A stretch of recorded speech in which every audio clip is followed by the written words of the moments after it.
Uh, Here we are. Thanks for being here. Um, we are gonna do the Reverie Roundtable in just a moment. Thanks anyone who may be around. All right. Blah blah blah blah blah blah blah. Blah, blah. All right. Yeah. Let's see. I'm sure we have people around because they ain't black and they have time. All right.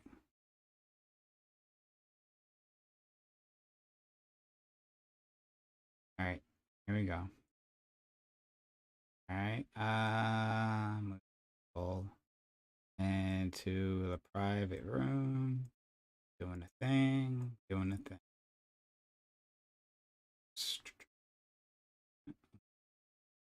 Great. How do you guys do? Doing well. You, at least on my end, you sound kind of low volume. Is that better? Hello? Yeah, that seems much better. I'm very crossed right now. Very cross. Very. Hey, Unitas, thank you for being here. Hope you're having a good day. Is this about something specific or just being on this panel now? You're cross. No, I was just on a panel where I argued anti-drugs and anti-alcohol while drinking through a box of Twisted Tea and destroying a pen. Yeah, I think that was the WIC panel, right? Saw Yep. a little bit of it.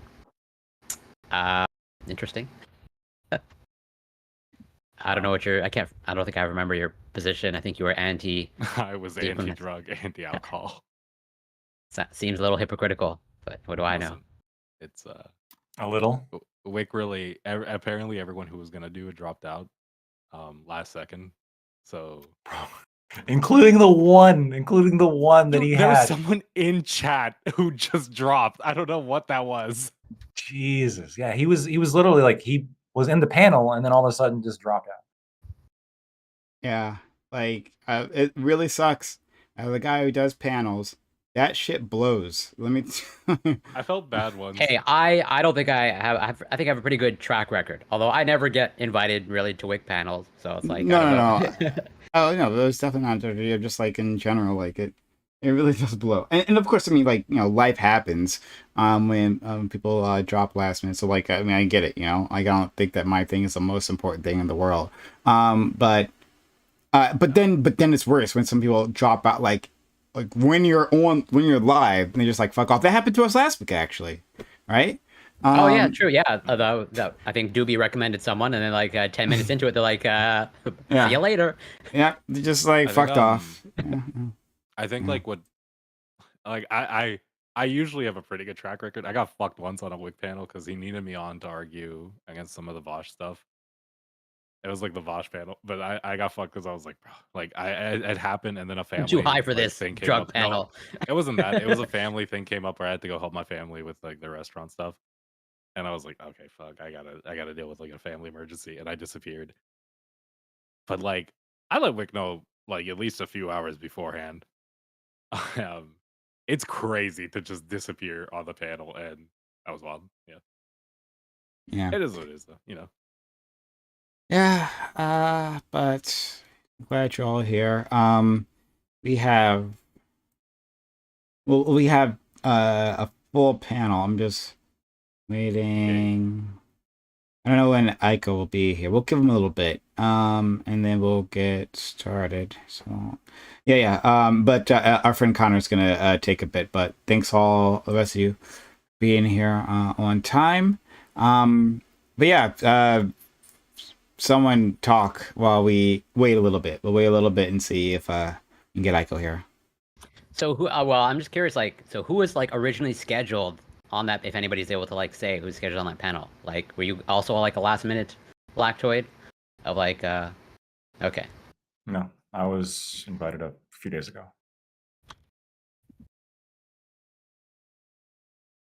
Yeah. All right. Well, I guess nobody has the answer to that question. It's a tough question. Oh, I just know I was like, he literally hopped in chat, and I was talking with some people, and he was like, "Yo, can you do it?" And I was like, "Yeah." And then I thought it'd be funny because I already had the drinks, and I was like, you know, I need to argue this side anyway, so it'd be funny to go throughout. And now I'm like way too. Well, deep wait, so into I'm the curious. drinks. Like, were you just steel manning a position that wasn't like for the sake Yeah. of Okay, Yeah. okay, I understand. Then I'm totally. very much pro. Like, listen, I think it's like really dumb to like actually criminalize it in this extent where you're like hunting drug users. And I think there's probably ways where people could use drugs in like healthy ways throughout their lives. Like part of it was like memeing, part of it was like serious in the sense that I think like the best way to probably deal with addiction is like going through the like prison system and trying to like reform the prison system. And you already have like an environment you can kind of control, and it's like the best way you can get these people like reformed is to give them like a really controlled environment to like have them practice the skills necessary to like get back into society. Well, yeah. So then you presumably want, if I'm understanding you correctly, you just want better healthcare in a better prison system, Yeah, essentially. Okay. Yeah. I think that's the best way to deal with like drug use in America, probably. So you were, yeah, I can argue the anti side pretty easily, I think. Oh, I was arguing on the side of we completely ban alcohol, like to that extent where I was like, no, we ban everything. I could definitely do that. I can even got steal. to, I like, could maybe totally sugar would be steel banned, man too. that for sure. Yeah. Yeah. You know, causes a lot of destruction within our country, right? We ban a lot of harmful substances. Aren't Like you going to instantly create more criminals? You're criminalizing something or like banning something that is necessarily going to be like consumed regardless. yeah, and we can lock up those criminals, right? Like, yeah, like and consume regardless isn't the best justification of No. just because. Just because you ban something doesn't mean it's not going to happen. It's like, again, this logic with like, oh, we ban abortion, it's not going to happen. It's like, no, you're just going to decide who's going to get punished for it and if they're going to be safe. How's everyone doing? How's everyone's day? Hey, fine. Yeah, but yeah, they can it'll happen, right? Yeah, like you can ban all kinds of activities if people are still going to do it, but then you punish them for doing it if they get caught. So yeah, but does that deter them? By the way, Strader, you're Yeah, coming it does. you're coming through stream Yards. Yeah. oh, that's what it is. Yeah. Yeah, I was like, wait, how am I hearing people? Yeah. It So does use deter, by the way. yeah, use Discord to talk straight I'm away. so So yeah, unmute yourself in Discord. I'm being serious. Oh, shit, she can't hear us. A lot, probably. No, I can hear you. I can hear. Okay. Yeah. Anyway, if you wanted to respond, then go ahead. We got our friend Aiko here. Hey. But yeah, if you wanted to respond, go ahead. I feel bad. I was going to say the deterrent effect is well documented, right? Like laws against something do deter people who would otherwise do it from doing it. Most people don't want to be lawbreakers, so they'll follow the law. Most people don't want to be prisoners. Yeah, exactly. They don't want to be prisoners. They'll follow the law. But yeah, there will be. Or why do we have criminals. more people in prison than even like China, which is like an authoritarian country 4 times our size? Yeah, because we lock people up. We're really good. I know, but at doing Lacto's over that. here like, oh, it deters people from doing it. It's like everybody knows your ass is going to jail, but once you just like get hit once, you're fucked usually. So Because you already have a criminal background, you already have an arrest. It's gonna There's be a lot- like you're barred from getting like public housing, access to certain like if you have like even just like a petty theft charge, you're never gonna get a retail job now, and that's just that's why the recidivism rate is so There's high. an industrial complex, baby. Capitalism. Okay, so the reasons why China's crime rate is what it is due to like a lot of different factors. I don't know the full answer. I do know they execute a fuck ton of people. They monitor a whole bunch of people. Generally, there's a lot less mobility in China than there is in the U.S. That also has to do with something with crime rate. Also, like there's probably like cultural reasons as well. Culturally, Chinese people tend to not commit crime as much as in America. But like it is well documented that having laws against crime does reduce the amount of people who commit that crime. This is like the consensus. This is not like a controversial Wait, statement. if it's crime though, if there was no law against it, then like how could it be a crime? Okay, let me rephrase. If you have a law against it, you would reduce the activity. Touche, Lactoid. There you go. Nita, If she we just shows up. if and we really had does no, something. if we legalize murder, then we don't have murder anymore because it's not a crime. I guess so. I guess No, that's what so. she's saying. She's just saying we would have murder, or you would still have what It we just basically wouldn't be a refer to as that. It just wouldn't be socially categorized as a crime, and we wouldn't punish people Right. for it. It would still occur. But you would have less of it. Yeah, but like, are you actually like meaning like not just like a non-zero amount of like less of it, like actually preventing it and like meaningfully reducing it year over year over year, and not reducing your prison population? Yes, if we Because legalize like murder you're saying more tomorrow, punitive.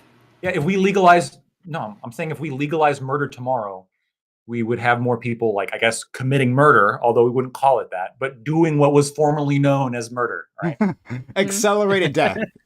Accelerated and aided demise. I No, guess. the number would be the same. The number would be the same, maybe slightly increased or whatever, but people just wouldn't be punished for it. Why? Okay, you're saying the number would be the same. I point to all criminology ever. It would be What do you point to? same or more. Okay, what Your makes you... citation is just an entire field of study. Yeah. What? Yeah, or a quick Google, common sense. Or a quick Google search will prove me correct. My question for you is, what are you basing your opinion off of? That's how do I compete with all What? She can't think of it for 2 seconds. No, it's not. She has nothing. She is Googling right now, desperately trying to find on Antifa.com how to abolish prisons. Right? You asked her to Google something. Lactoid, you just said if you Google my answer, so you don't even have a citation for your own, and you cited the entire field of criminology, which all disagrees with you, and apparently there's just 100% consensus in an academic field of study. This is amazing. Yes, this is miraculous. There is. Yes. Deterrent is a well-documented phenomenon. Well, you also just mentioned that you think that like the death penalty is like a deterrent, and that's from what I remember reading. We never brought up the death penalty. You said in China the reason why is because they execute a lot of people. You also said he also mentioned like the nebulous Chinese. Well. So I mentioned a lot of different things. The Asians just don't do it. Well, hold on, that's correct, right? Chinese Americans have like a crime rate that's comparable to Chinese people. So if you have a whole country full of them, do you think you would maybe have a lower crime rate? Well, a lot of Chinese people that come here are not like they're generally like kids of like pretty like rich families. Yeah, there's a selection bias there. Okay. It's not like Mexico, so if we're just cross the border, you know. Well, when you're talking about like Asian Americans, you're talking about a group or like a demographic that encompasses like dozens of different ethnicities. Most Asian Americans don't identify themselves in that way. They actually identify themselves among like ethnic lines. So like I'm Korean American. If they even say American, usually they'll just say I'm Korean, I'm Japanese, I'm Chinese, I'm whatever. So you're trying to collapse one of the most like varied groups of people into just all Asian people, even though it doesn't work like that. Although there is one thing they all have in common, which is they're coming from very far away, which means they have to have resources to get here. They have to be, I mean, they're disproportionately likely to have resources. Yeah, immigrants from any place that's far away. So that would be Asians, that would be Africans, which have Asian people. Their parents have been here for a few generations. No, that's true. But but he's talking about immigrants for the most part. Mm-hmm. Maybe I have a bias there because I'm working with that exact demographic right now. Like this year, I'm a debate coach. Now I'm a year and a half into this, coaching almost exclusively the children of rich Chinese immigrants, like from corporate world and stuff like that. So all their parents are like CFOs and stuff like that. I don't want to. Okay, I don't want to get. I don't want to get really the way I'm perceiving how the immigration looks like generally. Okay, I don't want to get into the nuances of it. It might break apart his argument. So I don't want to get like super far into this, Aiko. But like, I can link you shit. Even controlling for socioeconomic status, Asian Americans commit far less crime. It's like not even close. Aiko? Yes, Aiko, because Aiko brought up like this, like the rich Asian like trope. I just said there's a selection bias because of our immigration practices. Sure, there may be. Yeah, I don't disagree. There's probably some level of selection bias. Okay, fair enough. Aiko. Yeah. Do you agree that laws against crime deter people from committing that crime? Yes. Aha! Back to the original point. I appreciate that. I agree with that, but that's different than what I heard Nina saying, which was specifically the death penalty. The death penalty, the reason the death penalty is not a deterrent in the same way laws generally are, is because like nobody wants to go to prison for life for killing someone. Like they don't want to get caught, right? They don't plan on getting caught.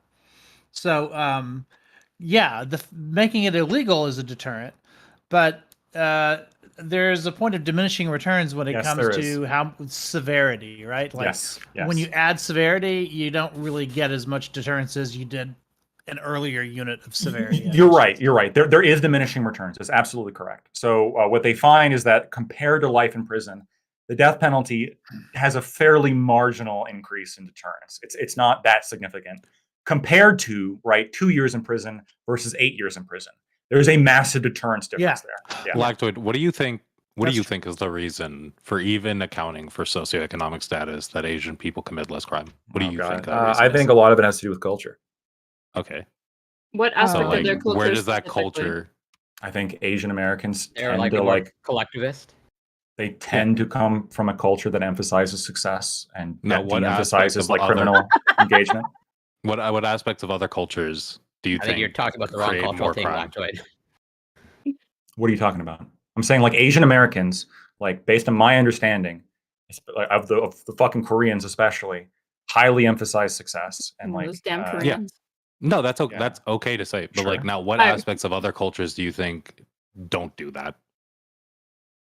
Like how are which other cultures diminished? don't emphasize success as much? Yeah, I like Mhm. Black culture. I don't think emphasizes success as much on Now, general why as do you Asian think culture. why do you think it's the case that Black culture would do that? I don't know. I mean, that's a difficult question. Well, I think one thing you have to account for, and I know we've talked about this on these panels before, is the difference between the behaviors of Africans who have recently immigrated to That's true. the United States, and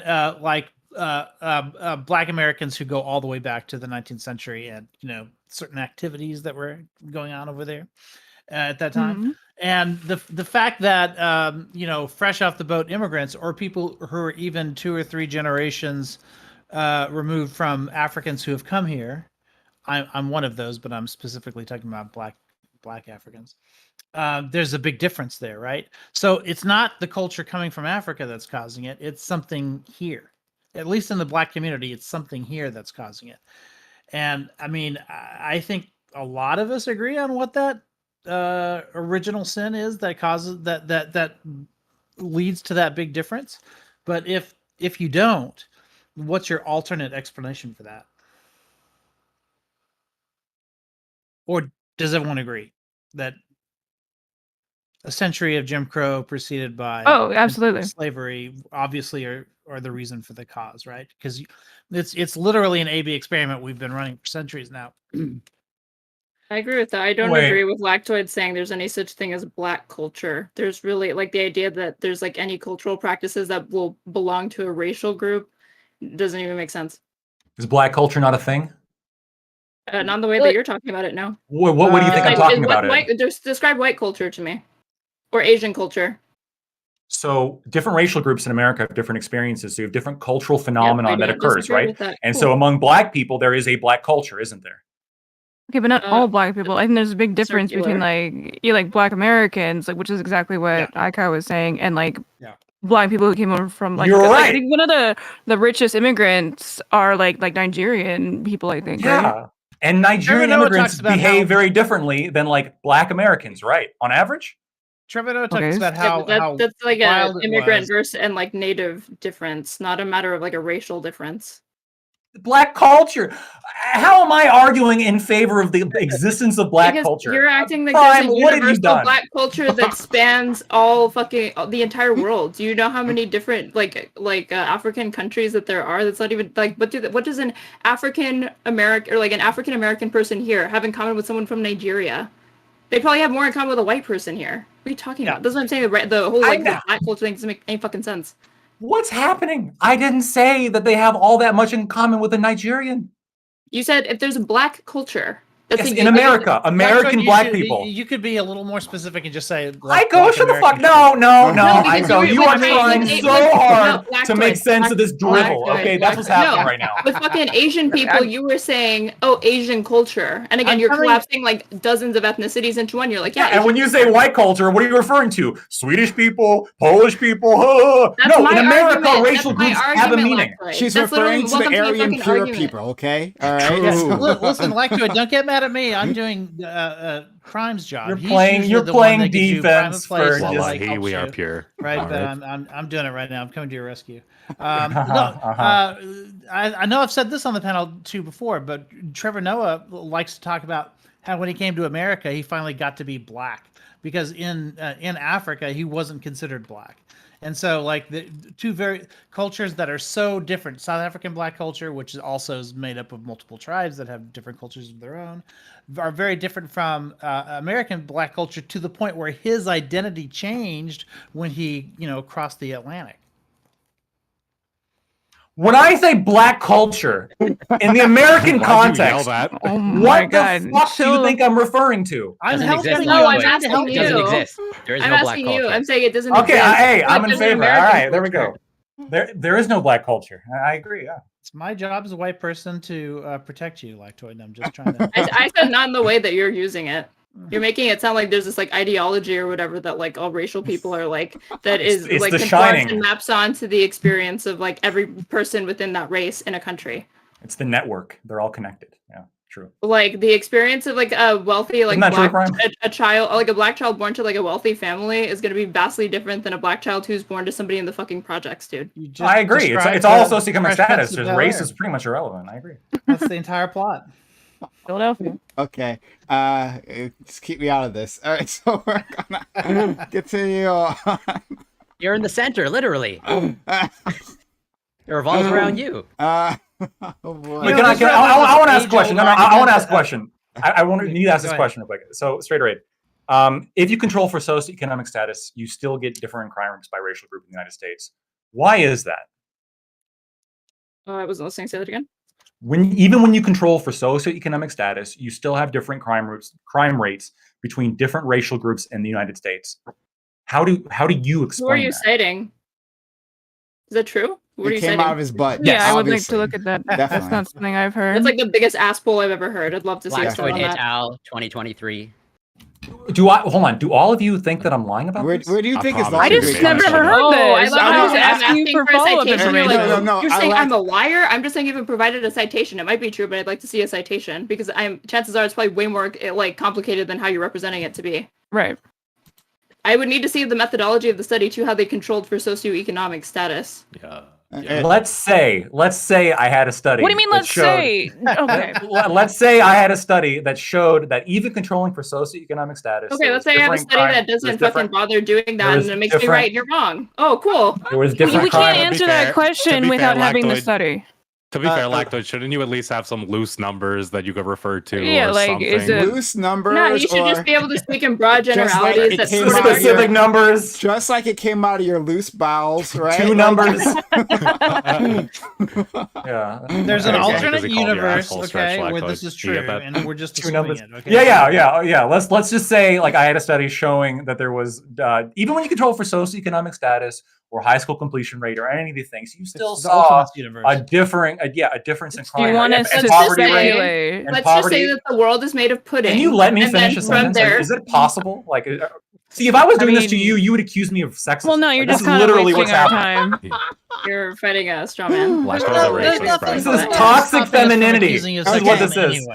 True. So here's Were my we going to talk explanation. about Go old ahead, people BF? and Oh, we're gonna at some talk. Oh point? no, don't worry. Old Yeah, people don't worry. commit crime at much lower We rates, will. We even controlling for absolutely will. socioeconomic status. I'm But here like, to represent. I would just say that, like, you know, black from people Canada, are number everything. one at everything, including crime. So I just like it's another thing we excel at. So though we can move on. Move on Why? from this. Lactoid is fucking cooking, man. Yeah. You want that XQC argument and you just like wanted to match him or what? I mean, yeah, he really said reality is whatever I want it to be. So. No. I went to law school and got a doctorate. That's what happened. Okay, and now I'm here talking to you guys who know nothing and Yeah, pretending that that means you he's do. a doctor.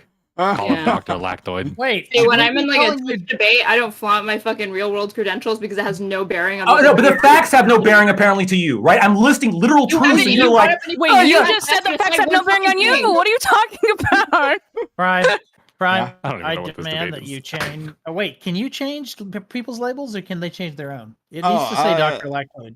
Doctor, Professor Lactoid, JD, can. Professor- No, doctor. Higher. Esquire, No, It's like no, when- it's it's referred- like when we're- Esquire. this is- Come on.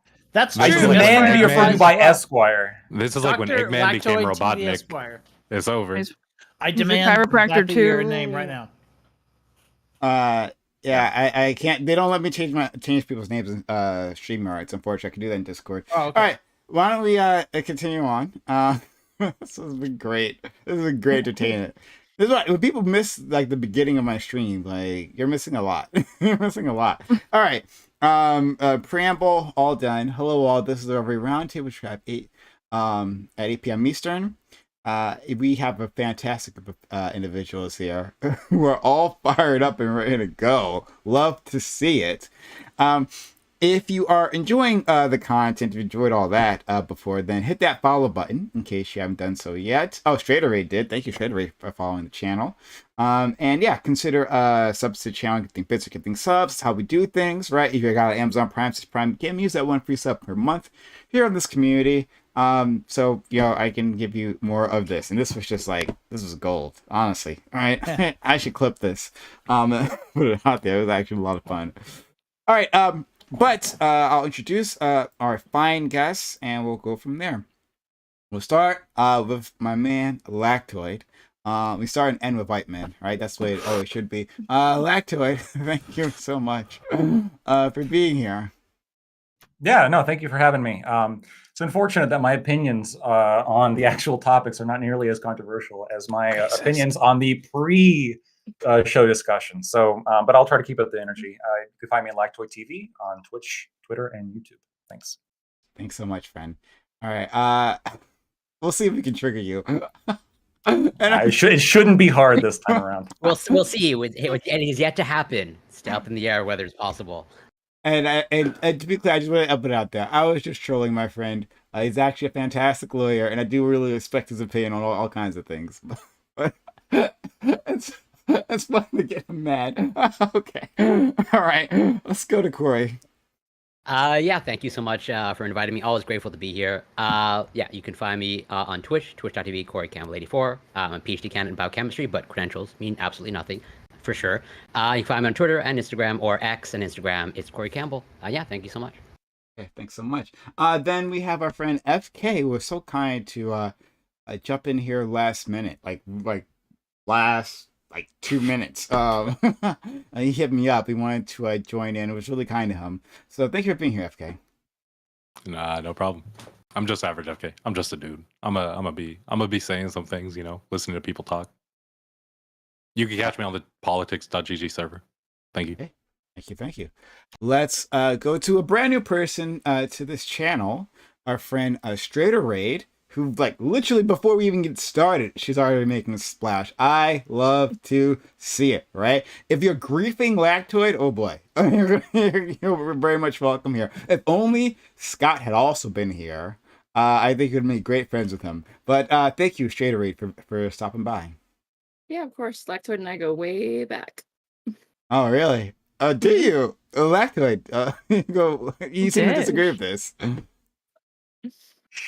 Okay. All right. I'll leave that alone. All right. That's for the after panel. Don't tell. Gentleman does not. I'll leave it alone then. Nina is back with us. We haven't had Nina for a long time, and she was actually kind enough to help us out too, because we did have a few drops. And Nina was just really great about jumping in. She has helped us out many times before in the past. So just want to give her credit there. Thanks for being here, Nina. We've missed you. Thank you. I missed you. I was wondering if you were mad at me. You haven't invited me. But no, I stream every single day. My schedule's going to be a little bit messed up this week, but on twitch.tv/Nina, I stream every single day, usually around 6:30 Central Standard Time.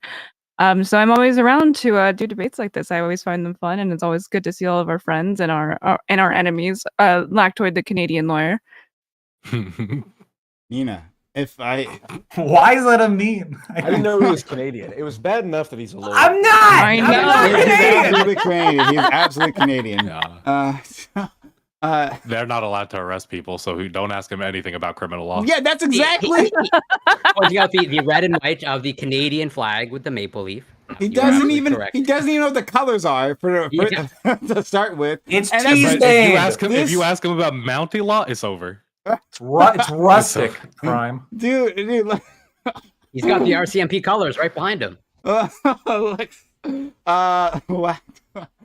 exactly what an interloper would do, right? Cover themselves with the flag. But anyway, moving on. Lactoid, scan your room up real quick. Show us the top of that flag. It better be the actual U.S. flag and not a little Canadian fucking leaf. It's not the I don't know why actual you- US flag, but it's the old one. Traitor! You're not making a great case for yourself. Back when Yeah, I America think was so. He's cool. arguing against all those later states. Yeah, He's pretty never said much. bad of them. Hold on, this is the real American flag, bitches. Yeah. Like he's arguing for that time Canada like came down and burned down the White House. Like that's what he's like. He's like remembering that. This okay. Oh Nina, God, he is. Nina, I just wanted to say, yeah, you're great. Definitely no problems here. And if I could, I'd put you on all black everything. Like I absolutely would include you anywhere I could. Give me an excuse, right? Prime, can I be on all black everything? You've once suggested that I might qualify for that panel. You just gotta do the blackface. For very racist reasons. Prime is a DACA baby. Do I count as a black person in America? Also as an Albanian. Zerka said the N-word a lot, so. Oh, okay, that's all right. I'll leave that alone. But Nina, yeah, like give me like a note from your doctor, and then I'm like, all right, that's good enough. Okay, we'll do. Let's go to our friend Aiko, who is from Africa, right? Like the only one here from Africa, honestly. Technically, I'm the first American in my family. Everyone before me was from Africa. All right. But thanks for being I was here, born friend. here. I was born here. Yeah, thanks. Listen, Nina, it's not that Prime's mad at you. It's that whenever you come on, it's because he's mad at Lactoid. All right, you're his divine punishment brought in from the cloud. Canadian. Bolts. Exactly. Whenever I feel Canada has done something aggressive to the States, this is how I strike back. Right. So anyway, This is a war crime, Prime. No, He Trudeau takes is the getting flag so divorced. that Corey can be safe. I'll take it. Finally, we have PF Young, who is awesome, who we haven't had here in a long time, but a person I like a lot. And I ran into him in another panel, and I reached out to them, and then he reached out again today, and I'm like, you got time? He says, he got time, and so here he is. So thank you for being here. I really missed you, friend. Yes, thank you, Prime. You're like the nicest guy I know ever. So I wish I heard more people like you. Hello, my name is Paul. Pronouns are he, they. I have a YouTube channel, and I'm happy to be here. Yeah. All right, so let's jump into it. Lactoid has distracted us enough. So topic 1. After recent age-related incidences involving Mitch McConnell and Dianne Feinstein, a discussion about America as a gerontocracy have resumed. The U.S. is heading into an election where frontrunners of both major parties will each be the oldest president ever elected. The average age of Congress is at an all-time high. Should Americans be concerned about this state of affairs? Does age come along with wisdom? Or does age come along with entrenched power dynamics? And should there be an age cap on all major public offices? So yeah, guy, in case you don't know, Mitch McConnell had like a moment of clarity. He rebooted. There was a senior moment where like he blanked out. He just like stopped talking for 20 seconds. I think if there was no one to drag him off the stage, he might have just sat there for quite a long time and he just blanked out. And then Dianne Feinstein her mind has been gone literally for years, right? Literally for years, this woman has been gone. So anyway, and again, about the age of Congress that's continually going up and up and up. Is this something to be concerned about? Or does this offer untold benefits? We'll start with our friend Lactoid. I don't think it offers untold benefits. I'm a little bit black-pilled on this. I think people like elected officials are more or less sort of mouthpieces and tools for the party that backs them or the people that back them. They more or less do, what they're told, whatever the party platform is or whatever they're elected on. I think, you have some exception with that.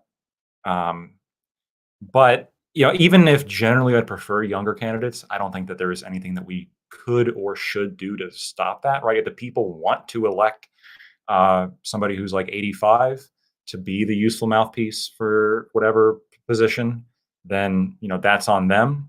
There is a risk of instability if they die or they become mentally incapacitated. We see this with Biden, we see this with Mitch McConnell, we see it, and it's just kind of overall like a weird situation. But I don't recommend any kind of age caps or anything like that. Okay, we're definitely gonna have a fight. Let's go to our friend Corey.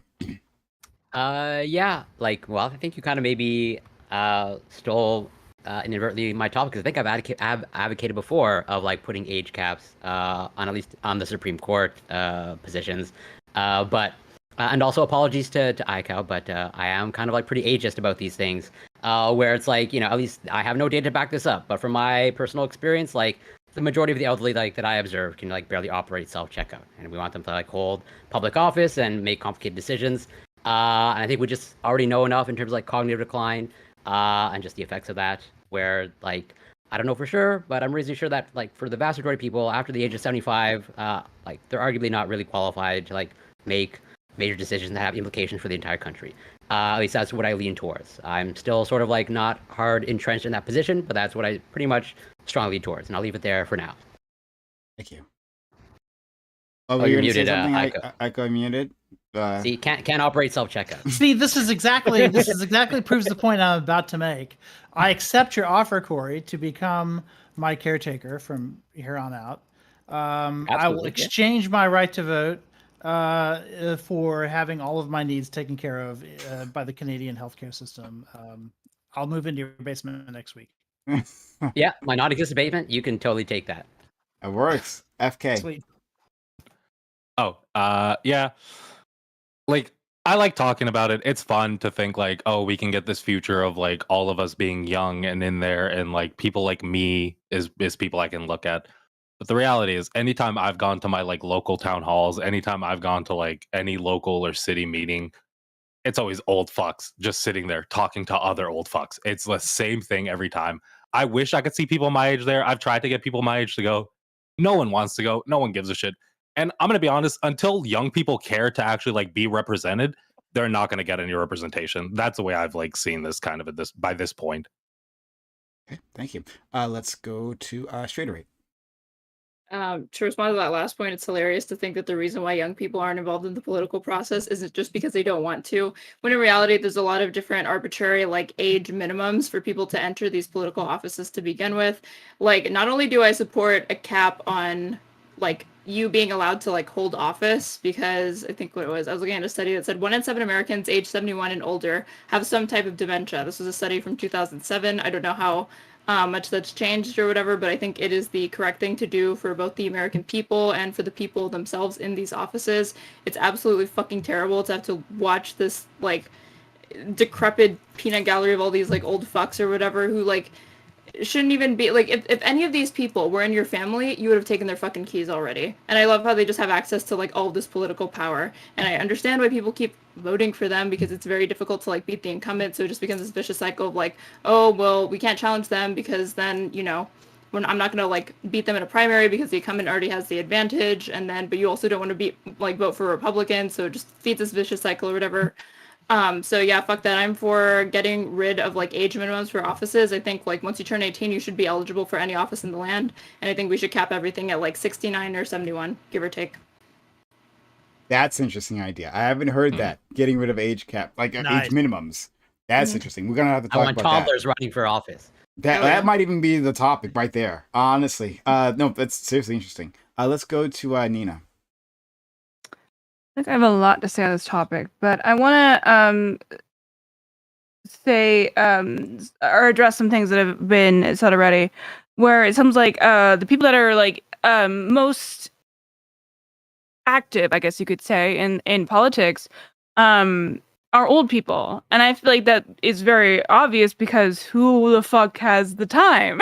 If you're young people, you're probably going to school, you're probably working, you're not retired or anything. So of course, then that's the only people who have the time. So that is again an unfortunate thing that we don't address, where again that goes to even voting. Of course, old people, as we know, are the biggest voting bloc, because they have the time, and we refuse to make voting a holiday. Because most young people, what are they doing?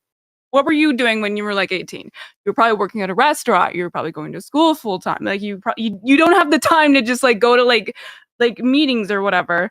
So I really think that there is a really good conversation to have about like the kind of like odd gatekeeping that comes with just time sink when it comes to interacting in a local level, especially.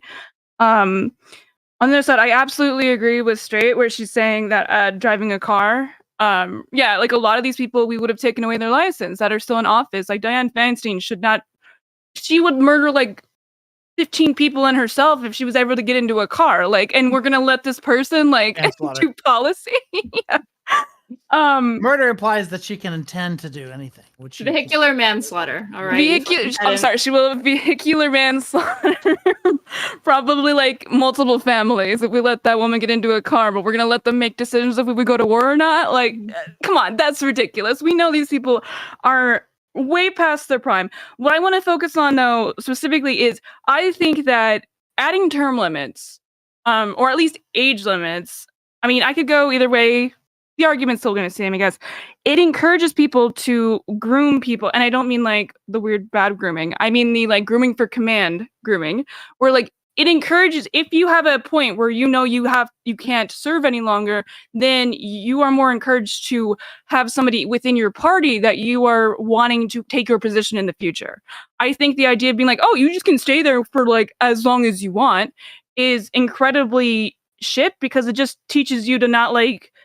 There is wisdom in it, or there is a lot of importance of old people when it comes to their wisdom, of course. They should be teaching younger people how to do what they are doing instead of just sitting there and being like, yep, this is just my spot, fuck you. You know, like you can be in my like what do you call it? Cabinet or whatever. But you're never gonna have any power, so deal with it. I think that is an incredibly fucked up system where it just teaches or it doesn't at all help to support the younger generation when it comes to creating people who have the wisdom of the older person and being able to move into that position. Thank you so much. And I agree with Nina. Aiko, why are you and your kind ruining America? I blame Zillennials for everything that boomers and above are doing right now. Because they're not participating and we are. But let me address all of the issues that were brought up because I agree with all of them. So FK talks about was talking about exactly this that we need more participation from young people. Catholics, by the way, let me just get to this. We had this answer long ago. We've been doing it for centuries. If you're in the College of Cardinals, when you turn 80, your voting privileges are stripped. So if you look at the list of the College of Cardinals, every cardinal over 80 doesn't have the right to vote like for who the next pope is going to be. At 75, if you're a bishop or an archbishop, you have to. It's mandatory. You have to turn in a letter of resignation. Now, it's true the Pope can then refuse that letter of resignation, but usually he'll accept it. And so the age limits there are 75 and 80. And as a good Catholic, I think we should do that. We should do exactly what the Catholic Church does in every thing. So that we should do that. But no, like unironically, I think that around that age is possible, but it doesn't address the entire issue because you can get dementia much earlier than that. And so there needs to be also a standard test. And it has to be better than man, woman, camera, person, TV. It has to be like a real cognitive test that's transparent, that everybody can see, and probably mainly at the executive and judicial levels. So like the president should have to do it.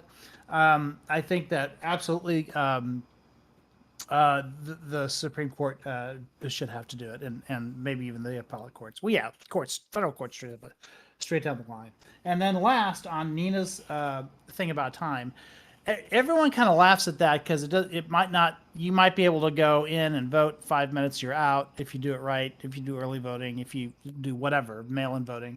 But that's not what takes time, right? What takes time is knowing who to vote for. You go to these, I try to be a good person. I vote every May, like for all of the municipal elections and stuff like that. And they're nonpartisan, so you don't know what party they're in. So you have to go and you have to actually look up statements by these politicians.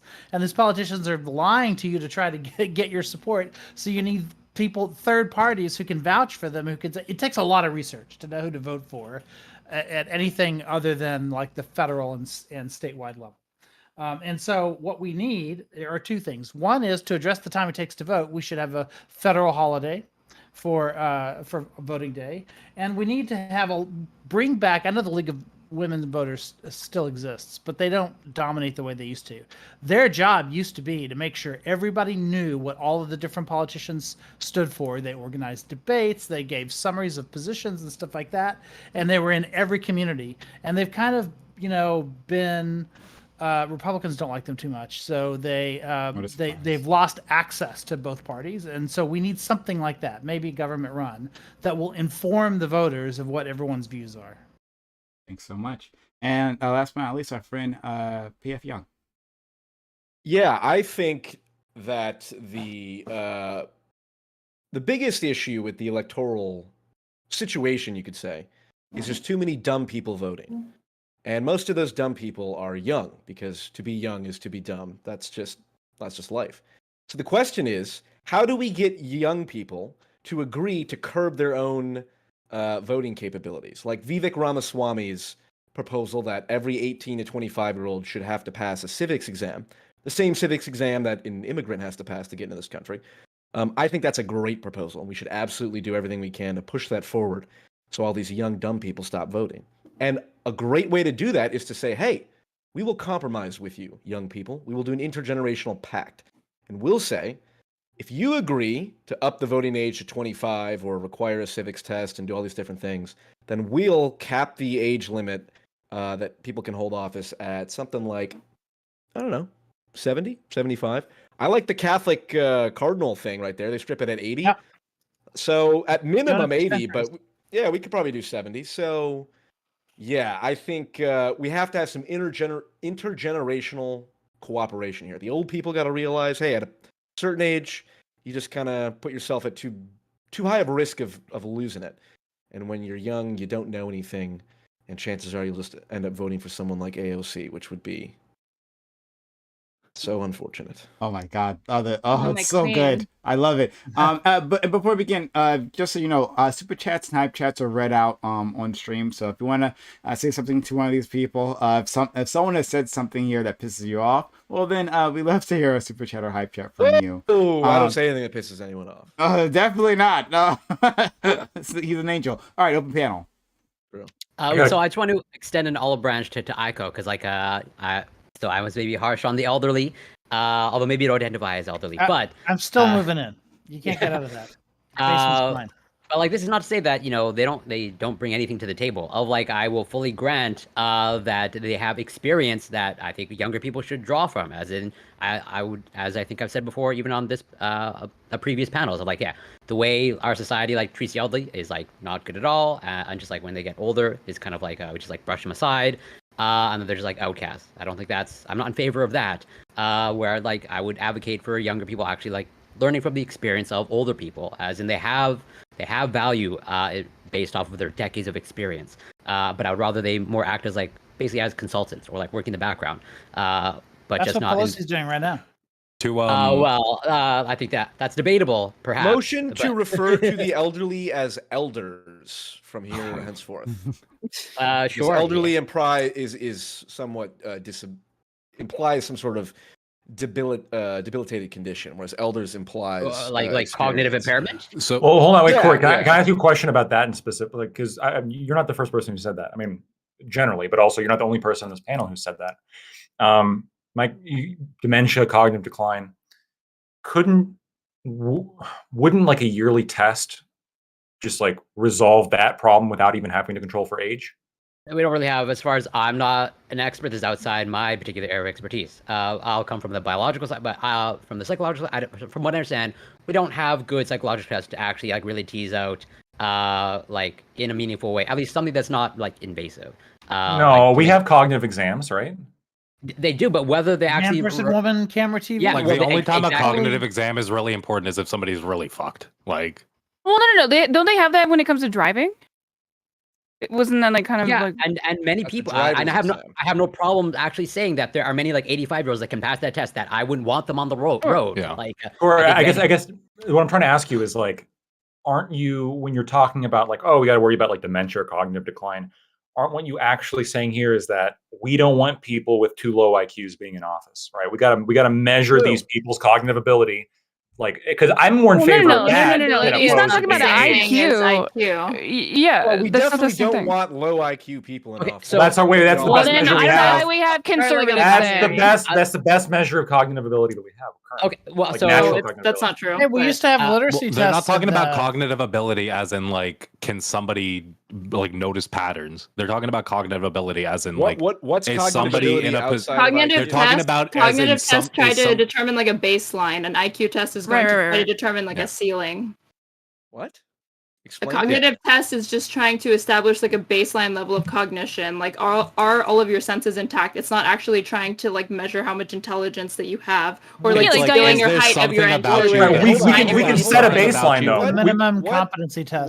What is an example of a question that would be asked on a cognitive Okay, impairment test? wait. We just had one. My mom just had a cognitive test because we think she might be early stage something or whatever, and she didn't remember all the questions, but she did remember one question which I thought was fascinating, and it was, "Are strawberries round?"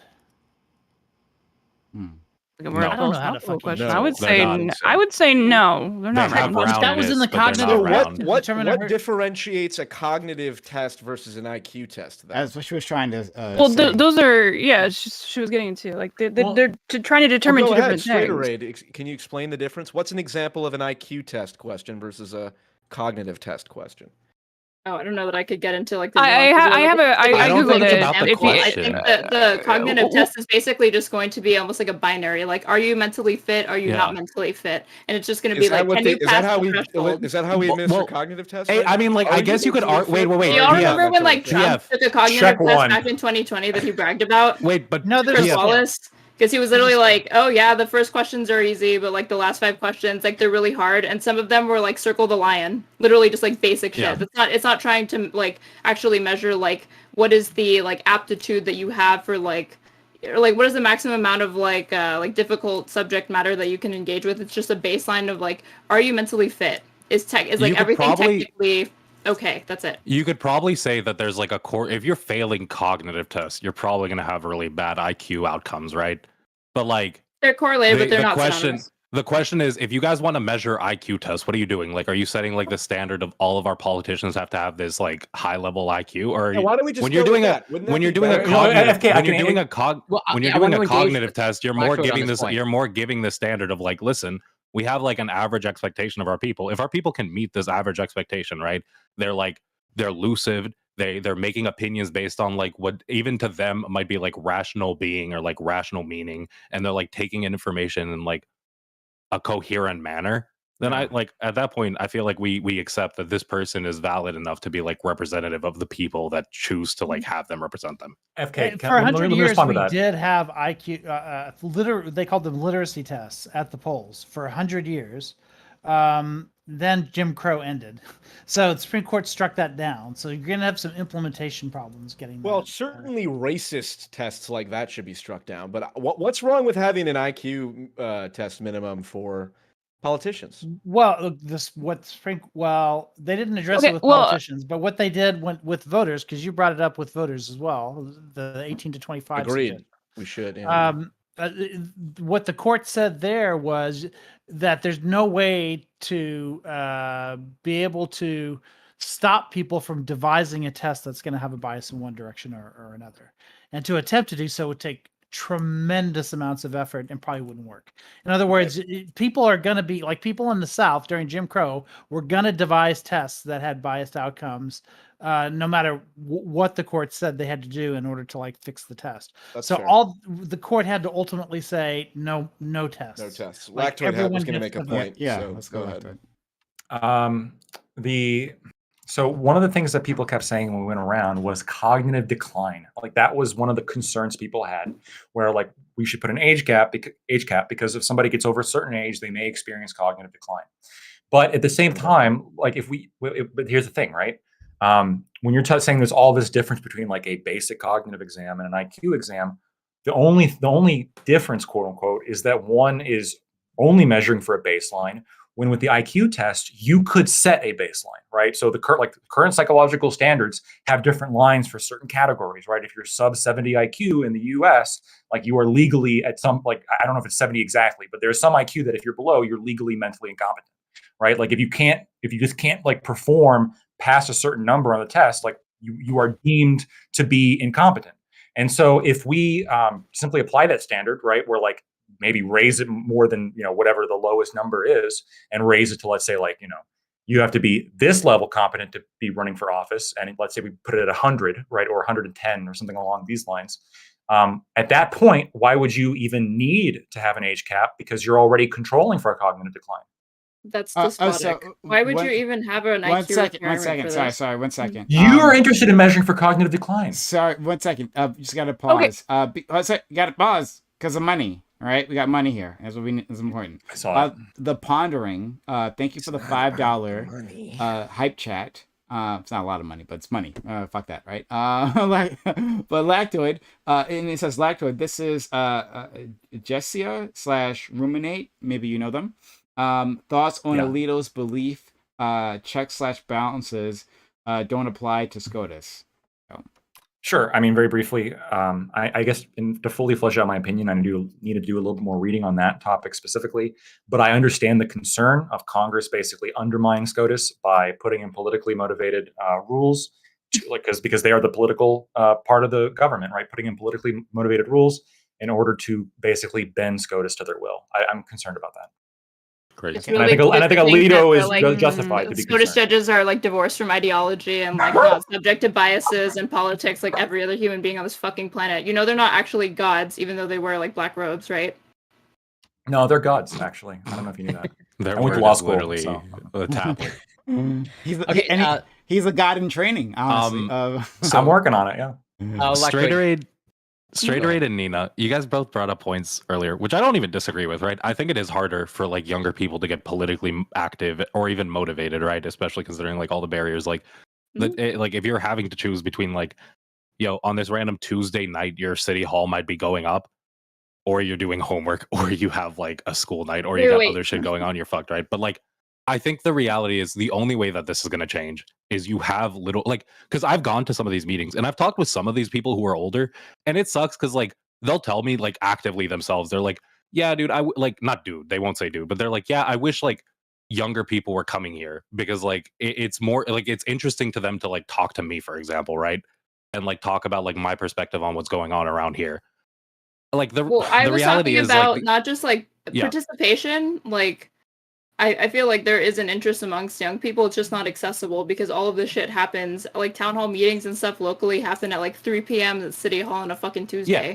It's like most people aren't working. The reason why like old people can go is because they're retired and they have the time to do it. But I don't think that means there's a lack of interest on like young people's part. Like you're saying, I just think it's like that's like just the reality of the fact that someone gatekeeping. I think it's a mix of I think it's like a mix of a lack of interest, but I think like you might be right. A majority of it is probably just that like difficulty of getting there. But I think the only thing you can do, right, is like as young people try to make your opinion heard, try to make it actively like I want to be a part of these. Because like at the end of the day, like unless you're I don't know, I don't see any way out of it outside of like trying to at least start some little bit of movement where you can get that first step in there where maybe you might get somebody in your town that's like more interested in like, you know what, like I'm more interested in having like I've seen some towns where they're starting to want like 16-year-olds to vote in their like local elections, right? Like to push that type of thing, you need to have these younger people who are like, this is a right that I want to practice. Without these people out there initially, you're not going to really get it. Well, I think that like we see when we see voter turnout, young people are incredibly engaged, especially in our previous midterms. Like young people were coming like crazy. So I do think that people are very interested in, but I do think Straight's absolutely right. It's just like a lack of accessibility when it comes to like on. I also think that. Sorry, let me finish my point. I was getting ahead of myself. Where it's like they're not really like, oh, I can't go at 3 p.m. on like a Tuesday. Yeah. And also, I think that the way that young people engage in political conversations is not by going to their local town hall. They're like doing it online. You know, they're Yeah. talking about stuff. They're like streaming. You know, kind of. But that has to move. It can't stay. Oh, absolutely. Because like, well, I think the voting block that happened in the midterm is proving that it is moving. But like what young worries people, me is that they stay there. I don't want these young people to But they keep that vote. energy in federal. I want them to take that same energy to their like local and to their states, because that's where they can like enact the most change for themselves and the people like that are around them. right? So your issue is maybe that we're not focusing enough on a local level. Yeah. Okay, that's Well, fair. it's not like we're not. It's like I feel like everyone knows that that's important, but I feel like the issue is everyone has this idea that like on the state level or on the federal level, I'll go out there and vote and I'll be active and I might go to like the rallies or protests or marches. But as soon as it hits that local or like state level, they have this feeling like it's enough to put out a tweet or it's enough to do that. And they forget that like, no, you have to still keep going to those rallies. You have to still like, if you ever get the chance, go to some of those meetings. Like the reason why Republicans are controlling schools right now is because they go to those school meetings.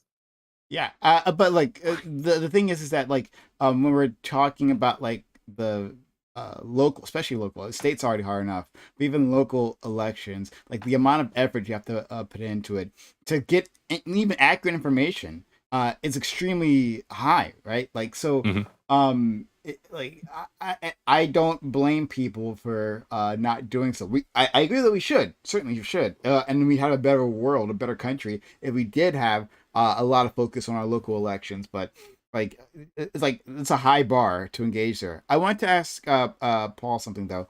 Paul, earlier you talked about Vivek. Sorry, what's his last name? Ramaswamy. Ramaswamy. Thank you. And I'm assuming you were serious. That I'm always serious. Nothing I say is a joke. Okay. Fun at parties. So yeah, you talked about this test that 18 to 25-year-olds were going to take. Civics test, yes. The same one immigrants have to pass to come to this. Sure. Yeah. So when I'd seen like a headline about that, and I had assumed that he meant like for everyone, for all citizens, then I'd be for it. But just for the young people, not so much. I would be for all people having to take it. Okay, fair enough. I'm not sure why. To be honest, I don't know why he limited it to 18-25. Dude, this is such a toxic mentality. Like, why would you want to put a test? Why would you want to put a test and not just be like, listen, I just want people to learn certain things, so I'm going to like enforce that these things are are part of our education system. Because testing is what determines whether or not they've learned it. Yeah, but we're not even like putting in the effort to trying to teach them these things you probably want. Yeah. So hold on. That's exactly my point. That's not FK. true. I see your hand. My point is that we would. Instead of doing that, we would go to the high school level, to the middle school level, and we'll just like put in civics and where we have lost that now. And for a lot of schools, we don't. Right? We have like a lot of people. Not quite sure. Yeah, we're talking about a different issue. We're saying all else being equal. Obviously, it would be good to improve the educational system, no doubt. That's a different discussion on how we do that. But as of right now, educational standards being what they are and the resources being what they are and the corrupt incentives about public schools being funded with property taxes, which is bullshit. That shouldn't happen. So, but all else being equal, we should have a civics test for everyone at the poll to vote. What possible Oh argument my god, are you serious? At the poll? I can tell you right now. You can tell me why I'm wrong. Go ahead. Right, I can tell you right now. So we're seeing this in Florida, right? Like the way that the DeSantis administration is not so subtly changing the curriculum in the schools. His latest move has been to introduce civics into the classroom by having high schoolers watch PragerU, and so that's part of the curriculum now is PragerU. So here's the next thing that's going to happen, because he's already going up against College Board. So the next thing that's going to happen is that students that go on that curriculum probably won't score as well on the AP tests for that kind of stuff, and so then he's going to go after AP tests, or maybe have an conservative alternative to AP that he wants to then force colleges to accept as equal to AP, that sort of thing. In other words, when you start predicating people's right to vote on knowing a certain set of facts, and then you get to redefine those facts how you want, then that's where the danger comes in. But do you believe that it's wrong to give immigrants that test? No, I think it would be wrong to corrupt that test if we end up corrupting. Well, they're not doing that test. They're not doing that test just to get the right to vote. They're doing that test to get citizenship as a whole, right? So hold on. Let's be very clear here. No, they're doing it to get every aspect of citizenship, right? They're doing, and they do that test as like a proof of like you have some loyalty to the nation you're joining, right? Okay, so does anyone here think it is wrong to give potential immigrants that test? I do. No. Okay. What exactly is that test? It's just a test. The citizenship test. I was hoping we had some reasonable people. I think it's bullshit. I think it's wrong. Not here. I stand by that. I think it's wrong. I think it's bullshit. Yeah, so hilarious like Paul, the reason why I think it's problematic is that we don't give that test to everyone. We one thing that we said, like, to be a citizen, then you have to know these set of facts about the country. Okay, then that's something I can work with. But those tests that is what the test is. What? Yeah. No. I'm saying yes, but like I'd be for the test if it was given to every person in this country, right? Whether you're born here or not, right? Because being born here, you're against giving that test to immigrants, though. Listen. Sorry, and maybe I wasn't clear, so I'll say it again. I am against the test as it is now because we only give it to immigrants. If we gave it to all citizens and say, like, some of your rights are locked behind this, like your ability to interact with the government is locked behind this, then that'd be interesting. Agreed. But since we're just giving it to immigrants, then why? Like, why do they have to know these facts? Oh, I agree. Fuck that. Give it to everyone. Yeah, we agree, Brian. When you register to vote, should be required to pass a basic civics test. Let me tell you why Ramaswamy wants to limit it at 25 instead of going all the way up. Because there are a tremendous number of Fox News viewers who would not be able to pass that test. Maybe they could have 30 years ago, but they're brain rotted now. And I think that if the party, if either party saw that they were going to be disadvantaged in some way because of introducing this test, then they would be against it. So that would be one of the things. And you have the enlightened centrist thing and make everyone take it. Yeah, but you would need to amend the Constitution for that because the Supreme Court has deemed that unconstitutional. That means you're going to need 3/4. You're going to need to get the revolution, 3/4 of people. You say that you're not going to get that kind of consensus on anything. You wouldn't get that. Not with that attitude. But here we are changing minds in real time. But like we're not. Like the reality if you're doing a constitutional amendment, it's the so reality not worth is you're going to it come for out this there and you're going to be thing. like, oh, we're going to put this test in place, and you're going to have the left come out being like, oh, the right is trying to take advantage of this test to fuck over this voter base. You're going to have the right come out saying they're going to fuck the other voter base. I did not mean to imply that any of you are changing anyone's mind. But I will absolutely change the masses' minds to get them to agree that every voter you should have any to take proof a of Well, we need a good name for this, and I think it should be the enlightened centrism. I think enlightened even to Jim get Crow. You understand that that's a Jim Crow is meme, what it right? is. It's Jim Crow, but for everybody. Young, even to get to your point, you have to go through my method, which is you have to convince people to fucking vote for people to like put this test in place. And guess what? These people still haven't been out there. By the way, If you're gonna do an average IQ test, That's one of those things that you could actually find a ton of people All I hear is cope. That's what I hear. Well, you could find like. Well, it's because you're listening to yourself. I've won this debate. Do we want to move on to the next topic? Oh, yeah, pretty much. We all get, if you have agree. lunch, just leave then, and we can have a conversation amongst ourselves. No, the victor gets to stay. I just want. I mean, if you won, then why are you still here? It's 8 square. What is the point of this then? Lactoid. Yeah, real quick. So there's two things here. The first thing, people who are unemployed are much less likely to vote than people who are employed full time. Should they be allowed to vote or basically, no? the more like busy you are, with exception to retirees, they are a massive exception. But basically, the busier you are, the more likely you are to vote, because full-time employment indicates that you actually have civic interest, compared to part-time employment, which makes you have a little bit less. Compared to if you're like unemployed, not looking for, or if you're employed looking for work, you have a little bit less, and if you're unemployed not looking for work, you have like the least. And that's the demographic with the lowest. Do you have a source for that? I yes, I feel like I posted it. I posted it 3 minutes ago. Okay, I posted it 3 minutes ago. I'm sorry. I just.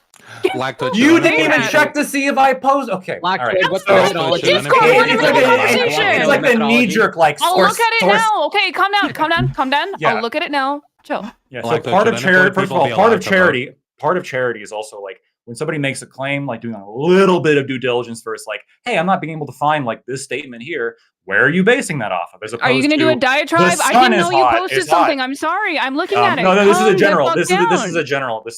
I accept Blacktoid. This is a general complaint against some of you here. So I want to point that out, FK. So I think you abandoned that position a little bit. Blacktoid. Should they be allowed to vote? Unemployed people. Oh, we're getting there. So I think that you abandoned that position a little bit too quickly. I think, and then you have retirees who are people who primarily were very civically engaged their whole life during being full employed. And then when they retire, now they do have more time, and it's the kind of person who's going to be voting anyway. That's what makes up. And by the way, the voting differences between retirees and full-time employees is not actually that different. It's only about 4%. So it's not a huge difference based on my source. So that's the first thing. Second thing, Paul is 100% correct here when he's talking about voting. Paul is 100% correct when he's talking about like testing for voting. When you vote, you're not just like, people like dress it up in weird phrases, like you're just making your voice heard. Well, no, actually what you're doing is you're dictating control over another person.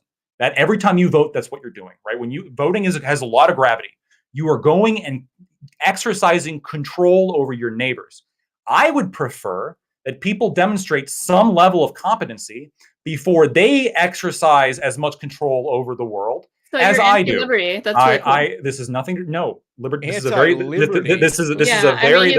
firm libertarian position. People's fundamental right to vote. No. So democracy, again, listen to what I'm saying. Democracy, when you have people who are I am listening. They're fucking stupid. Well, how can you be listening if you're just talking over me? So when you exercise control over somebody else, right? When you look like, if you have a bunch of people, let's say, who vote in a policy like that, let's say criminalizes heroin. Okay, what you've done now is your vote has now directly exerted control over the people who do it's heroin. Not just your vote. You are absolutely. You vastly wait. You live in a society that decided they didn't like that. Knock it off. Let's let Blacktoid get his point out, please. Thank you. So because of that, right, we currently already have a sort of like voting competence question in the terms of, we don't let like 8-year-olds vote because we don't trust them to be competent enough to vote for president and to have the judgment and to have the mental capacity to vote. We don't trust 16-year-olds to do that either. So why is it that we trust a 20? Why is it that we trust them to sign contracts? Why is it? Why is it? Do we trust a 25-year-old? Do we trust a 25-year-old with the capability of an 8-year-old? Why should we trust them to vote? Right? It doesn't make any sense. The point is, we don't want people who are like incompetent having an equal vote or any vote. No, you people don't. Who are competent. That's literally not what the point of fucking voting is. One, you're acting like a single vote grants you with like all of this political power or whatever. A single vote means fucking nothing in the grand scheme of things. That's why third-party voters like end up acting as spoilers. It only matters if you're you're part of a voting block or whatever. That's how you exercise. So why not let 8-year-olds vote? Why not let 8-year-olds vote then? Blacktoid, if the whole society around you, okay, shut the fuck up. Let Reverie answer this. Why don't we let one vote doesn't matter. Why not let an 8-year-old vote? That one doesn't follow from the other. I can literally why the fuck would an 8-year-old vote? They're a minor. Yeah, why don't we let minors vote? Because they're not competent to. We allow if somebody had so we are concerned about the competency of voters, aren't we? If somebody had a mental disability and they had the capability of like an 80-year-old as like an adult, are they allowed to vote? I'm like questioning that. I don't know if they are. It differs by state, and I this is one thing that we can address with the test. If you are not competent enough, like just like Straight Array said, we don't let children vote because they're not competent. If we don't let incompetent people vote, because that's the goal here. No, why not have a test? Competence test. Why not have a test? For a competence test. You guys are asking for a very specific civics test, and that makes the issue where it's like Same who thing. decides what's Base that. level And then with competence, the yeah. competence test, That's not and the then same with the as criteria. competence Well, test, I'm arguing and for an then with the IQ test, competence personally. test, and then with the competence or IQ test, you get back to where ICRO brought up the position, or ICO, which Well, is like, I really don't think who you want to do decides IQ what those tests tests because then are? you wouldn't get to fucking Who vote because you decides wouldn't what be able those to tests fucking are? vote. What if somebody Let's can you step back start? here. Are you just accepting a society where it's like these arbitrary groups get to decide on what some arbitrary questions well, are but for like what their that's- IQ level is? that- you're- 'Cause Rigor U I'd be becomes okay the with test. having a I- test. I'd be okay with having a standard like, hey, listen, if you actually have like a diminished mental capability, like Joe Biden or like one of the fucking presidents who's like geriatric, maybe, but I don't want to start setting standards where it's like, listen, we need you to read these certain paragraphs or we need you to do these certain phrases. So Or I things. want to ask a question to Paul and Lecter. Paul, we'll go straight to you. You can answer first. Yes. So, like, could it simply be the case that even though there would be some benefit of like keeping the incompetents out of voting, It would be for the radical left. Go ahead. that I mean, if we could cut liberals out, then I mean, I'm full. I'm all. That's right. But Prime's triangulation strategy at work. but do you think that that's really It's going to turn into Greenwald.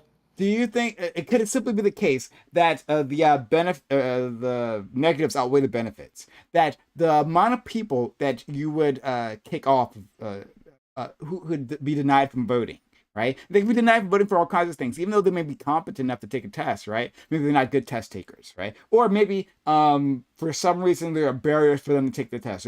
Currently there's barriers for people to even vote, right? So there might be barriers that keep them from taking a test. There could be just a whole list of reasons, including an unfair test, right? Because we haven't even decided we can make a fair test, that would deny a person a vote who might indeed be competent. So could the benefits of like denying some small cohort of people from voting that maybe shouldn't outweigh the negatives of like also denying a larger cohort of individuals who are competent but for whatever reason can't jump that barrier? So Paul, Sure. it could certainly be the case if we're going to operate under the assumption that it is literally impossible to create a test that is even remotely useful at all, then sure. I wouldn't support a civics test of any requirement if we couldn't come up with a good civics test. I'm operating under the assumption that we can put a man on the moon. We can probably come up with a basic civics test, the one we give to immigrants. It seems like we can just apply that to voting. And if someone can't pass a basic civics test, one that immigrants have to pass to become citizens, why should they? I don't want them voting. They'll probably end up voting for Do you think someone voting like gatekeeping is AOC good? or Matt Gaetz. You think voting gatekeeping is good? I think reducing the number of incompetent people from voting is good. Yes. So you think that gatekeeping voting I is think good? reducing. Yes, we believe gatekeeping Just is say good. yes. Just say Say yes yes. to Why that, are you dude. so afraid to fucking say it? Just say yes. Only We if you all say we yes. all we all are in favor of If it. you say No, yes. I don't agree with you on You that. don't think- Should 8-year-olds be I able mean, to I'll vote? say the word yes, think but I'm not 12-year-olds agreeing should- with you that. Do I you don't think think that we should 12-year-olds have should a. Do you think 12-year-olds And should I'm not in saying some that we states should- they're mining. They should be I'm voting. talking about fucking should have adults, heroin. motherfucker. So no, you're This is gatekeeping voting to literally- adults? voting. No, If but that's there's a what your difference between qualification is- gatekeeping and Motherfucker, unnecessarily because I don't have a foul gatekeeping. mouth, young lady. Do you This have to is take a not test about how to prove how old you are? Like, is that Like how I that said, works? I still Hold don't on, like hold this on. comparison Wait, between Oh, these stop two it. You're tests. doing the most bigotry shit and you're gonna fucking pearl clutch on the fact that I say Hold fuck. on. Let's Hold get on. let's Let me get Fuck up, let's bitch, get- let's- you weak asshole. Let's One okay, sec, hold one on. sec. Let's let I Young feel obligated to respond, respond right? here. And I'm sorry, then, go ahead. Straight rate and Lactoid, yeah. I'll give my answer to it. Yeah. I want to go after Lactoid. I resent being accused of gatekeeping. I do not believe I am gatekeeping. Gatekeeping implies some sort of arbitrary authoritarian limitation on people's voting. I'm sorry, you just defined exactly what you just said. Let him No, go. no. Are you- No, because stopping someone who you and I would agree is incompetent is not vote gatekeeping. Like 12-year-olds, you and I. I don't think we agree- would agree on what incompetent means, but you Well, are literally that's- defining the same well, thing hold as on. Well, gatekeeping. That's exactly the issue. Is you and I would not agree on what incompetent. I would agree a 12-year-old is incompetent. And also, if you're 18 years old and you've lived in this country your whole life and you can't pass even the most basic civics test, the one we give to immigrants, I would think that's a reasonable point in which you can say this person is incompetent, they shouldn't be able to vote. And if you want to call that gatekeeping, you're free to do that. Okay, do you understand that if you're doing an IQ test, Mitch McConnell wants to call raising the minimum wage communism, he's free to do that too. You're setting this test out of nowhere. You're not creating a program. You're not making people study. You're not giving people like this new system. You're not giving people this new system where it's like, hey, you should be. This is something you should expect to like study up on and constantly move on. You're just saying like, I want to add this test arbitrarily. Oh, sorry, we gotta let Young finish, and then we gotta go to straight rate. And I'll finish this. As I have repeated, I'm not making up this test. We have a civics test we give to immigrants. Assuming that is a reasonable test and a reasonable thing to do, which I have to ask why? No. We got to just. Why is it important? We got to move on. So we got to move on. Assuming that's reasonable, I think we should do the same thing with every U.S. citizen. Okay, so we got to go to Straighter Rate, Lactoid, FK, and Aiko. Okay, I just want to say that everybody here is for gatekeeping when it comes to voting. Like, just necessarily, like for example, there's like we have to have an age like. 18 is typically the age where everyone would say that's when you're eligible to become a voter or whatever. The difference is that in the instance of like, it's not really oppression to say that a 12-year-old can't vote, because one, they're like, it could be, you could argue like bodily autonomy, but like point is that you're not saying that that person individually cannot vote because of an unimmutable characteristic. At some point they're going to grow up and be eligible to vote, at which point there's no issue in regards to liberty. But being able to vote is a fundamental fucking American right. And like, there's literally two people here making the argument that we should be trying to decrease people's liberty, and therefore, shut up, decrease the amount of people that can vote and participate in democracy. The entire point is to fucking expand democracy. No, because it's like, it's genuinely a fucking despotic idea that the government is going to institute tests for its citizens to restrict them from voting because people might actually reach conclusions that are not favorable to the government. How is that not tyranny? How's that not completely fucked up? Why are you guys like the bar for us be like having to institute like barriers for people to vote needs to be really fucking high and demonstrate how it can actually harm people. You just saying like, well, I don't like what these people believe, therefore they shouldn't be able to fucking vote is such a piss poor argument. I can't. It's like not even worth fucking engaging in. And it's funny that Paul, even though he's not here, brought up the minimum wage, because what you guys are doing is actually called the continuum fallacy, and Ted Cruz does this all the time. When people argue for like a $15 minimum wage, they're like, oh, $15. How about 20? How about 25? How about 30? Are we just never going to stop? And try to make yeah, exactly, a fucking $1 million minimum wage an hour, and they try to make a mockery of it by acting like, oh, I guess because like, you don't know where it's going to end. It's like, no, you just pick a fucking reasonable minimum wage, and nobody's arguing for a fucking $50 minimum wage. Not anyone serious anyway. So yeah, I think it's bullshit. Like, we should be trying to expand people's like voting rights, not suppress them. Let's go to our friend Lactoid, FK, Aiko. Yeah, so I mean, as was already admitted, the whole reason why we don't let children vote is because we don't trust that they're competent enough, right? That is a form of oppression. We are oppressing children in a whole bunch of things we don't let them do because this is paternalistic. Obviously, children are not the same as adults, right? There's a paternalistic oppression over children because we don't find them competent, right? That's the main difference between children and adults, is that children are not competent, but adults generally are competent, right? And so the idea here is, okay, well, if we already gatekeep children out of voting because we don't think they're competent, let's take this principle, right? This very sound principle that the people deciding the future of the country should probably have some minimal understanding of what's going on.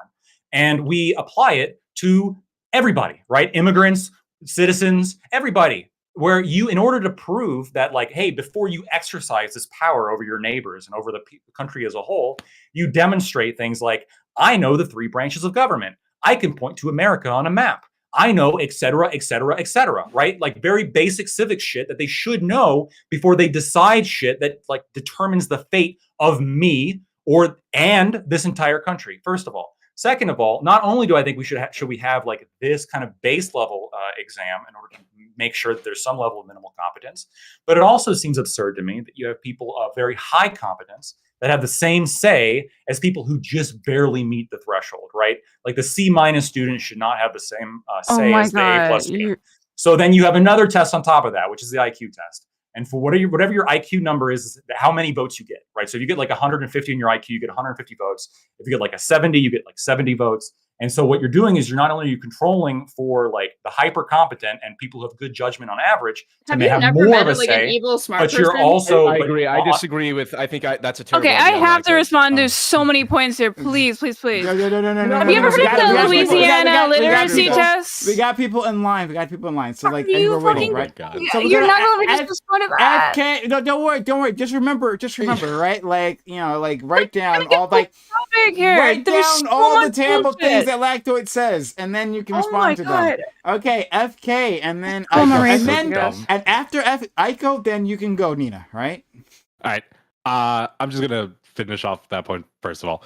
First of all, when it comes to like immigrants taking these tests and like people who already live in the United States, we have an expectation that if you live in the United States, you went through some history system, you went through some schooling, you like. If you want to argue that maybe we should like teach this or like focus more heavily on this, feel free to argue that. But setting up these arbitrary tests in the past has already been proven to be like detrimental to us. It's already been proven not to work, and it's already been like voted against, right? So if you want to try to argue this whole like I want to have a fucking constitutional reform, go for it. But like it evidently it doesn't seem like we're getting constitutional reform for any fucking thing else, right? So this is useless to even talk about.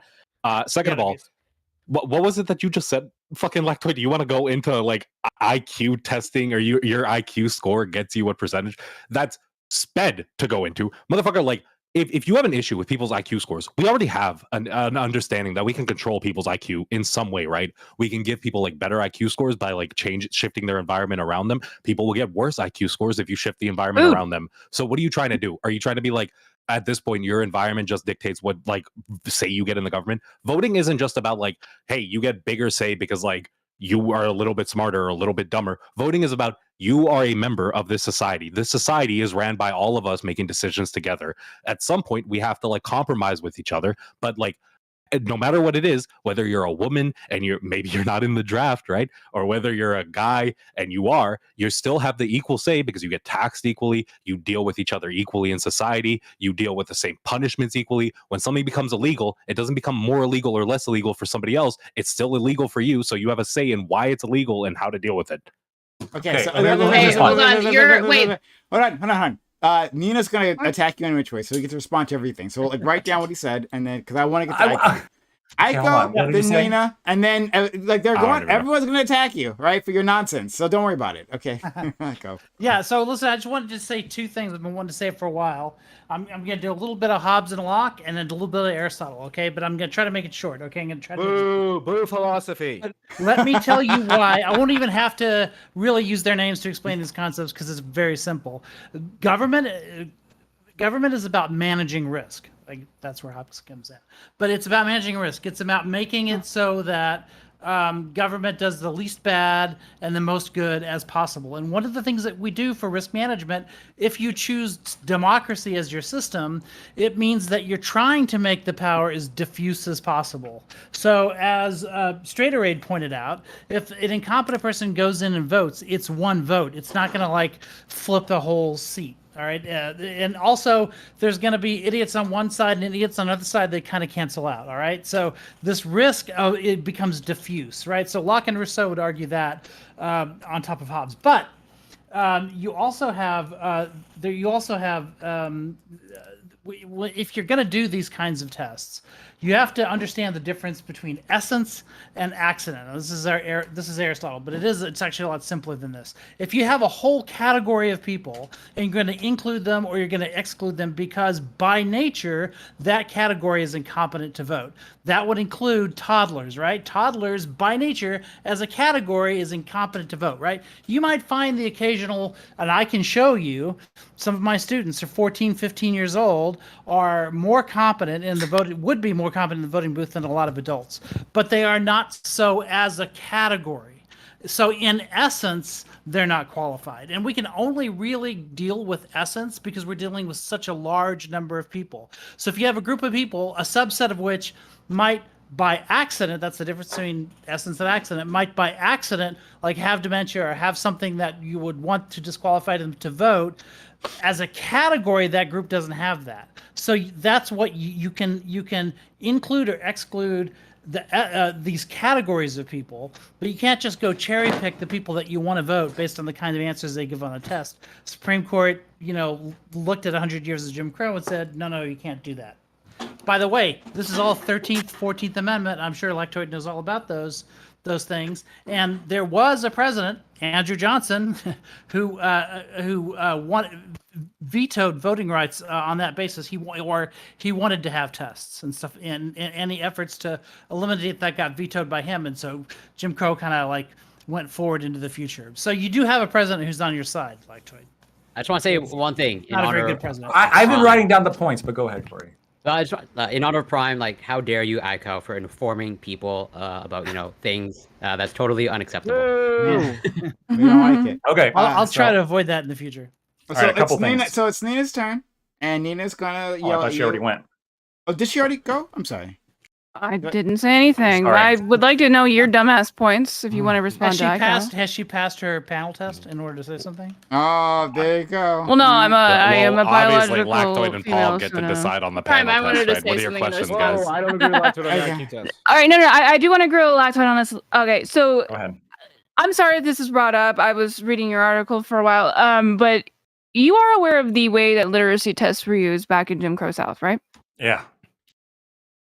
You're assuming he cares about that. That's a feature, And that not a doesn't bug give for you him. any pause on how those tests are going to be used, because it's not that they were No. it's not like that there wasn't any black people that like didn't know how to read. It was just obviously a thing that was more skewed directly to have only the black people basically take those tests, because you got grandfathered in, right? So that they didn't have to. Like, the average citizen didn't have to take the test.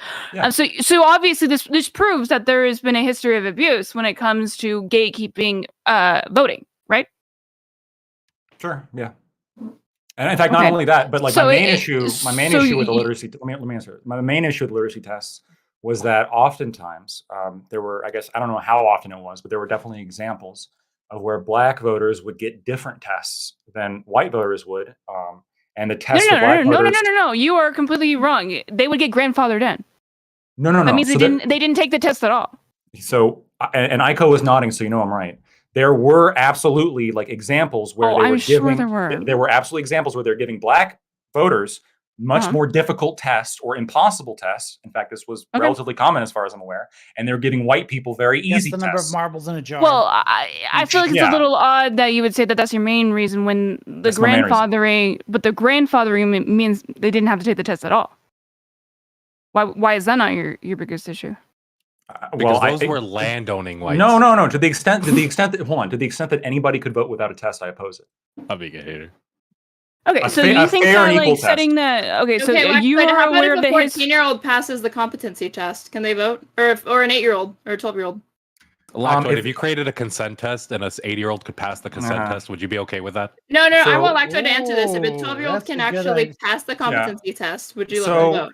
So I don't think so, just because I think wisdom is like a separate life experience. So it's essence versus accident. Hold on. What are you playing Boulder's Gate here? Hold on. What if I decide you don't have the wisdom until you're 30?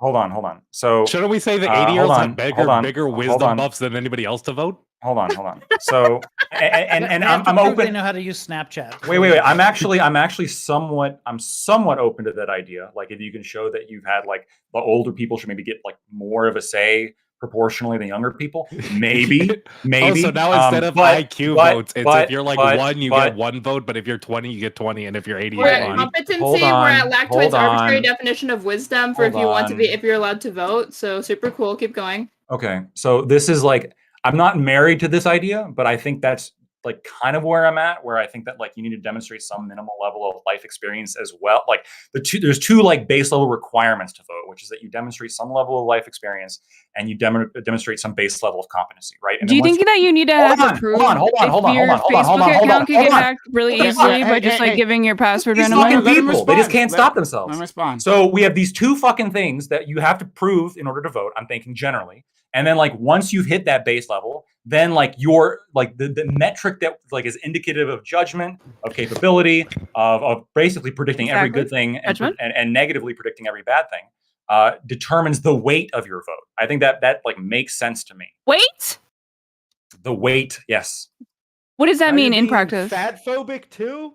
No, It means what is we're all that? equal, but some of us are more equal than others. But some of us are more. Is that honestly what you're saying? You're saying that some people's votes should be worth more.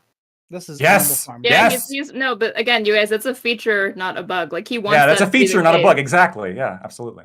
He doesn't think it's a bad an thing. opinion. But also, like the wisdom thing, like there are 24-year-olds that are more wise than 60-year-olds, and there are 60-year-olds that happen to be more wise than 24-year-olds. Yeah, and this is the problem. I don't know how you would develop it like So a you hate wisdom. democracy. Got it. Oh my Lacto. god, I don't know how you. He does hate democracy. Thank you for pointing it out.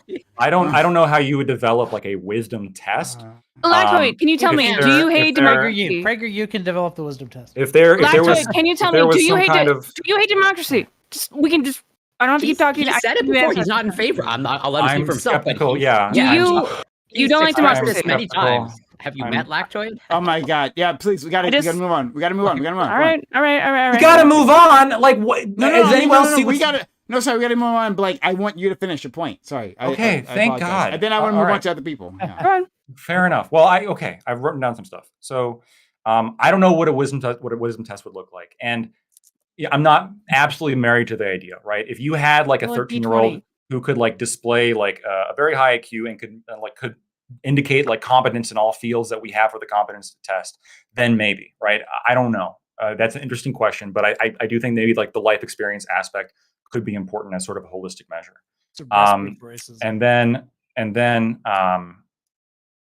Okay.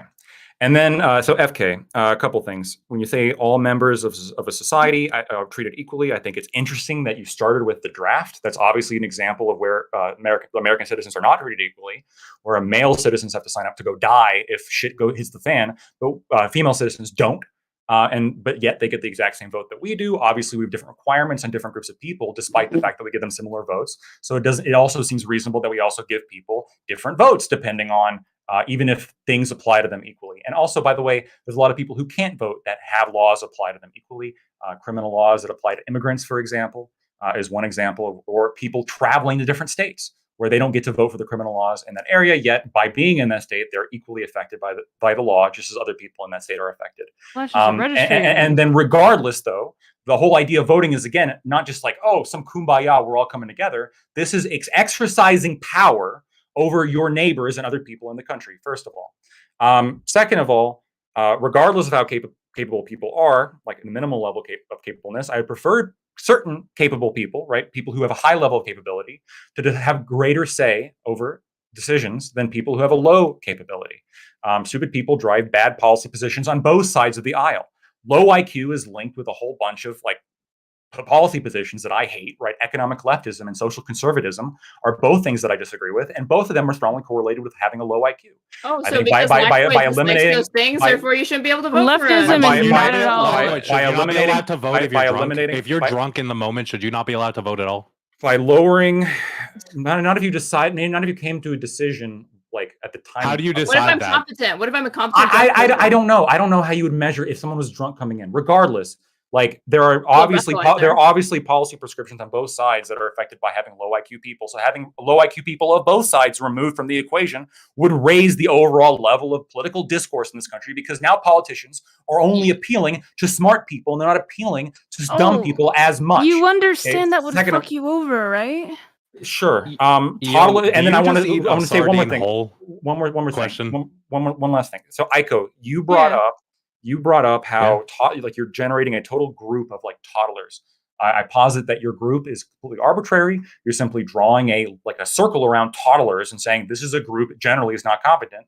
A much more accurate measurement would be, well, incompetent people are incompetent based on this test, right? I could simply put that as a category and use that as a category of which I deny people voting. And that category is going to be much more accurate.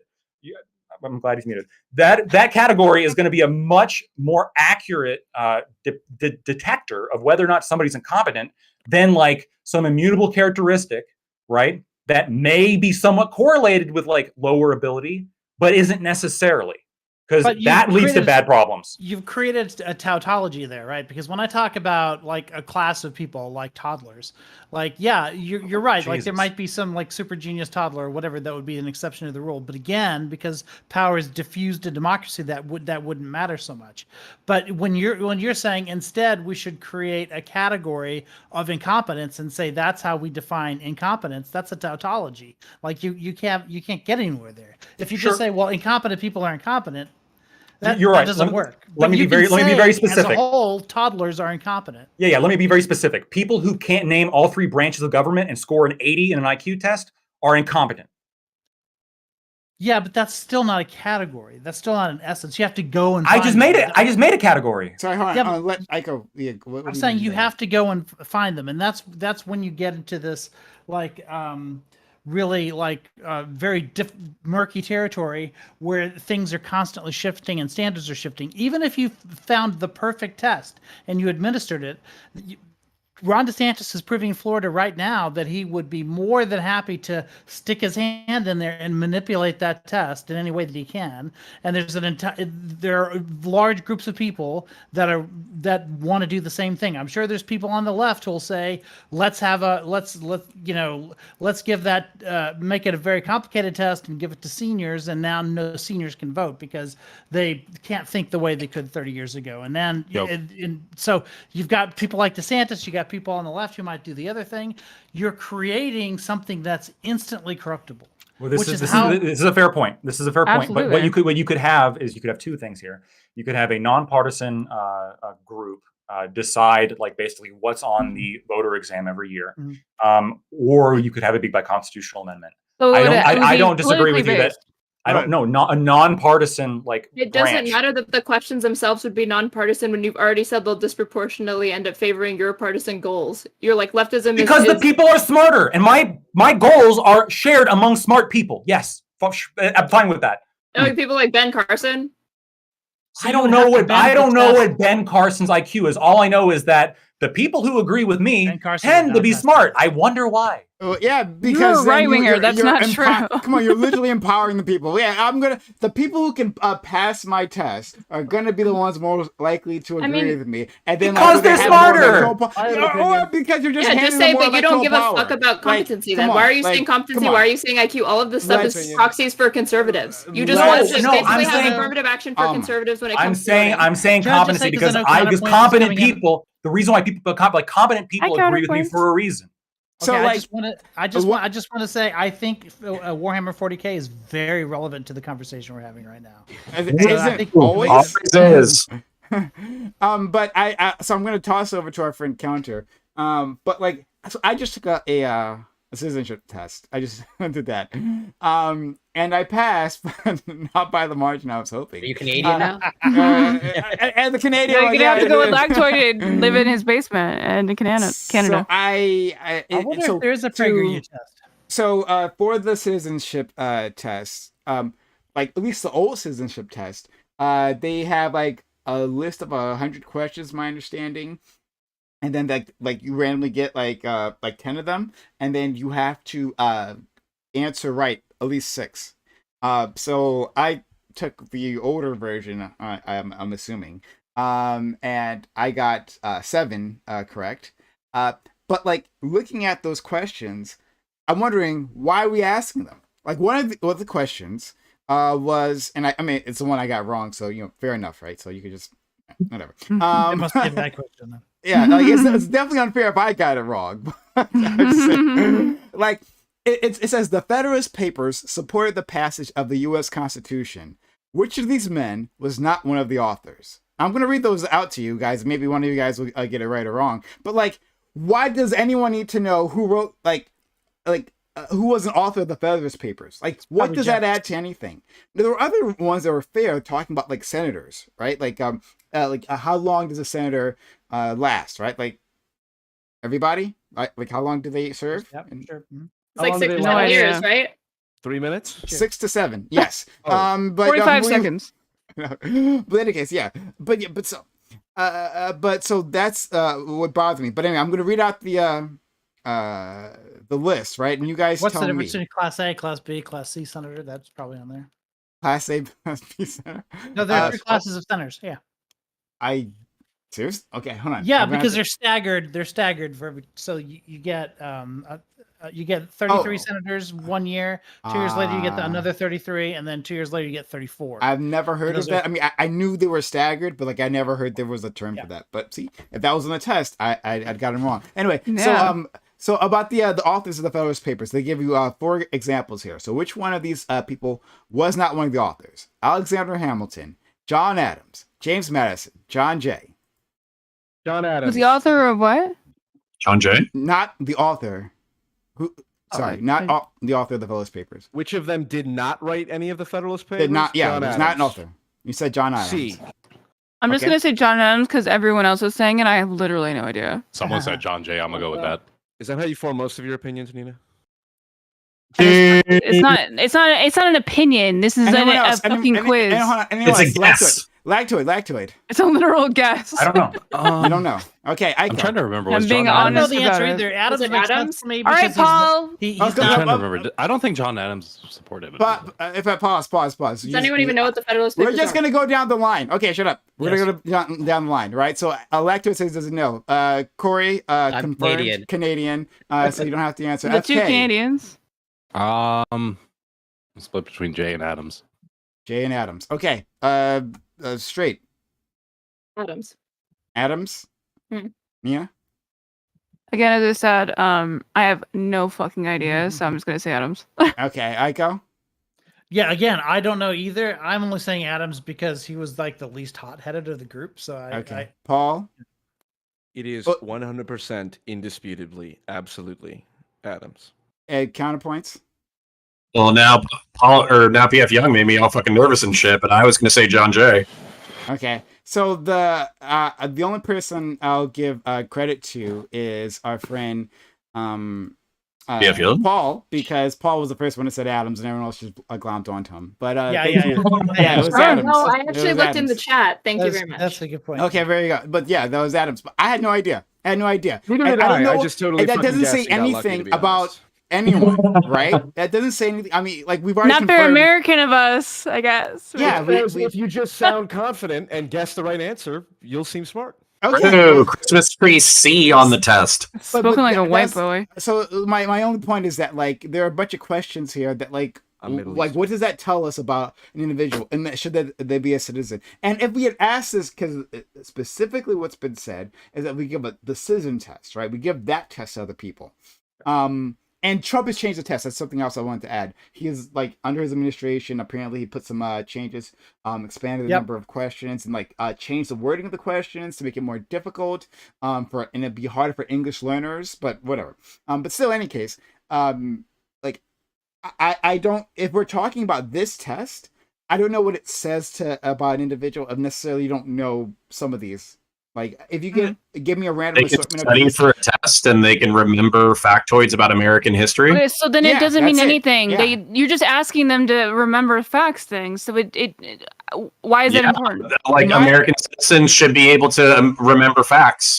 Yeah. My parents passed a citizenship test. And like they've forgotten all that. So I don't know. Like they passed one. Listen, both of them. This is a fantastic point though, because basically the entire American education system is about learning things, being able to pass a written exam, and then forgetting that shit fucking 3 seconds later.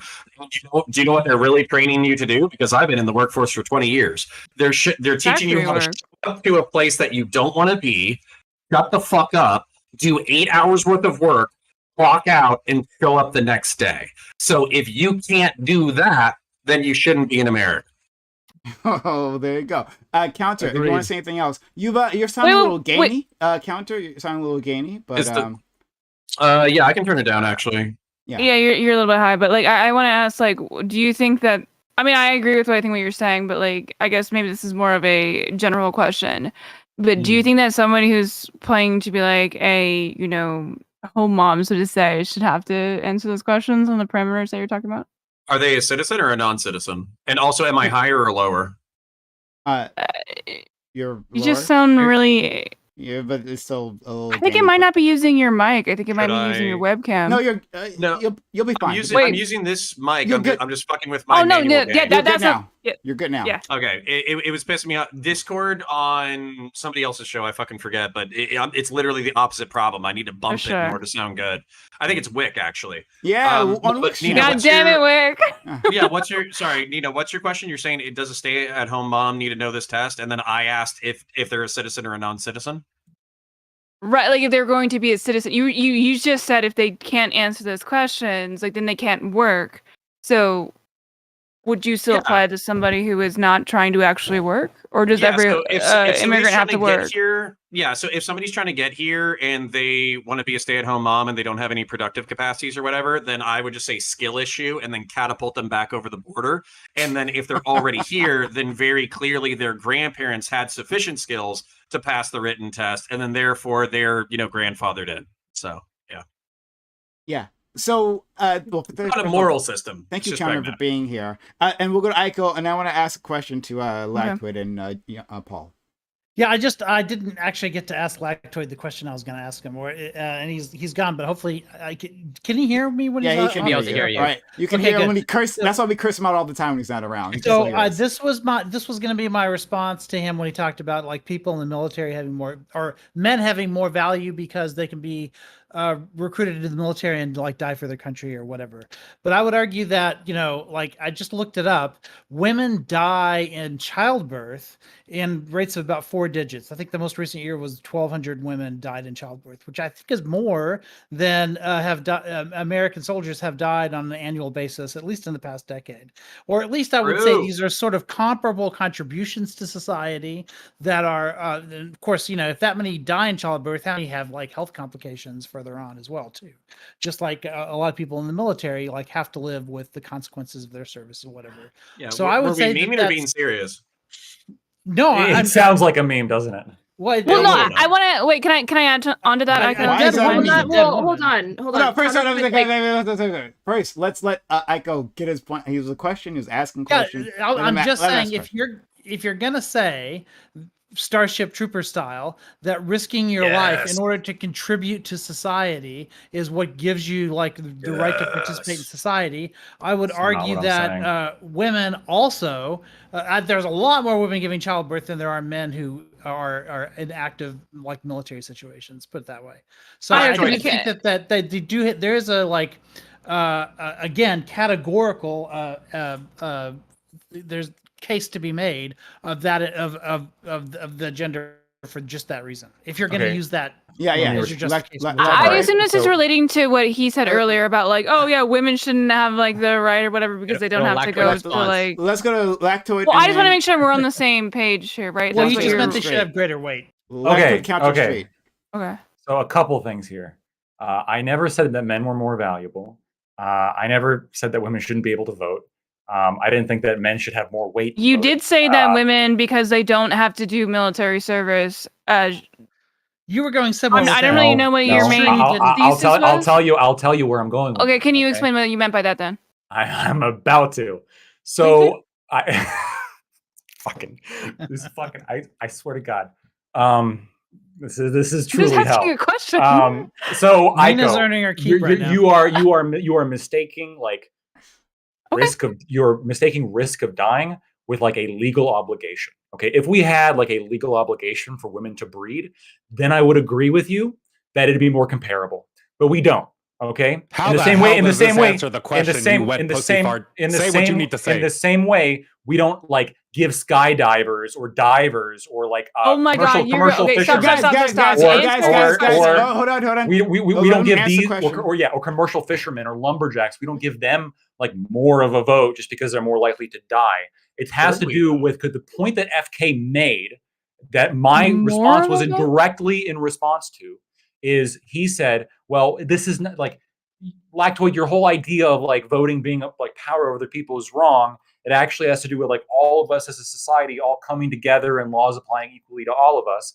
And my only point is laws do not apply equally to all of us. And you mentioned the draft, which is weird that you would start your point with mentioning a law that does not affect you as in me, or you as in ICAO, or you as in talking to me. He was talking to me, But Lactoid, when I say apply equally to all of us, I should clarify. I mean more in the sense of we are represented equally, right? We all have a say in how these laws are kind of like moved around. At the end of the day, some shit happens, but we all had a say in what happens, right? If we didn't that's like not it, true. you had the option to go out there and argue that you wanted this to do. Not as if you're long as 15. you were given the rights under the American Constitution, right? And if you want to change where voting rights begin and end, then you can change the Constitution. You're also given that right. No. But your whole premise is wrong. When you say, well, everybody has a say. No, anybody under the age of 18 does not have a say. People who are over the age of 18, but deemed mentally incompetent by age under the age of 18, many jurisdictions, under the age of 18, those people are given the right to go out there and argue that, like, hey, we should maybe have a say, and they're given the right to protest, and they're given the right to make these movements. Yeah, and so I can go out and protest the fact that they vote. Because guess what? In some you can go out and protest, and I'm doing that right now. There's some areas, Lactoid, where 16-year-olds were given the right to vote. Right? There's some local and state elections where 16-year-olds were given that opportunity because their voice is now. I'll do you one better. Okay, 14-year-olds then. Are we going to play this game? What's up, Aiko? We do voter registration drives in my school district. We're actually required by law to do it, but of course, because the Republicans are in charge, they don't enforce that law. So, but what we do is we go around with the League of Women Voters. And we try to register as many people who are going to turn 18, which is high school seniors, like in the schools. And it's all of my debate team participates. So I've got 14-year-olds that are having a greater participation in our democratic voting system. Even though they're not voting themselves, they're getting 5, 6, 10 of their friends registered to vote. They're having a larger impact than an individual boomer who goes out and maybe brings his wife with him to the voting booth. Oh, it's like they're wait. Hold on. Aiko, then that's great. Then under me and Paul's system, where there's some people excluded from voting, they can also have more of a political say if they go out and convince capable people to vote, right? Well, that would certainly be a way to cope with that unjust system. Yeah. Now it's unjust. Now it's unjust. I want to move on. We have limited time, so I just want to get counterpoints and straight rate. Well, shit, I wanted to find out what Lactoid's system is, because basically if he's advocating for like a Starship Troopers 2 years of service fucking whatever system, then yeah, like if you're then just articulate it, bud, because I'll tell you my shit. No, that's fine, Counter. And yours, I'll tell you mine. Fair enough. And you weren't here, so I'll absolutely take this opportunity to reiterate it. So make it quick. My concept is that in order to vote at all, you should demonstrate on a competency exam some base level of competency, and then like your vote is determined by your IQ. So if you have 150 IQ, you get 150 votes. If you get 70 votes, if you get 70 IQ, you get 70 votes, et cetera, et cetera. Counterpoints. I'll counter that. If you have a 90 IQ, you get to vote, and I get to kind of decide what goes on that test. But like I've decided this based on my own opinion. Go ahead, no. Yeah, so there's I am perfectly fine with like some base level of competency test. I think you can do it in a nonpartisan way. I do think that we should be able to, like, when we're talking about like civic responsibility, the ability to like answer like a multiple choice test and get like an above 60%, like the standards are at the fucking floor, and we still have to fight tooth and nail in order to get that kind of shit. The reason why I don't think that IQ should be correlated with the power of your vote is because there's like a bell curve with like IQ where there's like, you know, there's people who are retarded who are like under like 80 IQ, and yeah, you should throw their opinions in the trash. Then there's like, you know, 80 to like 120, and those are functional human beings who work their jobs and fucking pay their bills and all that kind of shit. Then there's like 120 to 200, and those people are so fucking autistic that they can do like space level engineering, but they can barely tie their shoes. Are they any less Americans? Dahmer get Are they any less Americans though? Are they what? Are they any less Americans? I mean, no, but I think Counterpoint's point is that they all get the same vote, right? Unless Counterpoint, are you saying they shouldn't be allowed to vote? Pay a lower tax rate? Also, it's hilarious to think that like disabled people are being mobilized to vote in the first place. It's like this is something I asked earlier. They do get They do get a vote. If somebody is mentally stunted, should they be allowed to vote? Counterpoints, like somebody, let's say they're like, let's say they do have that 135 IQ and they have like mental disabilities. Should they still be allowed to vote?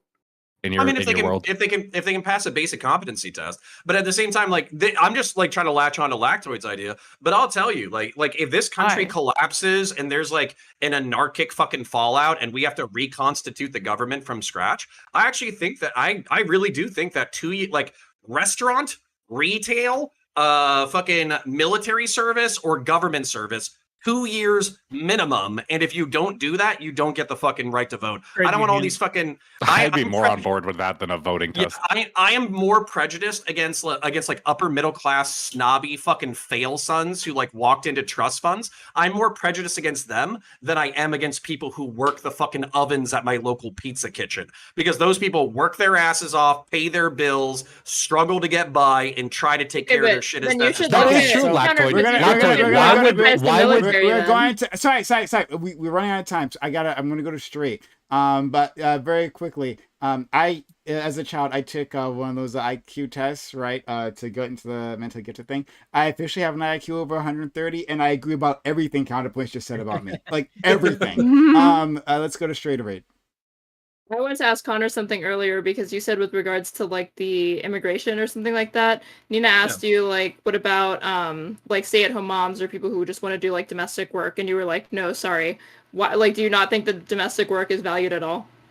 No, it's insanely valued. It's insanely valued as a culture. I just like, I am a civic nationalist in the way that like, I don't think that Nazi? No, More like a la Proud Boys, probably. That's Nazi is ethno-nationalist. Proud Boys are feds too. True. But civic nationalists, No, no, they're like, not. I think What? that you should have on. Oh my God, let me finish. So, no, I'm civic nationalist in the fact that I think that if you're coming to this nation, there should be a base level of expectations that are foisted upon you. If you can meet those expectations and you can contribute positively to the society, we'll let you in. And then if you can't contribute positively to the society, then it's up to your host society to figure out what the fuck to do with you. That's not our problem. Like a basic liberal principle being able for individuals to choose their own sovereign. Yeah, but I'm not a liberal. I'm a Republican. A classical liberal. Of the Lockean kind. Yeah, but there's also like there's cringe shit that classical liberals also advocate for. So I think like most classic liberals are also just like laissez-faire free market people who don't believe in any level of economic redistribution. And I think that shit's fucking giga cringe, because obviously you need some level of institutional support in order to make sure that human beings manifest their ultimate selves. So you need some level of statism and redistributive economics. Okay, all right. So we run out of time, so we gotta move on. And one of our friends is unfortunately going to leave us, but thank you, Paul, for being here. Like, Paul, you're awesome. Like, I always really enjoy arguing with you. So yeah, let me know when you have time, like for a subject. We're going to have a great time, like yelling at each other. Paul, I love you. Paul, you're a right-wing cuck that fucking hates everything that's good in this world, and I hope that you find that out. Before you go, Paul, can you sound answer? like my mother. Paul, can you answer why are you opposed to the IQ addition to the test? I would be opposed to the IQ addition because intelligent people are very good at rationalizing stupid ideas. So why are you fucking bad at anything then? I'm for basic Starship Trooper rule. If you're not going to do a civics competency test, I agree. I think we should go civil service. You understand Starship Trooper was a parody, fascist right? Propaganda, probably. It's a parody of fascist propaganda. Yes. I still feel like I've it's never so seen odd. Starship Troopers. I just heard the rules. Oh, so you're just saying things. All right, classic. I agree with a basic competence test. If immigrants have to pass the civics exam, every American voter should have to as well. Seems like common sense to me.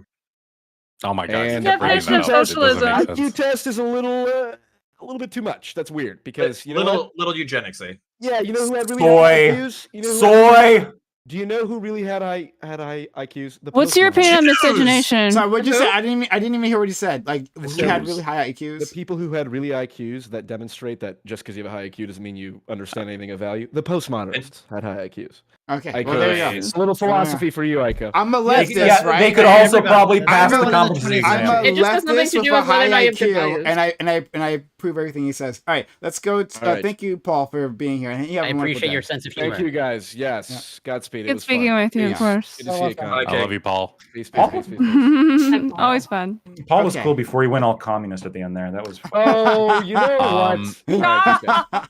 Oh, he's still here. I said it earlier. I don't like this idea of immigrants being compared to like American citizens taking the fucking test. All right. The reason American citizens aren't taking that test every month is because we have an expectation that you went through the American schooling system and you probably already went through the process of like learning about these fucking random civics things. So why are you still retarded after going through education? Some people might still be. It is, but we have an expectation. Unless you want to argue, of Americans can actually pass these tests, right? Yeah, it's fine to say that, but we have an expectation that we've already taught them. Unless you want to argue that you're changing all of society to focus only on this test, and every time we do it, we're like focusing on educating for this one test every year. I don't know why. I don't know what every year thing, but anyway, we're moving on. So thanks all for being here so far. We're going to go on to our next topic. Really quick. Hold on. Okay. Hold the panel. Pause. Okay. All right. I can just say the really quick thing I just have been wanting to say for a while is I just wanted to catch up counterpoints quick. We were talking about the introduction of PragerU into Florida public schools, and it's just a small step from there to making PragerU design the test that allows you to vote. And this is what I mean with what I'm putting here. Even if you come up with the perfect test, and I do agree that the civics test is pretty good.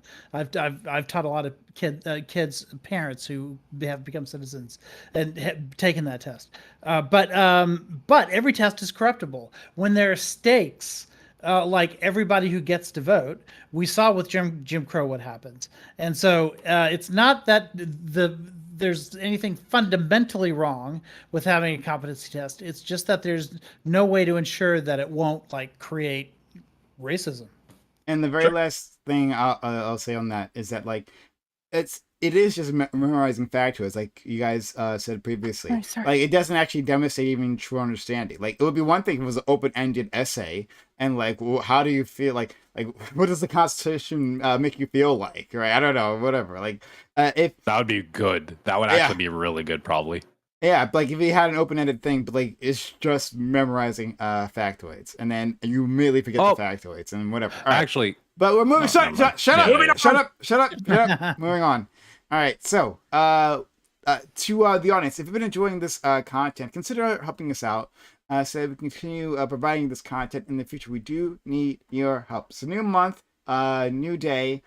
So the leaderboards are pretty much all open. So consider subbing to the channel. I haven't done so yet.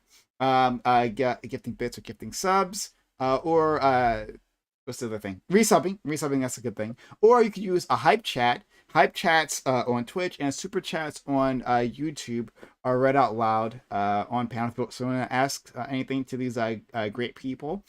You wanna try to determine why Lactoid is the way he is? Well, then put it in a super chat. Because he's smart. High IQ.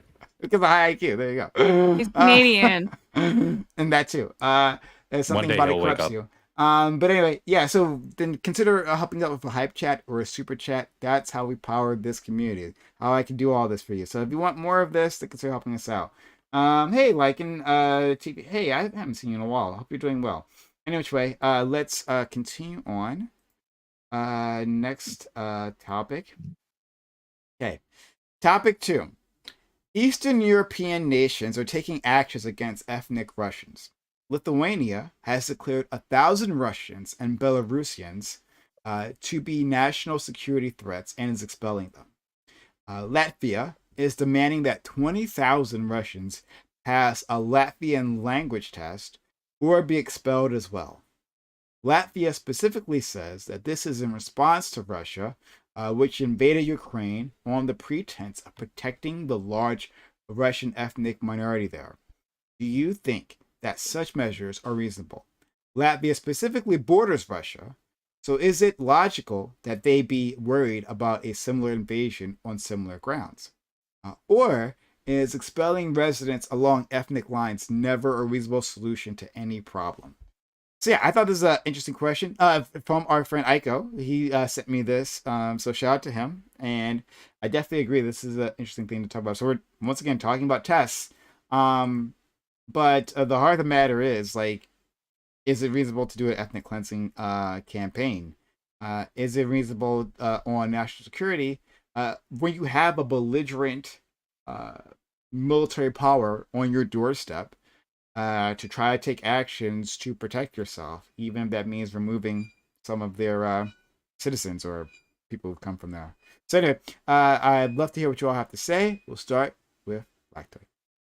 Yeah, no, this is a tough one because I understand the logic behind it, right? Russia did invade Ukraine with a lot of the pretext being because ethnic Russians were under attack and being oppressed, and so therefore Russia needed to move in. The reason why I don't think it's reasonable here, though, is because both of these countries are NATO.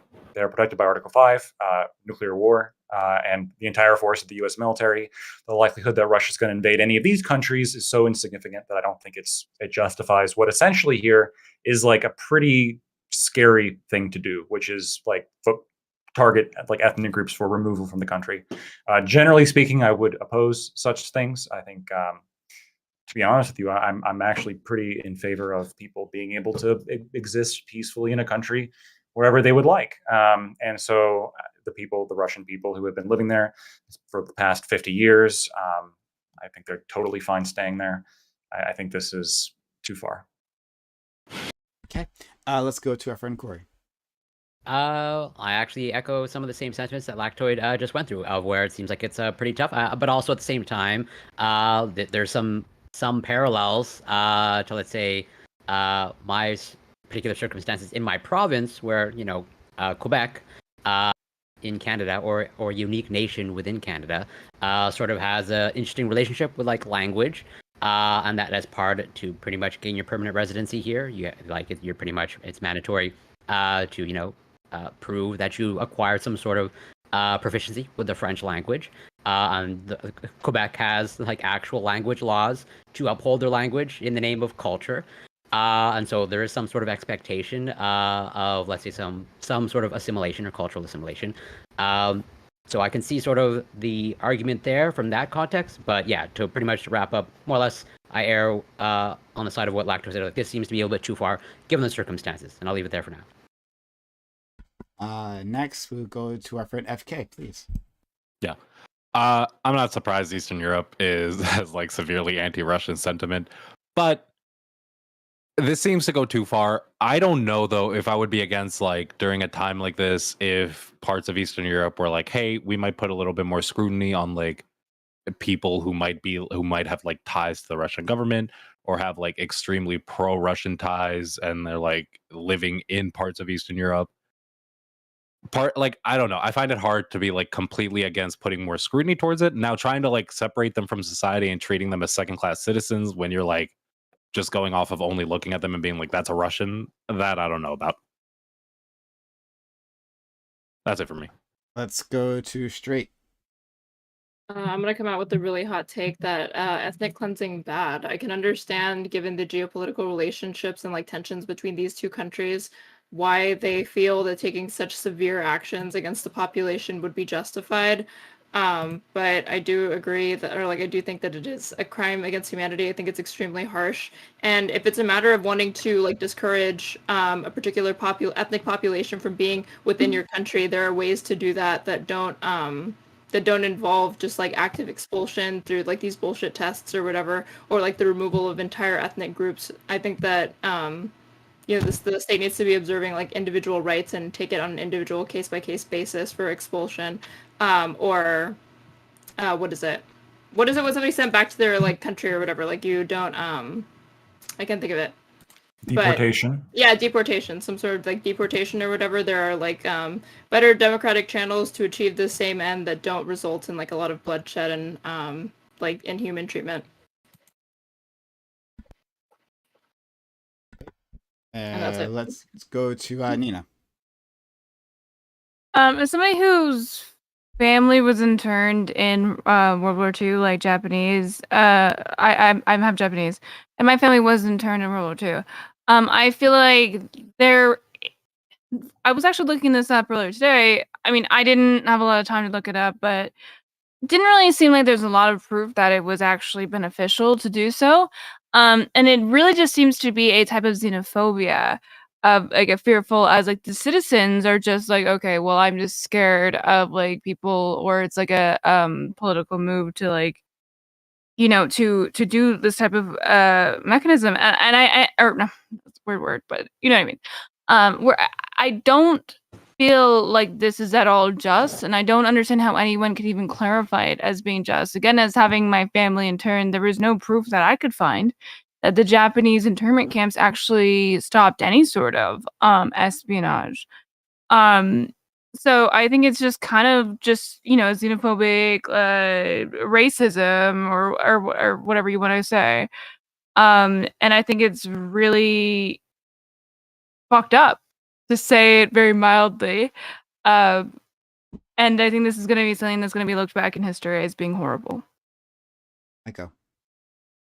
Yeah, the reason I suggested this topic is because I keep swinging back and forth on this issue. I can't defeat either side's arguments. And so since everyone on the panel seems to be against this, I guess I'll be the guy who presents what the other side looks like. Because, maybe not everyone entirely, but if just to know the history of that part of the world and what Russia does. This goes all the way back to Stalin. Actually, goes long before that. But if you'll recall, the way Stalin was able to take over Crimea before he gave it to Ukraine was he ethnically cleansed the place. What he does is he takes Russians, he brings them in, and then he gives them the houses of the people who lived there before that he pushed out. And then he says, "Oh, look, it's ethnically Russian now, so now it's ours." And then they did that again in the Donbass with the little green men, where they come in, they start harassing people, they get them out of their villages and neighborhoods, they take over the houses, and then they hold like a few years later, they hold a referendum, and lo and behold, everybody's Russian. And then this is happening again right now. Wagner Group has been repositioned into Belarus, which is being annexed by Russia. Russia's already announced this, that they are annexing Belarus, which means Russia is bordering Poland. And they're surging all these troops up, and these troops are going in posing as civilians because they know that like Poland is taking in refugees and stuff like that. From Ukraine. And one of the only ways to differentiate a legitimate refugee from one of these people that's posing, just like they did in Donbass, just like they did in Crimea before, is language. Language is like the sort of the biggest test of culture there. Doesn't mean that unjust things don't happen as a result of it. This is why I'm torn on the issue. But the fact is, we have the luxury to have an opinion like here in the United States that would disallow that kind of bigotry, all right? Because we have the luxury of being in a country where we're not really at risk, even though we do complain about the Reconquista and like Mexicans coming up from the south and stuff like that. But that's not the same kind of threat that these Baltic states are facing. And so that's what puts me at a bind. That's what makes me understand what they're doing. Because when the numbers reach high enough, then they start, and they want that land bridge to that little piece of Russia that's out there that's between Lithuania and Poland. And they want to get that by planting as many Russian speakers in that pathway as possible so that at some point they can say, no, this is actually Russian land. And I just don't see how they fight that without using language as a marker for identity. Okay. And what did I say about informing people, Iko? It's not acceptable. Let's go to our damn it, I did it again. Friend Counterpoints, who I've missed so much. Counterpoints, thanks for stopping by here, good friend. And you can introduce yourself or jump straight into your opening. Yeah, so no, my absolute pleasure. I do love being here. I just I got done with paternity leave recently, and I'm back in the wage cage. I'm not big enough yet to go full time. We're doing well on the YouTube channel, but not well enough to go full time. So obviously, anybody's support is appreciated. And basically, what I would say is, if you're into science fiction, science fantasy, I run a middlingly successful Warhammer channel. We're at like 47,000 subs. We actually broke 1 million views in the past 28 days, which is a huge milestone for me. That's only the second time that I've ever done it, so it's fantastic. Then also in the description below, I have the Counterpoints Coliseum, where I post debates such as this, and I have a Counterpoints essay channel where I'll be posting some edgy essays in the future. But addressing the topic, I think that I largely agree with Lactoid that this is an overstep, but I also, so we don't agree with each other for the next hour or so, I kind of want to play devil's advocate and try to articulate like the moral impetus behind it, and also how I think that it could apply maybe if it doesn't apply here. The reason why I don't think it applies here is because of NATO, is because if they invaded Latvia, Lithuania, Estonia, any of those countries, and they use like majority ethnic Russian enclaves as a justification to do it, then the United States would say, fuck it. And then we just go slap them in the face, which I think is, that would actually resolve a lot of these issues. However, that does not mean that we're going to be there forever. Trump was talking about withdrawing from NATO. There seems that there's Republicans who are sympathetic to being isolationist. They would need to get a senatorial, because it's like a formal treaty, they would need to get senatorial approval, which I think would have a huge domestic backlash and international backlash. So the chances of it happening in the immediate future are low. But what a decade looks like after, economic collapse, what 2 decades look like, 3 decades look like, if we're even here in 3 decades, I don't know what that looks like. And so if the Estonians and the Latvians and the Lithuanians are playing a long game where they either say, you integrate or you get the fuck out, I do understand it logically. And then we could talk about Japanese internment if we wanted to get spicy with it too in the open, but I want to yield back the time. So so let's get into it. Panel. To start off, like, I think I might be a little bit biased on this just because, like, I'm Albanian. I'm like, my ties lie solely with American interest, but like my family comes from Albania, so a lot of the stories I hear, a lot of the stuff I hear is like from that perspective. And like the biggest way to correlate this would be like, imagine in America we had legitimate evidence that like Mexico was actively sending immigrants to like live in certain parts of America, right? We already do. And then not only were they doing that, but then also Mexico was funding like revolutionary groups in parts of America that were trying to split off of America to become Mexican. And then those areas, right? Yeah, like those areas were slowly breaking off. You could say America was doing that type of fuck shit when it came to like Texas or when it came to like expansion, but like I feels like right now we live in a very different era, and that's what we're witnessing happening in this part of the world, right? Like Aiko said, that's what was happening in Ukraine. That's what was happening in most of Eastern Ukraine, was a funding of like military groups, was a funding of getting these people to like settle in these areas, right? Was trying to fund this literal split off of like... Who are we talking about? Russia. Albanians. We're talking about what Russia was actively doing to Ukraine. Yeah, but do we know that this like 1,100 people are specifically being used as like political pawns to deliberately like settle in this area, like as part of like a broader irredentist plot? Do you know what I'm talking about? I don't, because for them to just like instantly be classified as enemies of the state is like the scary slippery slope to me. It's not the idea that you can. Well, it's not that the people are enemies of the state. It's what we know is that Russia is actively funding to have people settle in these areas. The enemies of the state are more like the military combatants that rise up that Russia's been funding. Right, and we're not talking about Russia, right? Mainly like colonizing that area. Right, you're just using that as an example because we're talking. Yeah. I'm using Mexico as an example. I'm like, that would be like a 1-to-1 of what it would look like if it was happening like on our border to us physically, right? It would be like if Russia were Mexico paying for that, and we have like. Wait, so Aiko, can I ask something before we continue? Yeah. Who is multiple times our size? Who is calling it a reconquista? Is it Mexican government officials? Is it Mexican paramilitaries? No, is it some kind of cultural thing? It's a cultural thing inside the Hispanic community here. It's regarded largely as a joke, but then a lot of right wingers like have grasped onto it and have sort of used it as a boogeyman for like Mexicans actually want to resettle and retake the southwestern United States to get their territorial integrity back. About 10 years ago, there was a lot of discourse about making English the official language, and that was one of the reasons, was because we might end up like Quebec or something where there's a real risk of like people like trying to like create their own culture. There's a fear of the southern areas becoming but Texas just this new like little talks Mexico. about like separating from the U.S. I know. It's but, like, hypocritical. Of course. I mean, Texas is it's hypocritical, but like Texas wants to separate from the U.S., but Texas wants to be like the new America, and they don't want to be Mexico, right? Yeah, they don't want to become New Mexico or whatever you would call it. They want to be on their terms. But I'm just saying, like, the equivalent would be if Mexico were like massively larger than us and had a history of dominating us for like the previous 50 years, right, under an Iron Curtain, or even a few hundred. Because that's what happened to a lot of these nations in Eastern Europe. They were, you got to remember, these people were like under Russian rule. Like, it's fucked though, because like I don't know the only way I could see.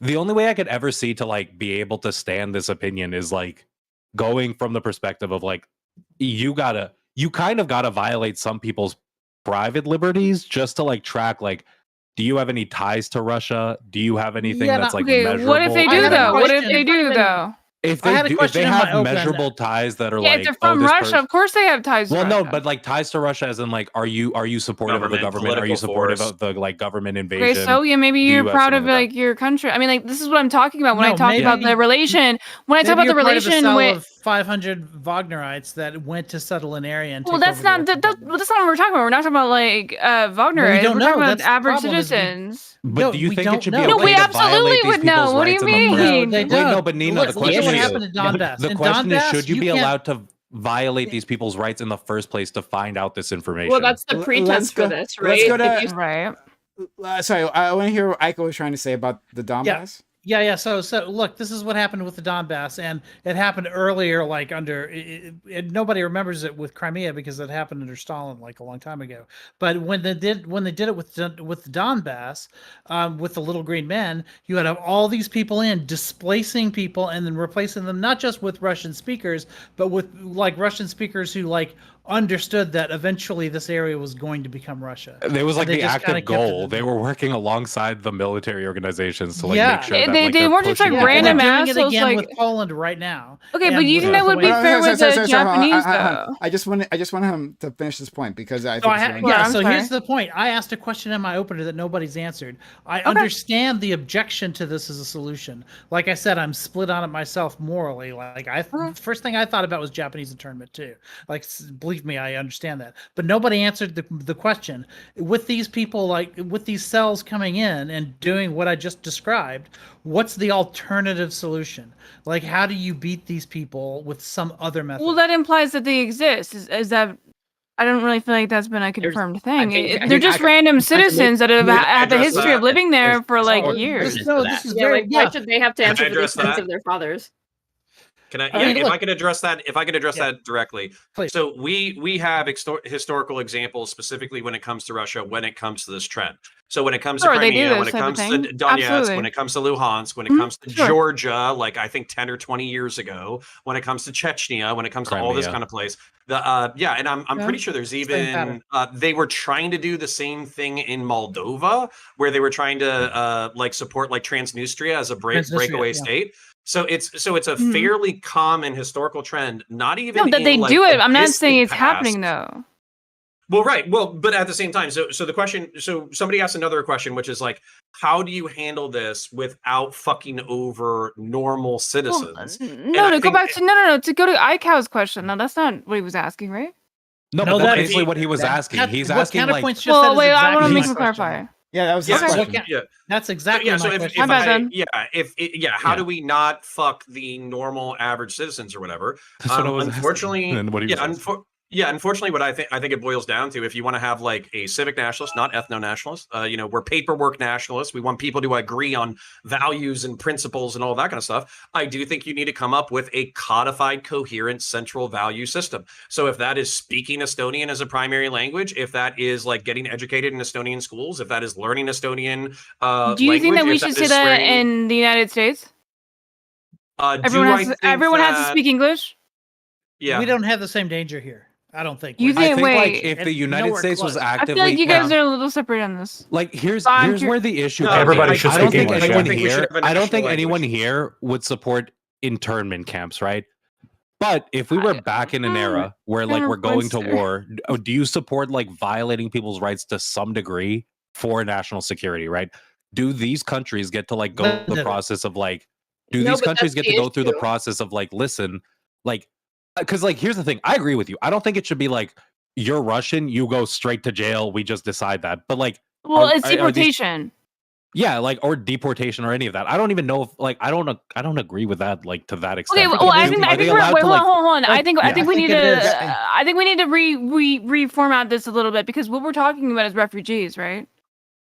No, because it's not just refugees. Because like in that part of the world, but a lot of the ones that are talking about are refugees. So what you're doing is you're damning them to sending them back to the country that they are leaving. But then, would you agree with the process of like how would you deal with those refugees? Do you So, allow them to like congregate in certain areas, or do you like forcefully separate them around like your countries so they No, don't why get would I like do no major population centers? One way or the other, we're not talking about refugees. We're talking about people who like settled there. That's yeah. So I think there's no refugees. I'm gonna give. Sorry. I want to get Lactoid. He's been waiting. Fair enough.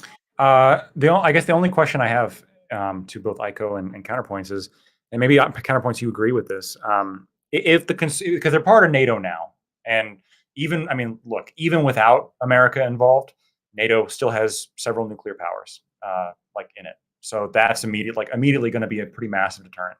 But like assuming they're playing the long game in the sense of, well, they're concerned that someday they might not be protected by NATO, and so then Russia might move in. Wouldn't playing the long game here just be like, hey, you have your kids have to learn Estonian, and like we're going to teach just like in America we teach like English language arts, right? You also have to learn Estonian. And we have the government documents being Estonian, and the part You're of the allowed to speak Russian. You just have to also speak Estonian. Yeah, so part of the assimilation process, and in the long run, this would achieve the desired effect without what they're currently doing, which is deporting a bunch of old people who maybe are don't speak but I think those languages, but they're not relevant. They're not going to be relevant in 30 years, right? I want to address it directly. So when it comes to NATO without the United States, maybe this is just me. Maybe this is my bigotry against French people. Maybe this is my bigotry against Germans.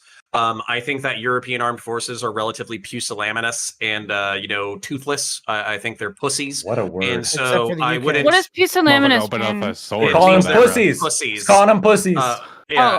Ironically, that's what it means. Yeah. So Okay. I literally that's where the word comes from. Yeah. Yeah. So if I was Latvian, Estonian, or Lithuanian, I would not trust the future of my country to French and German interventionists. Yeah, it would literally be Poland and the UK because Poland wants to go to war with Russia. Yeah, and the UK is a nuclear power. Yeah, of course. But at the same time, Russia's a power, and I would expect the UK, if they didn't have the support of the United States, to toe the line with the rest of the Europeans that they're relatively neighbors with. So that's where I think the Latvians, Lithuanians, and Estonians being paranoid is somewhat justified. Then when it comes to is forcing ethnic Russian settlers in these countries to integrate into society a better solution than deporting them? Yes, the answer is unequivocally yes. But if they refuse, if they say, fuck you, we're doing distance learning in Russian, I support Vladimir Putin, you can't tell me what to do, I might have Estonian citizenship, but I have dual citizenship with Russia, and they have a fucking Wagner fucking bumper sticker on the back of their fucking truck, then fucking deport their asses, and I wouldn't give a shit. But I want to hear from Straightaway, Nina, and Corey, because they haven't what is your guys' opinion on what Counter just said? Because that's kind of what I was thinking too. Because if somebody has these allegiances, go ahead. How is this not the first stage of a genocide? Okay, I want to address that. Wait. You're saying that they have allegiances. I want to address that. Corey. I want to. So I bring up Quebec for a reason. Where Quebec, they have actual language laws, and that to come here, even just in Canada, you have to prove that you can speak. We have two official languages, English and French. Would you characterize what Quebec does as a genocide? Straight ahead. Wait, who are you asking? I'm asking. So to go there, so you guys would not accept anyone. Cultural genocide, yeah. Because I don't think that there should be internet language requirements. Yeah, that's psychotic in my opinion. I agree with that. You would agree that Canada engages in cultural genocide, given that we have language. That makes sense. Sure. Okay. Sure. Yeah. Hold on. Would you apply this to teaching all subjects? To support the Estonian policy. Yeah.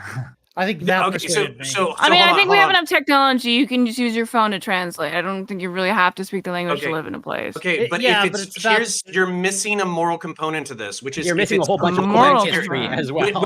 Which is if it's voluntary. If you're moving to Quebec and you're I want to take advantage of the society and the culture and the buildings and the we're talking about refugees and the French lycée. We have refugees here. We will, and I'll differentiate that shortly. So Nina, to kind of steelman when you keep bringing up refugees. I think there are people who are escaping the Russian government because they don't like Vladimir Putin and they think that he's a totalitarian dictator and they want to take advantage of European economics. I think those people exist, and I do think that there's probably a few generations of people who settled previously. Yeah. You're talking about Russian citizens? Yeah, I think like so. For instance, like I shop from a store. I shop from a store called Liber Demonica. That was a Russian. That was a Russian based company that was building third-party bits for Warhammer 40,000. Because of the war, they fled to Estonia and reformed their business in Estonia. So yeah, there are absolutely Russian people who flee to these countries as a result of like the political problems. Right, and you would consider those refugees, right? Yeah. Yeah, and I would say that if they told the guy from Liber Demonica, if they said, hey, listen, we understand you're from Russia, you're fleeing political persecution. As a part of your deal staying in Estonia, we want you to send your kids to Estonian-speaking schools, and we want you to learn our language. I think that's a perfectly reasonable ask. Why should it be conditional on that? Wait, hold on. So if you, I'm sorry. If you, okay, so you think that they should have to give up their entire identity as like a family tradition because they can keep it, but they also have to learn Estonian. I think this is a very metric to determine their loyalty. Well, to clarify, this is like the Native Americans, you motherfucker. Do you understand that? Wait, but like the Native Americans is like a different story. This is more like no, it's the exact same story. Though you have to send your kids to a different school. It's the exact same fucking story. To go to Aiko's point, it's not the exact same story. The issue is when it comes to Russia, we've seen on multiple. No, wait, we've seen on multiple occasions that Russia will use methods like sending people and making them groups of like refugees, or just trying to send people to settle on the borders of their nation, right? So they can expand a little bit further, right? That's what these nations are worried about. So when it comes to like, listen, we're okay with having refugees, but we need to have like other methods of like securing that like we're not having what happened all around us happen to us. I don't see a problem with a nation doing instead of like a background check.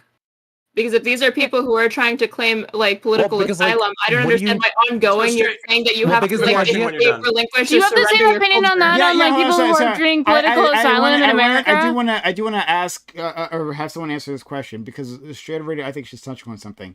Like this idea of like a language test, like you have to learn the language. How does that ever imply loyalty?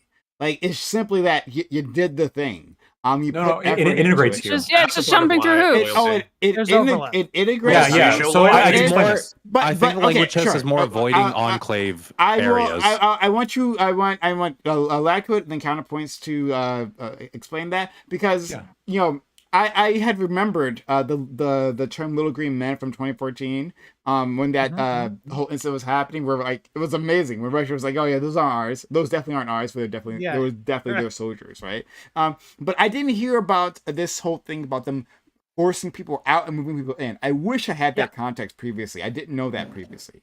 Like if that was the case, if we had some sort of operation like that, or an example of an operation like that happening in a neighboring country, and we were afraid it's going to happen here, then I don't know that like the fact that someone knows English, like I don't know what that matters. But like, Lactoid, go ahead. Yeah. So Lactoid and counter. Yeah. So like, and a great hypothetical would be like, let's imagine like if the laws were such that like China like could move in a tremendous amount of people because they have so many people and like significantly sway like the politics of America to be pro-China, right? That'd be a concern.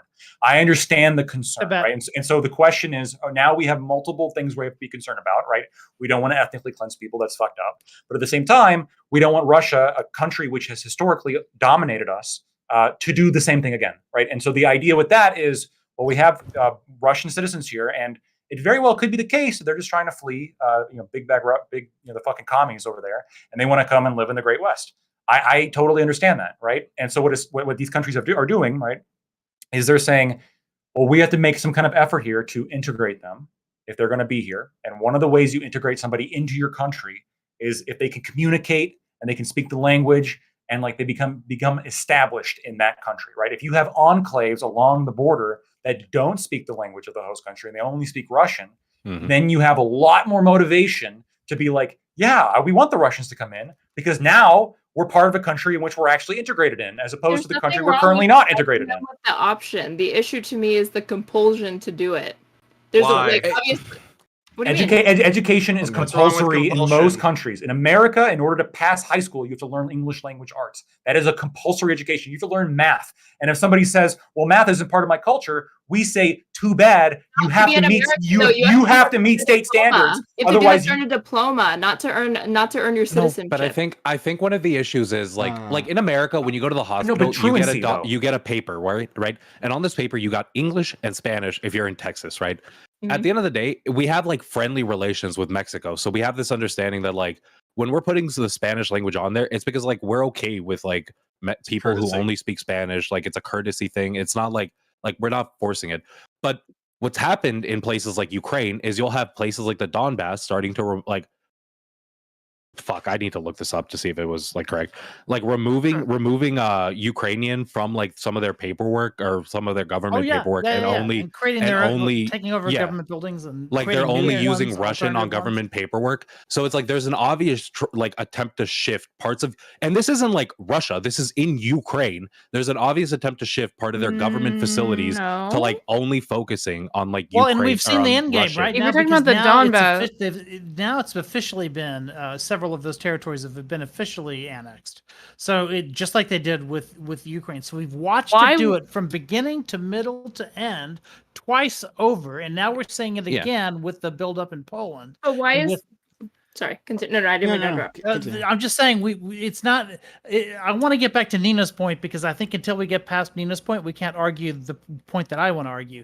Nina's asking, is this really happening, or is this just like a hoax or like an artifact of history that's not happening anymore? But it's not just that it's started up again, it's that it's never stopped. It's been a continual flow of replacement people, basically ethnic cleansing, now in 3 parts of that part of Europe.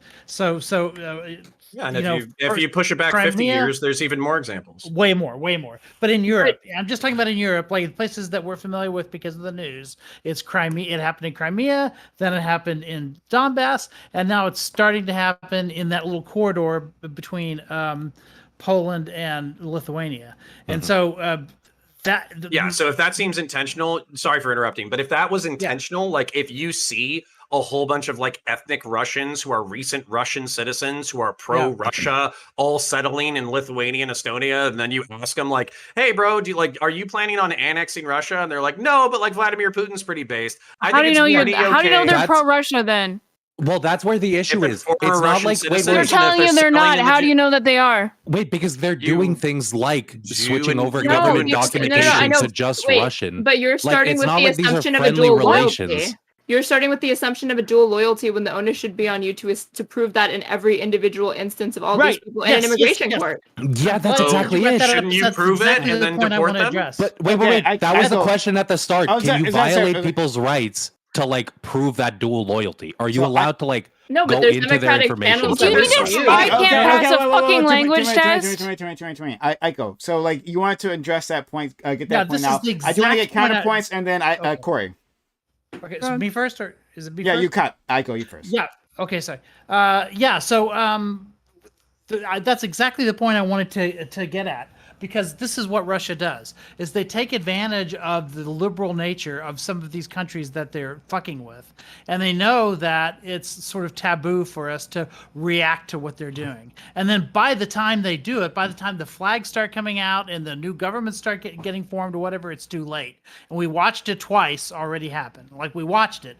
And we couldn't stop it in Crimea because it offended our liberal sensibilities to respond to it in any way. And the same thing with the Donbass. And we're trying now, very, very late, to try and take the Donbass back, but the problem is we're watching it happen. But this is exactly the problem that she puts her finger on it, because you can't, like, it really does offend our liberal sensibilities. It really is going to create a lot of injustice for a lot of people, because you're creating a burden of proof for the governments that this is happening to, and Russia itself doesn't put any of those restrictions or moral burdens on itself. So by the time you can prove that it's happening, it's too late. Let's go to counterpoints and then Corey. Thank you. Yeah, so I want to answer a question that was asked a few minutes ago. How does language tests show loyalty? And isn't this just hoops to jump through?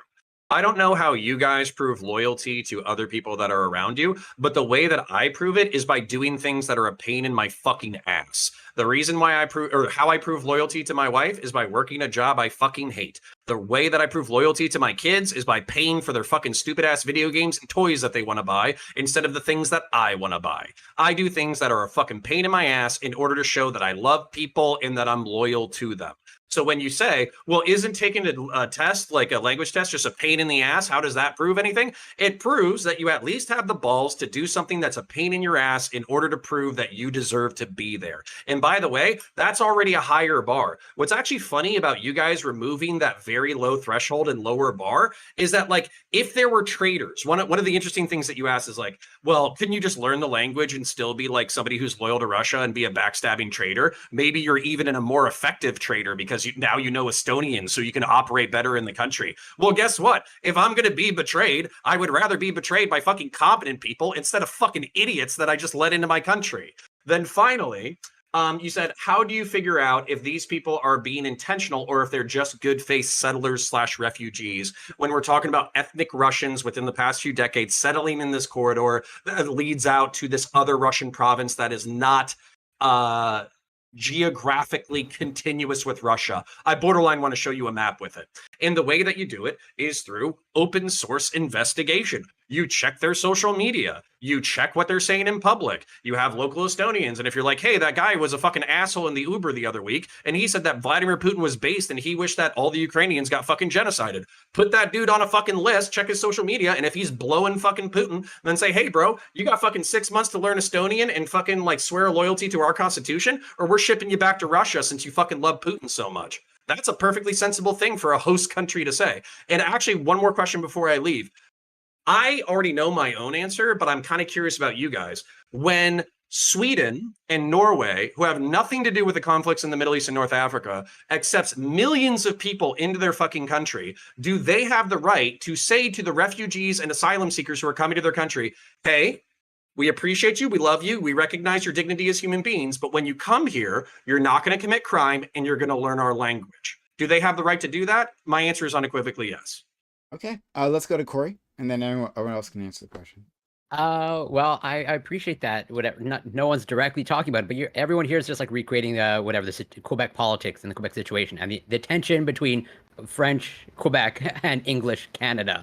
And there's a reason why Quebec has French language laws, and that if you don't understand, as someone who's an Anglophone living in Quebec, and has to abide by these language laws, and like doesn't actually speak French, it's like I can see like both sides of like, if you don't understand sort of the connective tissue that the French language has in their culture, and that's like sort of their starting point, and that's like where like that's their birthplace, and that's why they protect it so heavily, and that's why when you're an immigrant want to getting permanent residency in Quebec, like you have to pass language test.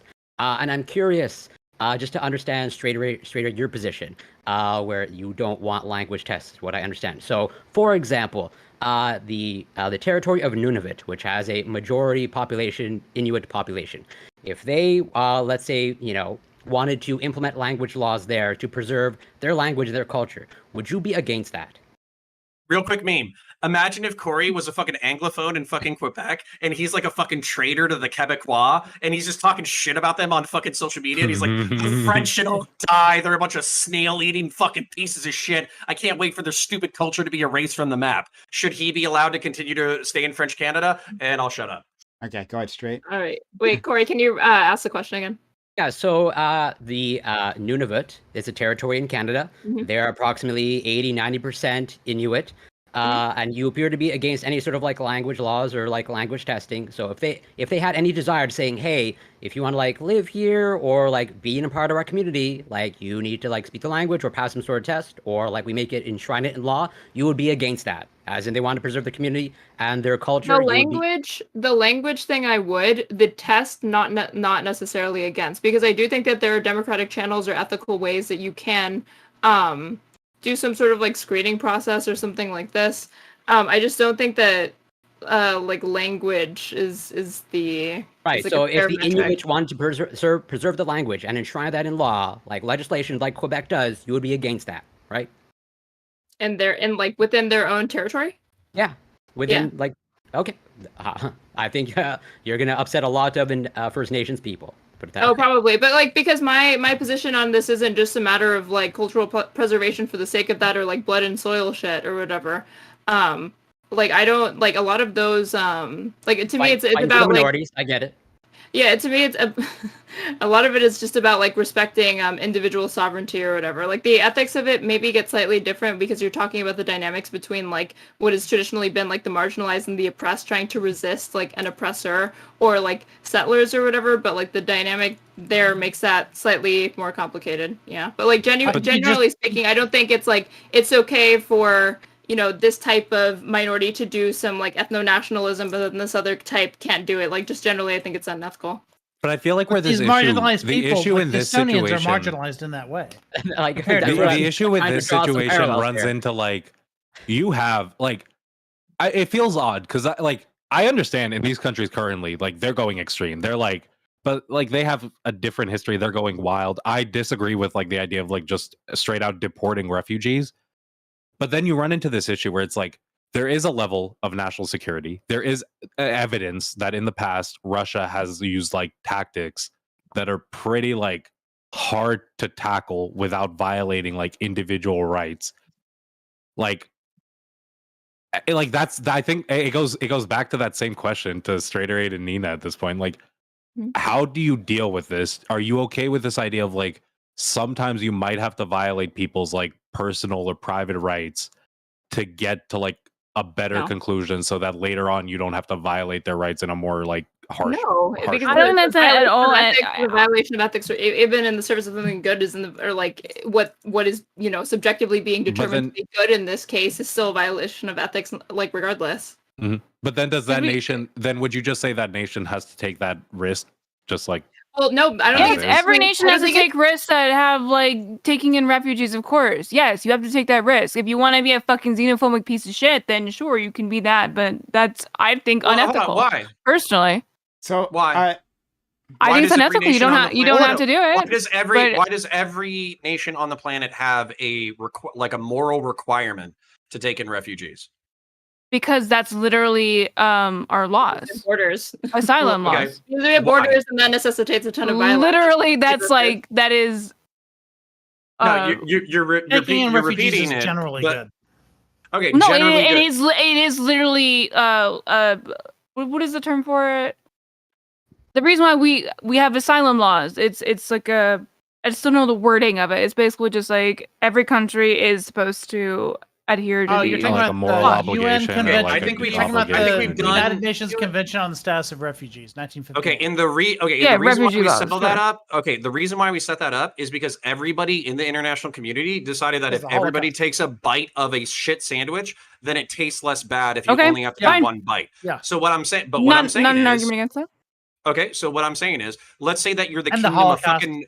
Let's say you're the kingdom of Bhutan and you've had no international relations with anybody ever. You're on the border between China and fucking China and India. You don't even have your own delegation to the United Nations. You actually go through the Indian embassy in order to have any kind of representation whatsoever. Okay, are you actually making anything serious? You're being so hyper specific right now that you're. I don't think I should take anything that you're saying seriously. Can you please? Is there any way for you to make an example that is not so fucking hyper specific? I don't think it should be that hard. Counterpoints. To be fair, if they never signed into the treaty, then they have no obligation. But if they signed into the treaty, they do. That's what I was poking at. And then, real quick before I let it go, no, you weren't. What Just Average FK said is exactly what I was trying to. Oh, so you just didn't want to make that argument, then? Oh my God, I don't give a shit. I'll make whatever arguments I want. So just real quick with fucking Lactoid, he had a ridiculous hypothetical, but I think it's like a very interesting thought experiment. China has 1.4 billion people. Let's say that we just gave everybody the right to vote, like as soon as they show up. They could literally send the entire population of the United States to the United States, and then those people, if you basically didn't have China can just do that. Go ahead. Yes, they can. It's a hypothetical for a reason. Like if we gave them the right to vote as soon so as wait, Hey, shut up! Everyone, shut up! Hold on. Sorry, I do want to move these things along. Everyone keeps interrupting. Please let counterpoints finish. Yes, and this is a hypothetical, so no, I don't expect China to put 400 million people on the plane tomorrow. Although it would be a good idea if they wanted to do birthright citizenship and then vote us into China. But technically, let's say that we had no restrictions on the rights of anybody, and we just let 400 million people, Chinese people, come to the United States tomorrow. They would still have 1 billion people back home, and then if they were full citizens under the law, they would have the ability to vote to become a part of China, and they would literally have a 51% majority without even getting below 1 billion people. So what would you do in that scenario? Would you start your ethnic genocide? No, you can answer. You can answer, and then I'm going to go to. I'm saying you can answer. Shut up. Okay, and then I'm 100% shut up. Oh, I think meant right now. I'm sorry. I think meant right now. Yeah. So you're Nina. You're gonna answer, and I'm gonna go to Lactoid, Ico, and Single, and FK. Connor, will you be here for me? For my turn? What? Who? When it's my turn, will Connor still be here, or is he leaving? Oh, yeah, I'll be here. Yeah. Yeah. I'll be here till 11:30. Just really quick. I just want to say, like, you know, we don't already simp for China. Like, we are a capitalist. Do you think that the Chinese market isn't a fucking huge part of our fucking country, that we simp for them constantly? Are you serious that you're going to act like, oh, all of a sudden we would be super upset if a bunch of Chinese people voted to be part of China? Like, also, how the fuck do you vote to be part of another country? That is the most fucking dumbass low IQ bullshit that I've ever fucking heard. Do you have any idea how this works? Can I respond to that? Where did they find you? I would like to respond to that. You can respond. So number one, I think that even with your point that you just made, you would concede that if the United States bent the knee to China politically, because we had 400 million Chinese citizens, that would be an objectively worse world with a dystopian government. And then two, no, I didn't say that at all. Okay, well, that's what I'm saying. And then my second point. I didn't say that. Hold on. Okay, well, I'm rebutting what you said. Counterpoints. In your hypothetical, you asked me what I was saying. Let him. We're throwing so much at him. The second point. Yes. And then the second point is that most countries, like that are democratically or Republican formed, actually form the exact way that you described it, where you vote on Articles of Confederation and the Constitution and all that kind of stuff. As a matter of fact, in the conversation that we're having, this is exactly what happened in Donetsk and Luhansk. Yeah, that's why we were able to make DC a state, even though everyone likes that, and it's a very popular position. I don't think this is a rebuttal, but that's okay. That's fine. DC is also more relevant in your Luhansk and Donetsk argument. Sorry, because I want to skip. DC isn't even a state. I just want to skip past this point very quickly. Look, each state has had to ratify whether they want to be part of the United States. Like, they take a vote to get to join us, right? And right, like, if we're talking about the whole thing about doing it by putting in friendly ethnics into that territory, that's literally what the U.S. did, right? So for every state, they don't take that vote until it's Texas, like 51% white people, right? That's what they did with Hawaii. They just shipped a bunch of white people in there, and then after that, then that's when Hawaii gets to become a state. We've done that like every single time. All right, moving on. So let's go to Wait, but no, that would require China being the one doing that, where they were ratifying our country, but that's not how China works. Because that wouldn't even make sense on that metric. I have no idea. But let's go to Lactoid, and then Ico and Shade Rate. And then okay, sorry. Okay.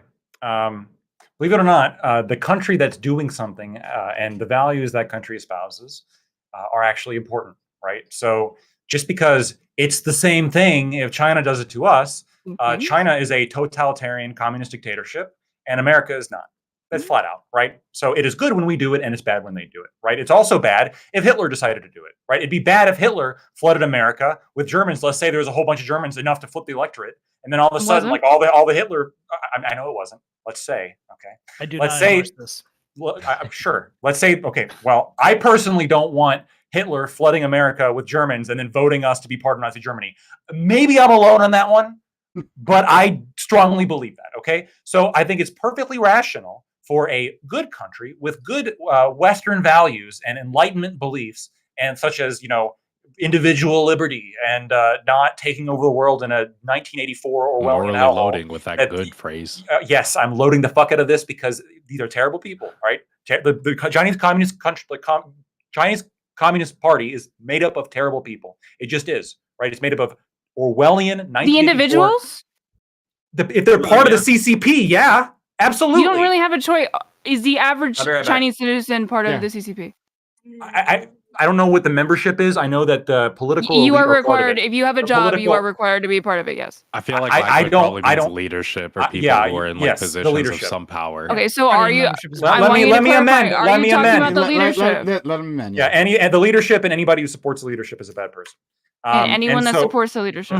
Yes, and I don't want them to flood America and annex it into China. That'd be a terrible. Okay, so you're just a fucking racist. And like you've literally been my this job. entire fucking time. Jesus fucking Christ. Yes, I am a racist because I don't want America to Yes, become you part of are. the Chinese Communist Party. Yeah, you It's not- xenophobic. I guess so. Okay, so She's not saying if that that's your racism, last point. if that's You're saying racism, it because you're It's making the xenophobia assumption and that racism Chinese people yes. are controlled by Yes, yeah, yes, it is. if that's Yes, that's it is. racism, yeah, then I'm a racist. Fuck it, I don't give a fuck. If a It is and by the way, if it's also But you also racist, meant to being a xenophobe. like, hey, Blackthorn. hey, Blackthorn, you know what that word means. Let me finish. If it's also racist, if I was to oppose Hitler's plan, let's say, Massing of is sending in enough Germans to switch the American electorate to become part of Nazi yeah, Germany. if you thought that just If that's German also refugees racist, coming into if America was going to do stop that, yes, that talking would for be fuck's xenophobic. sake. You understand? Okay, You You're not cannot new. make a People good did point. have this ideology. Let me finish. Wait a second.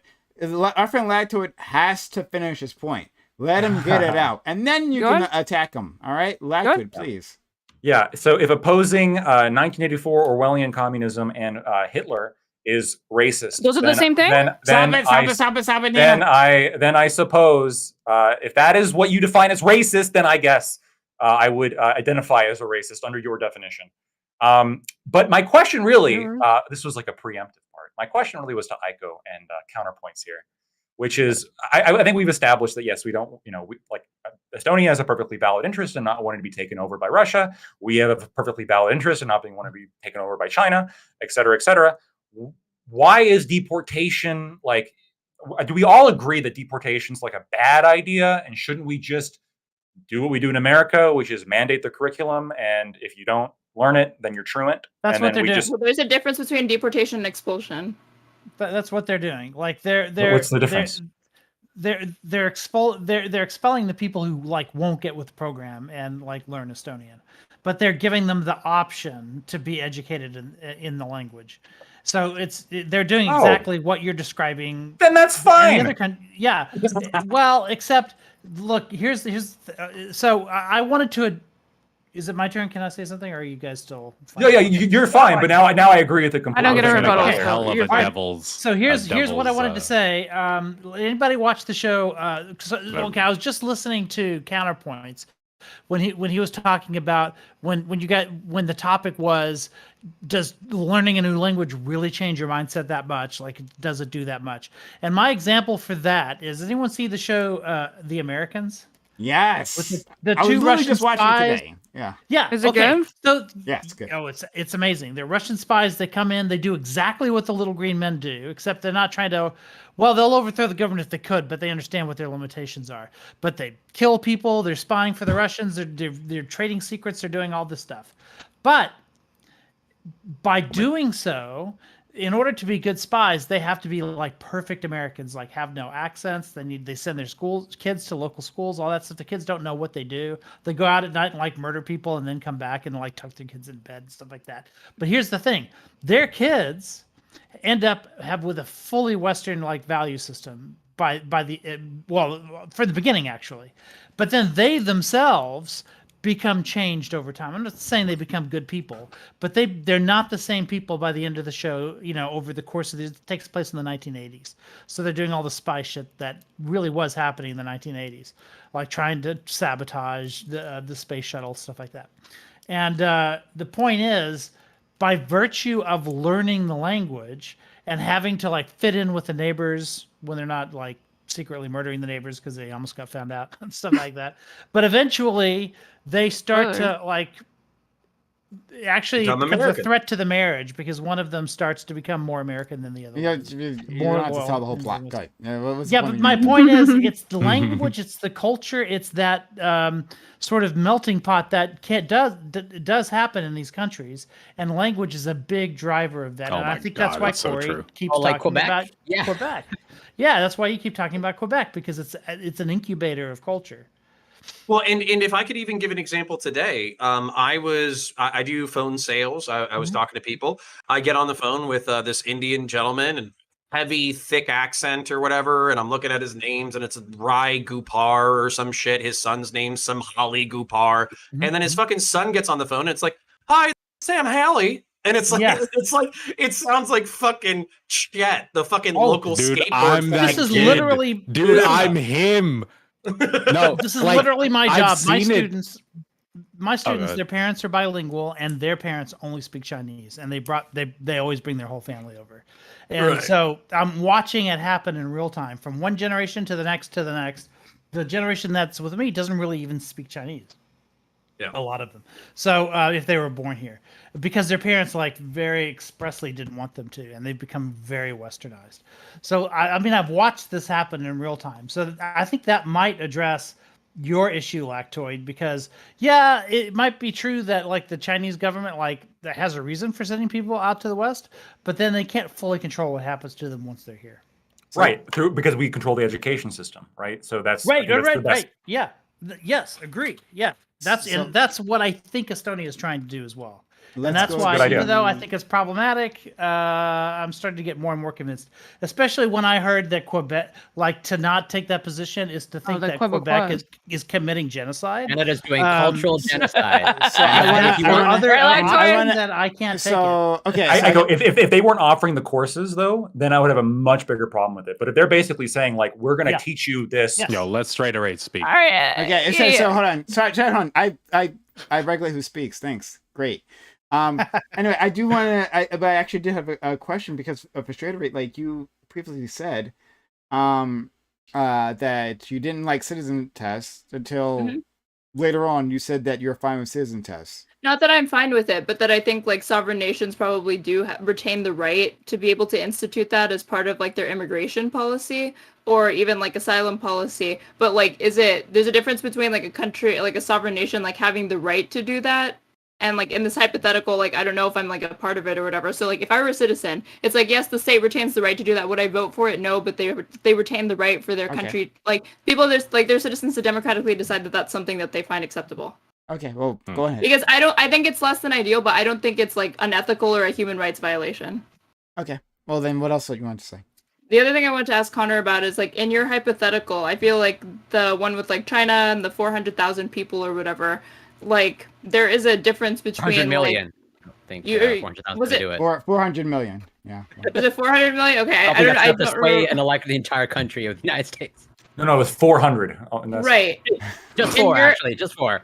In your hypothetical though, like you're I can't tell if like that amount of people is being artificially supplanted and basically expelled from China and forced to resettle into the United States, or if it's part of like a broader conspiracy or plot to artificially like install this native population into another country to replace them, because then that would just be like colonialism. Or if you're talking about like the encouragement of like migration and like free immigration or whatever, like all of it kind of got like muddied in that. And so it's like, of those 400 million people, if some of them are part of like a broader conspiracy or whatever, like I would say that's illegitimate. If they're trying to be like expelled from their country and installed in another, I would say that is like that's wrong or whatever, because like that's what you're talking about is like a almost like a high-tech invasion, you know. And like no, I don't think that you don't like a country necessarily has to like turn the volume all the way up on like the pull factors or whatever.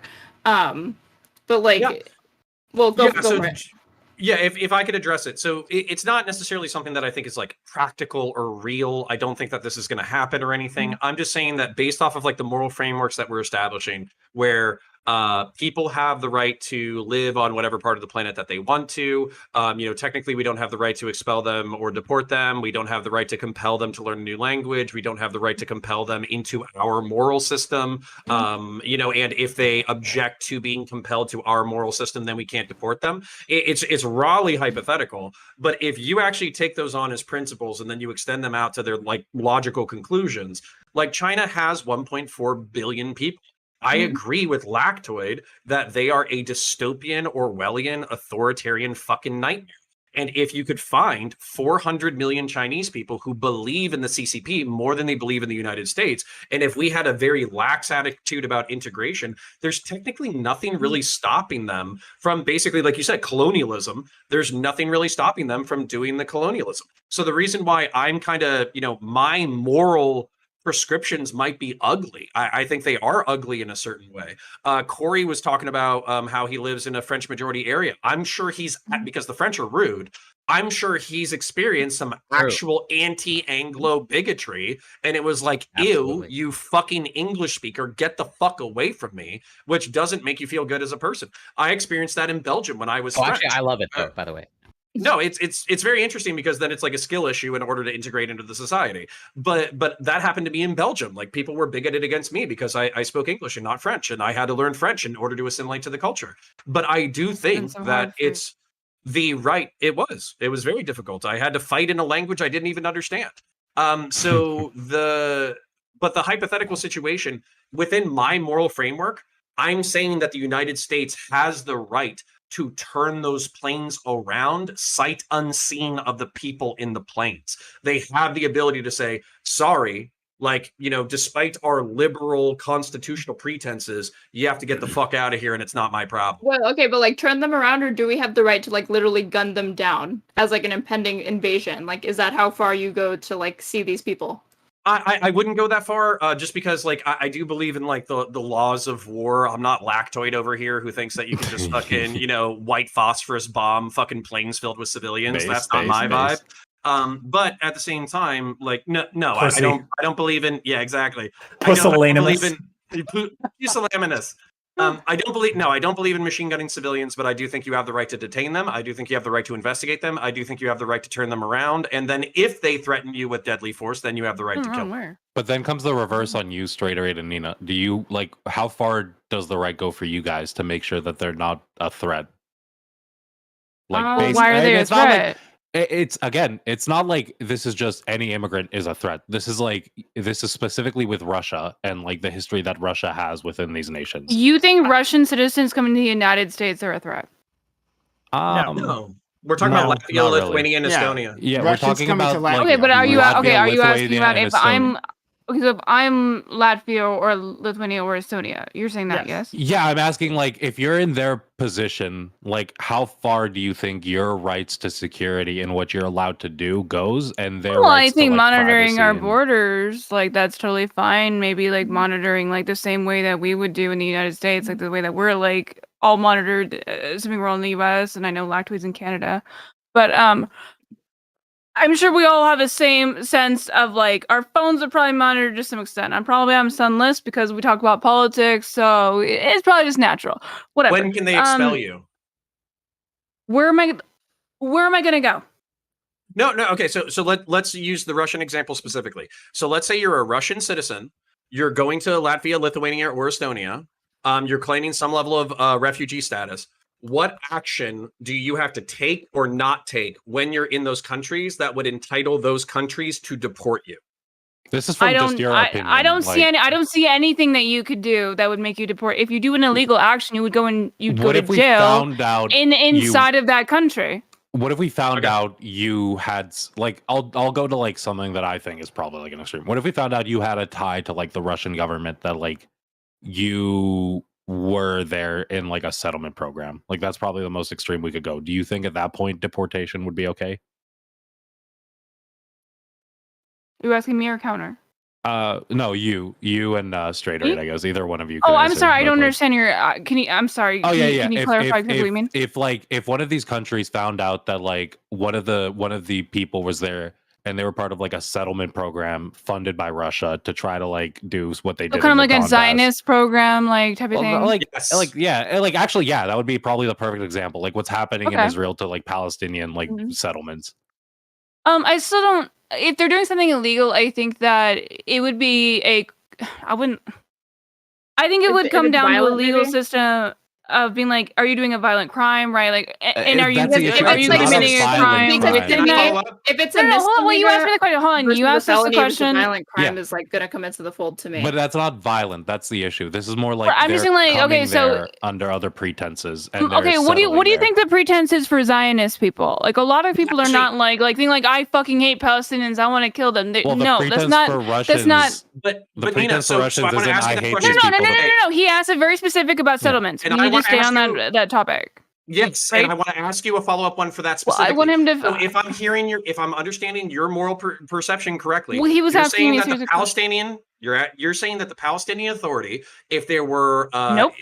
Jews who were coming into Palestinian territory, you would have the right. Okay, well then what? This is why you're wasting my time. I want him to finish what he's saying because you didn't finish asking your question. He's extrapolating for something where you didn't finish your. Yeah, I can extrapolate it. Yeah, stop interrupting Nina. Jesus. The issue with the like Palestinians and Jewish one, or like the Jewish issue, is like they both have these differentiating stories. They both start from like different points in history. It's like really complicated, right? You could argue is way more simple to me. Wait, I mean, like it could be more like the methods they're using right now. I could argue are pretty bad. But when it comes to Russia and Ukraine, like I mean, I guess technically we can use that same argument, but it doesn't feel. Oh my god! Right. No. I wanted to say on the the settlement thing. So yeah. So like if we found out that somebody was doing that, if we found out that Russia was actively trying to settle in like Latvia, for example, right, and they had like. Let's say we had like the most extreme the documentation that this person was settling there under the pretense that they were just immigrating, right? As a refugee. Are you okay with deporting but you that said person? That it was because that's not a refugee. That's somebody that you have demonstrated is actually like duly loyal. No, I agree, right? Nina, do you agree with that or no? Okay. I wanted to keep on using the Zionists as an example, and I guess we want to move away from that. Is that where we're wanting to go? The Zionist was more like a comparison. I guess like the example would be like hold on. Let me say something really quick, really quick, like the West Bank. Really quick point, and then we can move off of this. Okay, I know it's a really complicated subject. We don't have to get into it like in depth or anything like that. Like I'm not trying to get like in the weeds with this. I'm just saying like a lot of people that are like Zionist recruits are just like Jewish people that are from the United States and shit like that. Like they're just like people who have no fucking clue what's going on. It's just they're religious, so they end up going there, and then they settle, and they're told that that's what they're supposed to do. So then that's how it ends up. But so they're kind of just dumbasses, and they're a little bit unaware. I agree with you, Nina, but that's what's argued about the Russian settlers, right?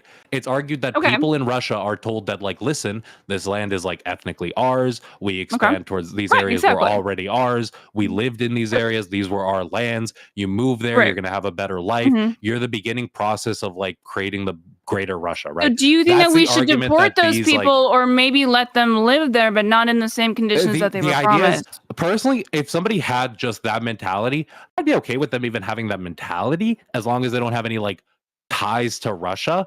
But I would still argue that if you're moving into these countries, you probably have some duty to like try to become homogenous to these countries. When Aiko brought up earlier language, it like struck a nerve with me because like I've seen my parents move here, right? My dad learned the language. Well, they already do though, right? Wait. But the way they interact with like society around them is fundamentally different, right? My mom will never get some connections that my dad has built with people who speak English just because like it's this different feeling when you can actively like communicate with someone. It's this different feeling when you can spread back and forth like what it is you're thinking, what it is you're feeling.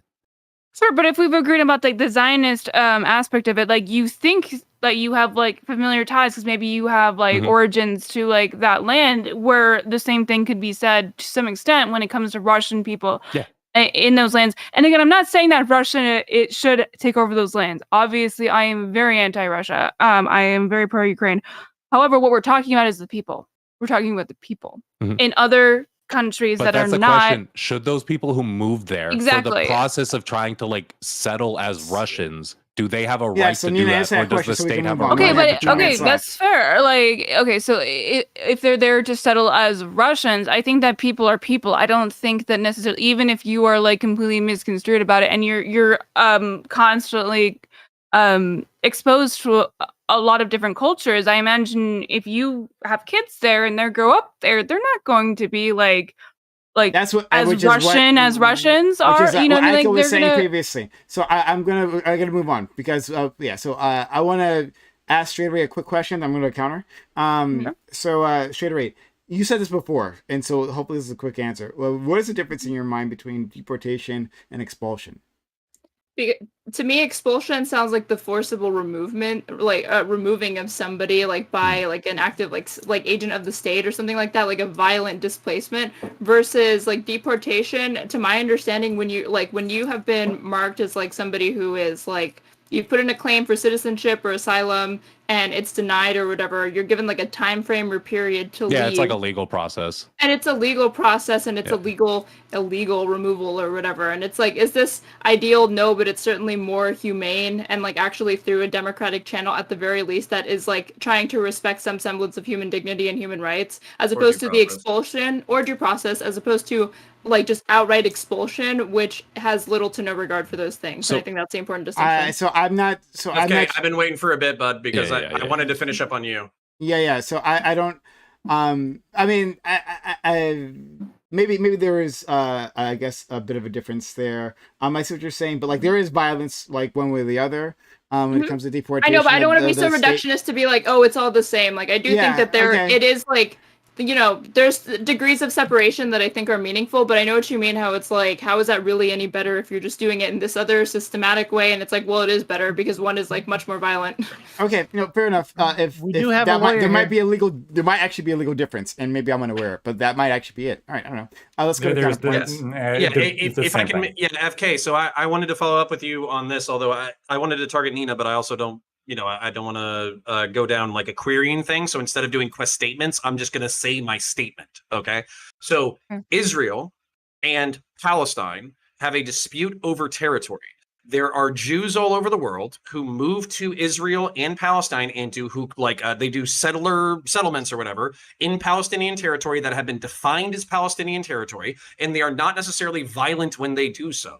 They create houses, they build internet infrastructure, they build up settlements and all that kind of stuff. But then what ends up happening is when the Palestinians come back and they say, this is actually our territory, you're encroaching on our territory and you need to get the fuck out. The Israelis say, well, guess what? The IDF is going to back our play. And if you start killing any of our Jews, we're basically going to shoot all of you if you try to actually expel us actively from the land. So in my moral system, I would say that the Palestinians, I wish they had the ability, but if they had the ability to enforce this is the territorial integrity of the nation of Palestine.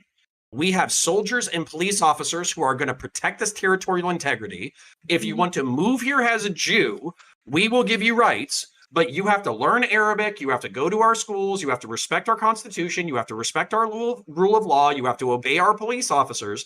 That is a perfectly rational ask on behalf of the Palestinian territory. And then if there's Jews who violate that intentionally, where they're settling in Palestine specifically in order to create settlements that Israel can then annex, then I think that Palestine absolutely has the moral right to preempt that action by basically demanding some level of deference from the Jewish settlers or deporting them.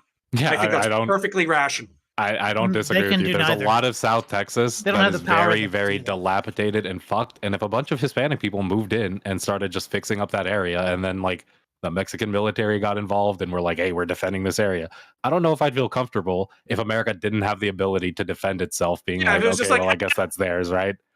Like that shit's kind of fucked. It's really like, so Straight Rate, you accepted that like, yeah, there's probably a level to like, if we have a direct connection, you get deported. Deported, that legal process of like removed from the country. So how do you do you think during a time like this, it's acceptable for a I don't think there's such thing as like righteous human rights violations. I do think that even in the case of like a state of emergency or something like that, like I realize that like do I expect that like everybody's like individual liberties are going to be respected? Probably not, and probably all in the name of like national security or whatever. But I feel like it breaks down really quickly when those accidents don't just happen in spite of your best efforts, but when you actually like sanction them from the government to say that that is acceptable treatment, because then at that point like, you're talking about people who don't really have any sort of like meaningful connection to like a sovereign nation that's going to uphold their individual liberties or rights. And then those individual people are like subject to get fucked. But it's like, I mean, like even in the like, I don't even like to I don't know enough about like the like geopolitical tensions between like Lithuania and Russia and all of this or whatever. But I do know way more about like Israel and Palestine. Like I don't even think Israel is like a legitimate. I think Israel. Well, the question will be like if Palestine had the ability to like check the Israelis, could it be allowed? Sorry, what was that? You were saying you don't think Israel is what? I don't even think Israel is a legitimate state. I think Israel is an illegitimate state, and like the like Jewish people living there are just implants. And like there's not even any such thing as like a Israeli like nationality. That's ruled by their Supreme Court back in like 2013 or whatever. Like on their ID cards it says Jew. Like all of these people, when you ask them, like if I ask a Palestinian person like where's your grandparents buried, they're gonna be able to say Palestine and go back like 9 generations. If I ask people like Jewish residents like within Israel, like where are your grandparents buried, they're gonna say Hungary, they're gonna say Australia, they're gonna say the United States. These are people who are coming to here, and it's not just like a matter of like, oh, well they want to live alongside Palestinians. Usually it's at the expense of Palestinian existence and like. Can we do Israel Palestine next month or next week? Yeah, next week. Anytime. Would you be here? Actually, can we do next month? Next month. Okay. Sorry. Okay. Yeah. Sorry. I'm so wiped, and I just want to say real quick, I do have like a hard out at 11:30. I obviously love being here, but man, this schedule's kicking my ass. Yeah. But okay. So, thank you for saying that. Making your point there because I was really curious. I didn't want to run past that. FK, you want a quick response, and then we'll. Like my issue is, I don't disagree. Like but like I don't know how you test the legitimacy of a state at that point because I don't know. Like, do you just go by like where your grandparents are buried, or do you go by like? No, do you hold some general idea to like acknowledge that region of land? Like I kind of like it sucks, but I kind of fall with counterpoints on the idea that like the reality is. This wouldn't be an issue if Palestine had the ability to defend themselves, but they just didn't, right? It would like, and they won't.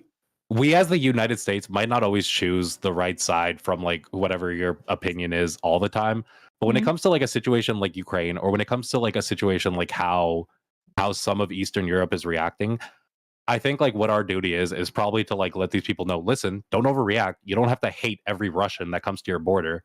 But like we also have to acknowledge that like during times like this, it's probably acceptable to have like a little bit more caution, a little bit more like would you accept straight away if Eastern Europe just adopted like US policy on like FISA warrants and they had to go through like a legal process of like, hey, if you're a Russian, we're gonna go through this process of like tracking your data, finding out like if you're connected to anything, we're gonna go through like a court to like prove that like we have some belief that you might be tied to like a foreign government or a foreign entity that's a threat.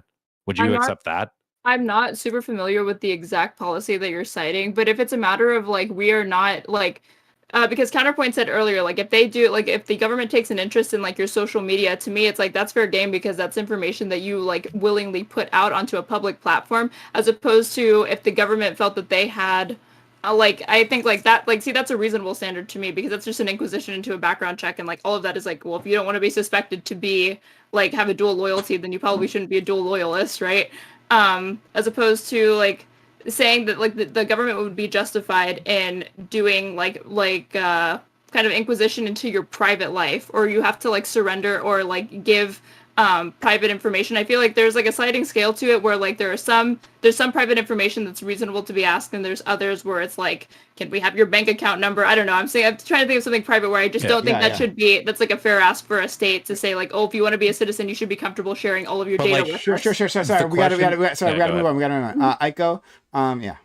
Yeah, so to me, it's a bandwidth issue. So we come up with all these sort of examples, and a lot of them are kind of ridiculous because China's not going to be able to take over us like in that way. There's not that differential, and maybe India would be a slightly better example, but they would have to be bordering us. They would have to be a lot more powerful than we are. Just none of these analogies work. But when I think about being able to absorb large number of refugees and like be able to make it happen, I think one of the limits I come up across is that seems like a reasonable limit to me is what Germany did. Germany decided 1 million Syrians is what they could absorb, and they had a lot of experience like reabsorbing.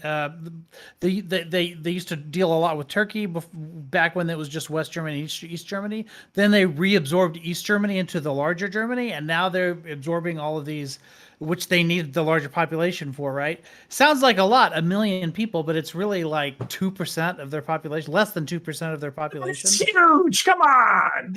That is huge, but they seem to be handling it okay. Like occasionally you'll get a story about some place that goes Rape. a little crazy. It's a little rape, just a little rape. A little bit of rape here and there. But for the most part, though, it's actually seems to be something that they could absorb, right? So the example of 400 million Chinese, like, yeah, obviously that's way beyond the bandwidth that we can handle. But we do have an obligation to take in refugees, so long as we're also absorbing them into the culture and making them work. A great example of a country that can't seem to absorb people is France. Like it goes to shit all the time because what they did is they had this sort of empire in North Africa where people could just kind of move back and forth, and it exceeded the bandwidth of what they could absorb. And also they weren't trying to absorb them, not really. Like they don't consider them French. Dude, you can't it's so hard to say enclaves. I want to let our friend counterpoints out. And like we're about to go into bonus time, so like there'll be extra time afterwards where we just like talk a little bit more. If anyone has to leave, that's fine. I'm going to specifically get an outro. I'm gonna give an outro to my friend counterpoints because I know he has to leave. Corey, I see you. I don't know if we can even talk about it now because it's such a big thing. Because like what you guys are talking about is so interesting, right? And now like I want to talk about Chinatowns, right? Like in the context of everything we've just said, right? Chinatowns in the U.S. Like what does that actually mean? Considering everything we just said. But we'll give an outro to our friend counterpoints. No, thank you kindly. I appreciate that. I really do parasocially love all of you because you give me the opportunity to argue about politics for a few hours, a few times a week. And that honestly, sometimes, I have a good life, but honestly, it is one of the highlights of my week. So I want to thank you kindly for having me. And then I do want to give like an outro statement about the topics, but if you want to find me, just type in Counterpoints Common Spelling into YouTube. You'll see a blue and gold symbol. If you're into science fantasy, science fiction, then check out Counterpoints 40K. If you're into debates like this or conversations like this, check out Counterpoints Coliseum. It's down in the description. And then I also have an essay channel where I read for 20 minutes at a time. In reference to this subject in particular, I'm very happy that it seemed like 6 people were 5.5 people were coming out saying ethnic, what is it? Ethnic cleansing bad. And I was able to make it contentious. I feel like that is a skill that I have to make this a little bit more nuanced and interesting. That we now are like ethnic cleansing, maybe like that's an interesting, that's an interesting result. But I do love these conversations. And if you guys want to do a few weeks from now, if you want to do Israel Palestine, I would love to. And also states have the ability to require the people who move into them to integrate, particularly if those people are at a disadvantage, and particularly if it's out of a sense of charity. So if you are fleeing from a fucking war zone, then learning French or Swedish or Estonian should be the least of your fucking concerns. And if that helps you and your family survive, then guess what? You can still make borscht at home. If you're Mexican, you can still eat tacos. If you're fucking, I don't know what the fuck anybody else does, but basically you can still eat borscht and tacos at home, and nobody's going to stop you from doing that. So yeah, parasocial love to you and yours. I appreciate you guys. Thank you. I love you, Counterpoints. I love you too. Fuck that. I love you guys too. I love my friend. Always good Connor. thing. He's amazing. I love my friend really Connor. I do it in front of everyone's name. I just don't know why I do it. I do it all the time. I hate it. I know. But like, Connor, I love you guys too. You're fantastic, and like you do actually have a skill with this, of like adding nuance to conversation. Not everyone does, right? I don't always have that skill, but you always seem to. So thank you, Connor, for coming through. Love you guys. Catch you soon. Bye, See you in a few weeks. Bye. Yep. Goodbye, soldier. Yeah, I wrote it down. So maybe in a few weeks, straight a raid. I put your name here and Connor's as well. And if I can fucking remember to do so, like I would love to have that conversation. Like you have very interesting point of view here. I'd really want to explore it. Straight a raid. I want to find whatever is like you're passionate about, and like let's talk about that, because whenever you talk, I just like I'm really interested when you like let it out. I'm serious. Yeah, but. Okay, so like but in this in a little bit of time, like let's just kind of touch on the subject of Chinatowns. I'm almost the Lactoid, right? He's sitting there, right? He's not yelling at anyone. I have those in Canada. I live in one. You work in one. Okay, yeah, I'd love to hear your opinion too. They do have Chinatowns in Canada. So Lactoid. So you'll be able to talk about this. Like, what do you think about that? Like, there is like an effort, and it seems a bit of pride within those enclaves, right? And you also have Koreatowns, and I think there was like 1 or 2 Japanese towns. That's actually what mine is called. Echo. We're hearing your double. How did you change? What did I say about the elderly? Yeah. I know. But in any case, yeah. Racist. Some Catholic saints can bilocate. That's probably what it is. So yeah, in that context where there is a group that seems pretty committed to like keeping their culture in that way and keeping themselves separate and like creating like their own economy pretty much there, which is super interesting. Like, do you think that should be something of concern? It could be. I don't think it is.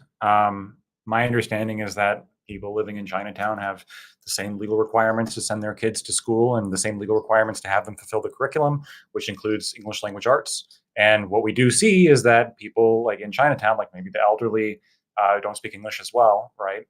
But their kids do. We see this universally among immigrant children in this country. I am kind of an example of that as well, sort of, where the generations afterwards learn English because they have to, and they go to schools and they learn English, and they become a part of the country. And that's what I think you see with Chinatowns. If you saw something different, like let's say instead of the Chinatowns that we have, instead we saw like a bunch of Chinatowns kind of forming on the coast where they refused to learn English, they refused to integrate with the local culture, and they sort of had like a lot of pro-Chinese like CCP ideals, and they were trying to get involved in local government, we got a major problem. Yeah. I'm sorry, you think that old school Chinatowns that were built like in like the 1920s have CCP ideals? That is absolutely insane to say. No. Also to say that they didn't want to integrate is very ridiculous. Maybe if that's a joke. He didn't say it was. He said like if that was the case, that would be problematic. Okay, whatever. Like, right now it's not. There wasn't even a CCP. Sure. Yeah. I wonder about Which this. is Like like- obviously the idea that they didn't want to integrate, I think, is also kind of racist. That's actually like been a racist dog whistle for an incredibly long time. Again, like I am part Asian, okay? So it's something that like I obviously know. Yes, there is like the idea of like the kids of Asian immigrants. Typically you have the stubborn grandma who doesn't want to fucking talk to the whiteys or whatever. You got your like racist ass grandma, sure. But like it's not that they didn't want to integrate it. It was just that they had their ties, they're stubborn, whatever. There's a lot of personal reasons. I don't think in general that they didn't want people to integrate, or as like a group that they didn't want to integrate, because of course they did. Why do you think that? How do you think the fuck that they made money? They were making a lot of fucking businesses where most of their profit was based off of being able to communicate. Like what? You've never had that person or ever experienced in the younger like kid that is translating for their older parent that has the profession. Like that happens so much. Like I think that's just a really racist fucking thing to say. Wait, but you're spitting right now. But that's because America does integration well. Like What the fuck do you mean she's spitting? FK. No, she's right. Wait, she's right in the sense none that, of you listen. None of you listen to me. None of you. Yeah. I think maybe Corey and Prime do, but like the rest of you are just fucking like zone out when you like. Oh, Lactoid's talking. I'm gonna just wait, and then I'm gonna pick up the last 5 words, and then I'm gonna make an opinion out of that. FK, shut the. It's like legal this, like you're I go sure. not just like tune out. Yeah, I literally, woman about Asian I woman literally started off the fucking statement by saying, "Hey, the Chinatowns are really good at integration, but if they weren't, we would have a problem." And then you also said they don't want to integrate, you Lactoid, I agree with you. I'm saying she's spitting because everything she's describing is why America's good at integration. I think it's like the fact that in America, we put these exactly. She's reiterating my point, but pretending she disagrees with me. Lactoid, Lactoid, can you not accept that somebody who's reiterating your point agrees with you and is therefore spitting? I hate you. Does that make it better for you?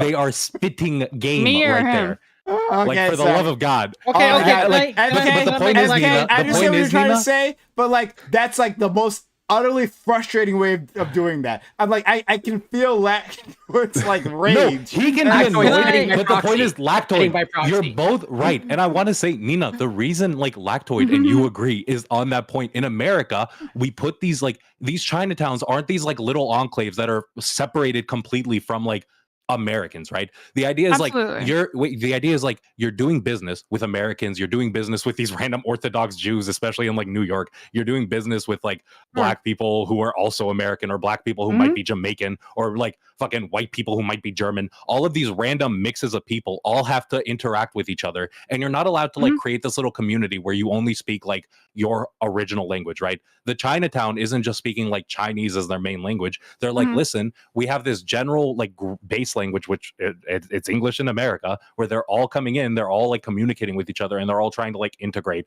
And like they might have parts of the culture that stick, which is like Chinese culture that like helps guide or like builds into American culture, but that's like an aspect that's like not vital. Yeah, and he already said literally that's all the things he said. Okay, let's go to yeah. Listen, no, well, hold on. You're ignoring the fact he said that they don't want to integrate. He said they don't want to integrate. That was my main point. He said that exact word. He said hypothetically. Hypothetically. She's not wrong. I did say those exact words. Hypothetical. All right, let's go. Aiko. These hypotheticals are unnecessary. You're describing Quebec. So if what you're saying is instead of having Chinatown, we have like a group of people that sort of like want to speak their own language as their primary language and not like the English is the unifying language, what would it be like? Well, it would be like Quebec, which has been described to us multiple times, and which Straighter Aid for some reason thinks is genocide. Way worse than that. But all I'm saying, listen, all I'm saying is we don't have wait, to. Wait, what do I think is genocidal? Quebec having language laws. You said was cultural genocide. It can be the start of it, yeah. I mean, now you're dialing back. Start of something is something, yeah. Quebec's been around for a long time. Well, because I can't remember the exact context of it. If I bit that bullet, it's like entirely possible. Sure, yeah. It was on the Eskimo thing. I don't think they should be like ensconced in law. No. Yeah, like Inuit. I meant to say Inuit, but like I want to ask that was the moment that I was no longer undecided about my position on. And so when I heard that, you beat me to it. I did want to jump on Corey's point. Like I was going to bring that up next about Quebec. And like, what are thoughts about that, right? I'm especially curious of Lactoid. What do you, from a Toronto perspective? What? Jesus Christ! Chinatown. What we should do about Quebec? But first, like, if it was Straighter Aid, did you want to respond to any of that with the genocide or anything? Well, she bit the bullet. Okay. Well, if you want to say anything.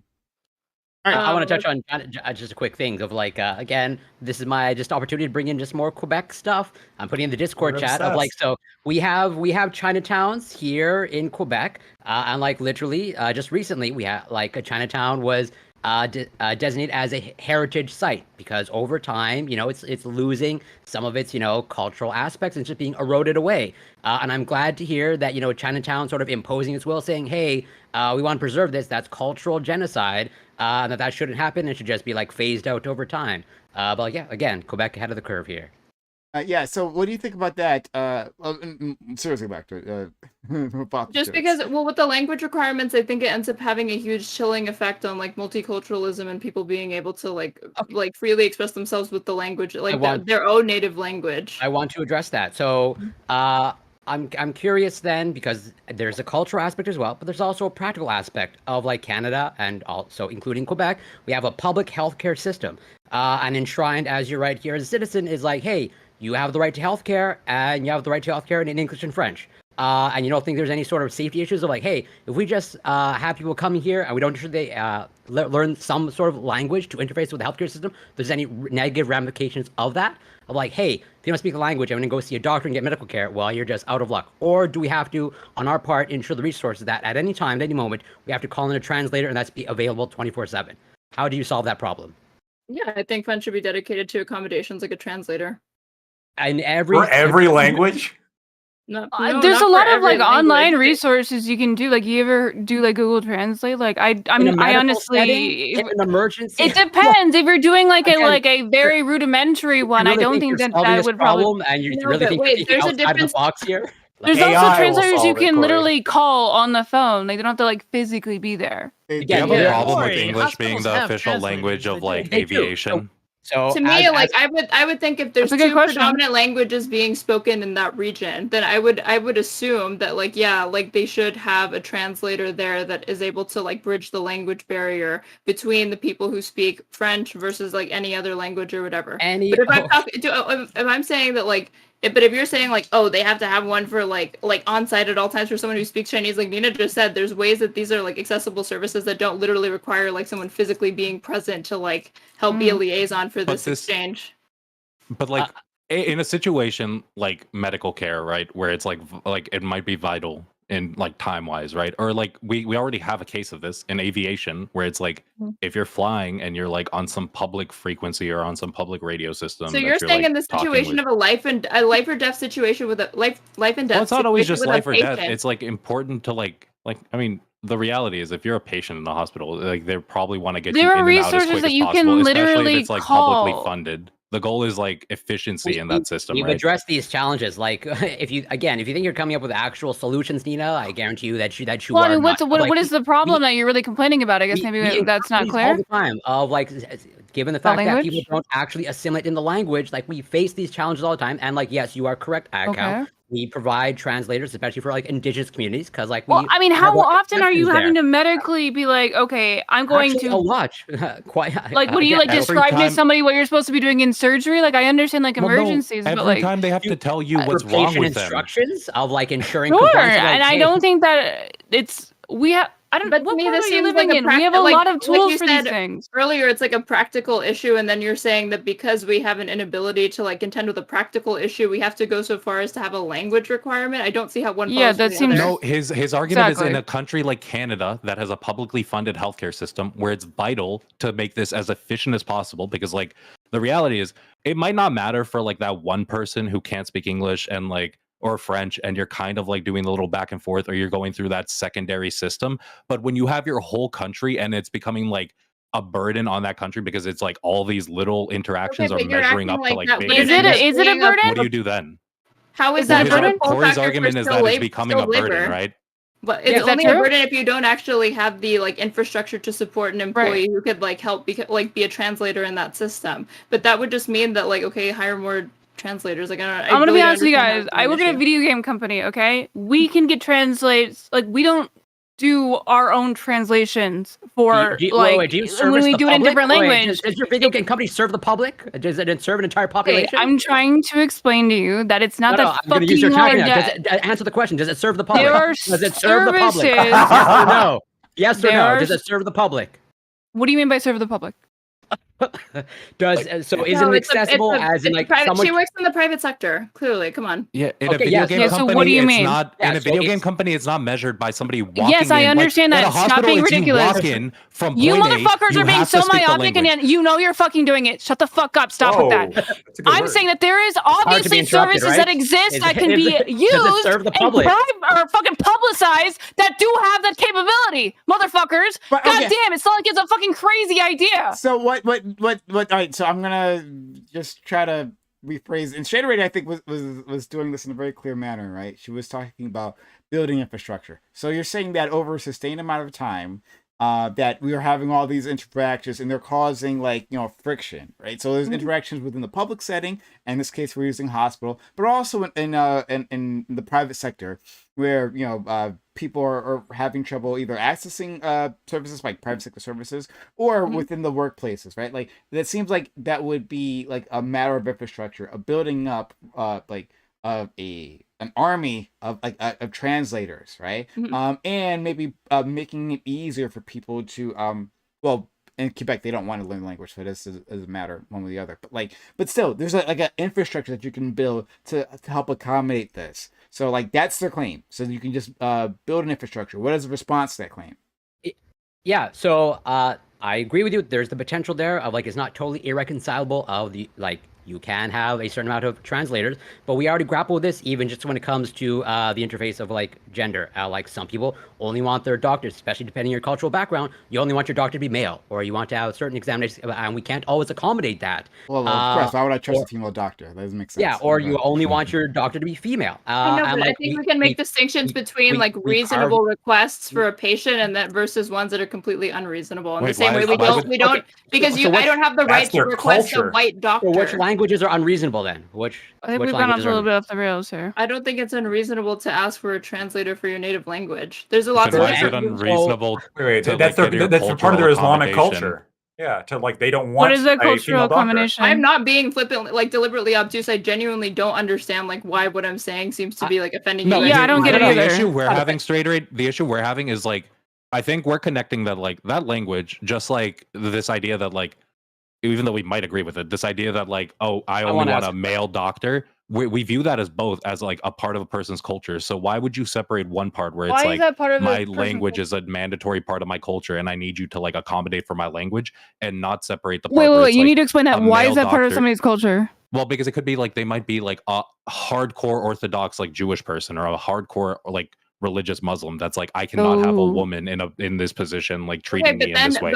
That's a religious thing. That's not the same thing. In the instance of the gender, in the instance of the gendered request or whatever, I feel you can make the case to the patient that okay, this accommodation can be met, but you might actually be you're going against medical advice because you're going to be prolonging the time it'll take for us to actually render medical services to you because of this request that you're making.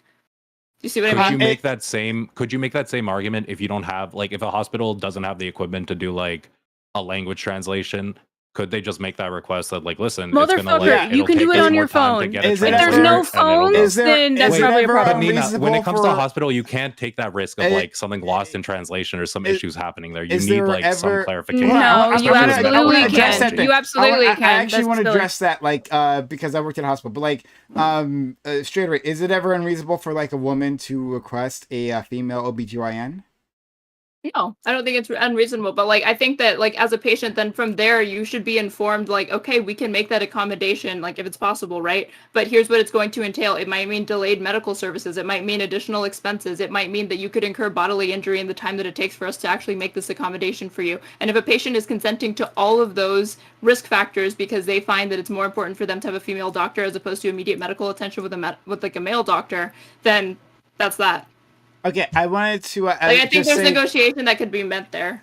Okay, then we'll go to Corey real quick. But I wanted to say I worked in a hospital previously. Right now, I worked in a major hospital. It was a university hospital in a major metropolitan area. So I stipulate that. But in there, would they have all the employees? And I didn't work with patients at all, right? I did IT for a certain department. But what they have all their employees do is when they're going through their employment thing, say is there a language that you're proficient in that you could translate for, right? So they have a mass of people, not just the official translator. I think they have a crew of this, bilingual staff or even trilingual staff. Yeah. Exactly, right, to cover a whole range, right? And it's not just in the hospital I worked at. A friend of mine who worked at a different hospital said the same thing. They just recruit the entire staff for this. So if you have those skills, so it's like not as And if anything, difficult as a native speaker would actually could potentially be more like fluent in the language than a translator, depending on like if that translator learned that language specifically to become a translator. You know. Yeah, that's good. Corey. Well, yeah. So I'm not against, and this happens also in Canadian hospitals. Like we try to, but this is I don't know how you were compensated if you actually provided that translating service. But I think there's, I would sort of like make the argument of like if we're just like recruiting people of like, hey, if you speak the language, now we're just gonna, you're part of that labor now that might not be compensated. I'd have issues with that. But I guess my question would become of like, so like Strader, do you think the Canadian healthcare system should like 24/7 ensure that it can accommodate every language in the world? Yeah, that's the way it is in America. Is it? Well, like, okay, like we have a private healthcare systems. The hospitals near me have like, if you're like in need of like a language or like a translator or whatever, like, is it protected by the state? No, because again, this is like a private hospital or whatever. But it's like like front desk at like a hospital that I used to volunteer at or whatever. Like had it with like. Not every single language available, no, because there's like thousands of languages. Well, that doesn't answer my question then. That's not the question that I posed. Then the answer is no, then. Just say that. Wait, no, can you restate your question, mate? I feel like it just sounds like a fucking gotcha. I genuinely can't like grasp the spirit of what you're trying to ask me. Yeah, because like, so I'm interested in creating the most inclusive healthcare system, but I also understand that there are practical implications to doing that. One of them is language, okay? And that's one of the reasons why, not just from a cultural standpoint, but also from a practical standpoint of like, hey, if you want to live here and you want to like, interface with the healthcare system amongst Why is it not practical to have translators available? Because there's a certain threshold of like, that's not the most potentially like, it's inclusive, but not the most inclusive in the sense that. So why is it not practical? Because that requires public funds to do that. Of like what requires less resources to get people to learn a language or to doctors paid by public funds? In Canada, yeah, because it's a but you're Canada shit. Socialist Canada, yeah. Yeah, exactly. So given the fact that we're using, as Lacto would say, we're using slave financing, then what do we do with our limited resources?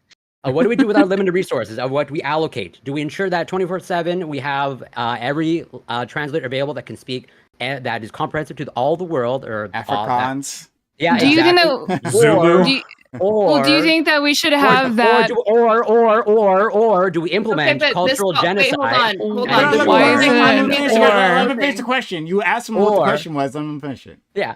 Or do we implement cultural genocide and say, hey, English and French are official languages, and there's just like a test that you have to pass to gain citizenship or permanent residency?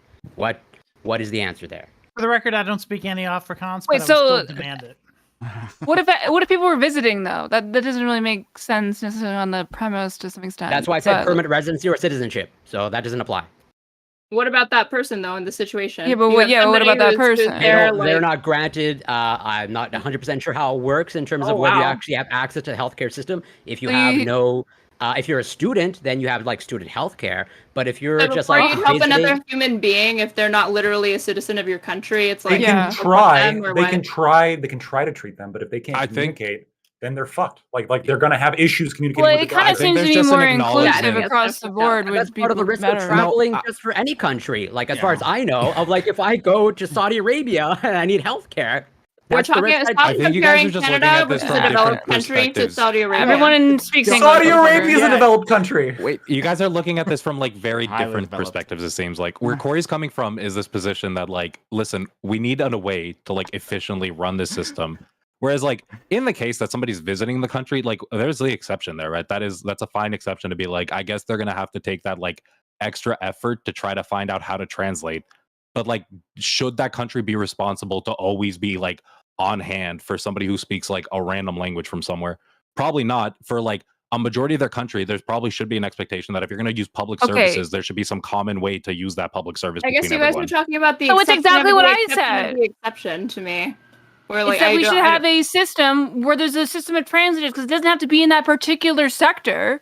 Just have a system of translators. Hold on, but but like, come on, you guys, come on, like they already exist. This isn't a joke. Like this is not fantasy. But there's a level of unreasonableness that we're having here because, like, look, there are parts of Canada that like are in like the fucking tundra, and there are communities there for some fucking reason. I could see. But Oh wait. they have hospitals there. They don't have and phones? like, guess what? Middle No ground. one speaks Spanish. No one speaks Spanish.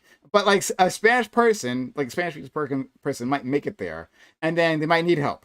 And then in that case, it's just unreasonable. But Spanish is a very common language. It's not like a dying language. Very common Use your language. phone? But like, there's no yes.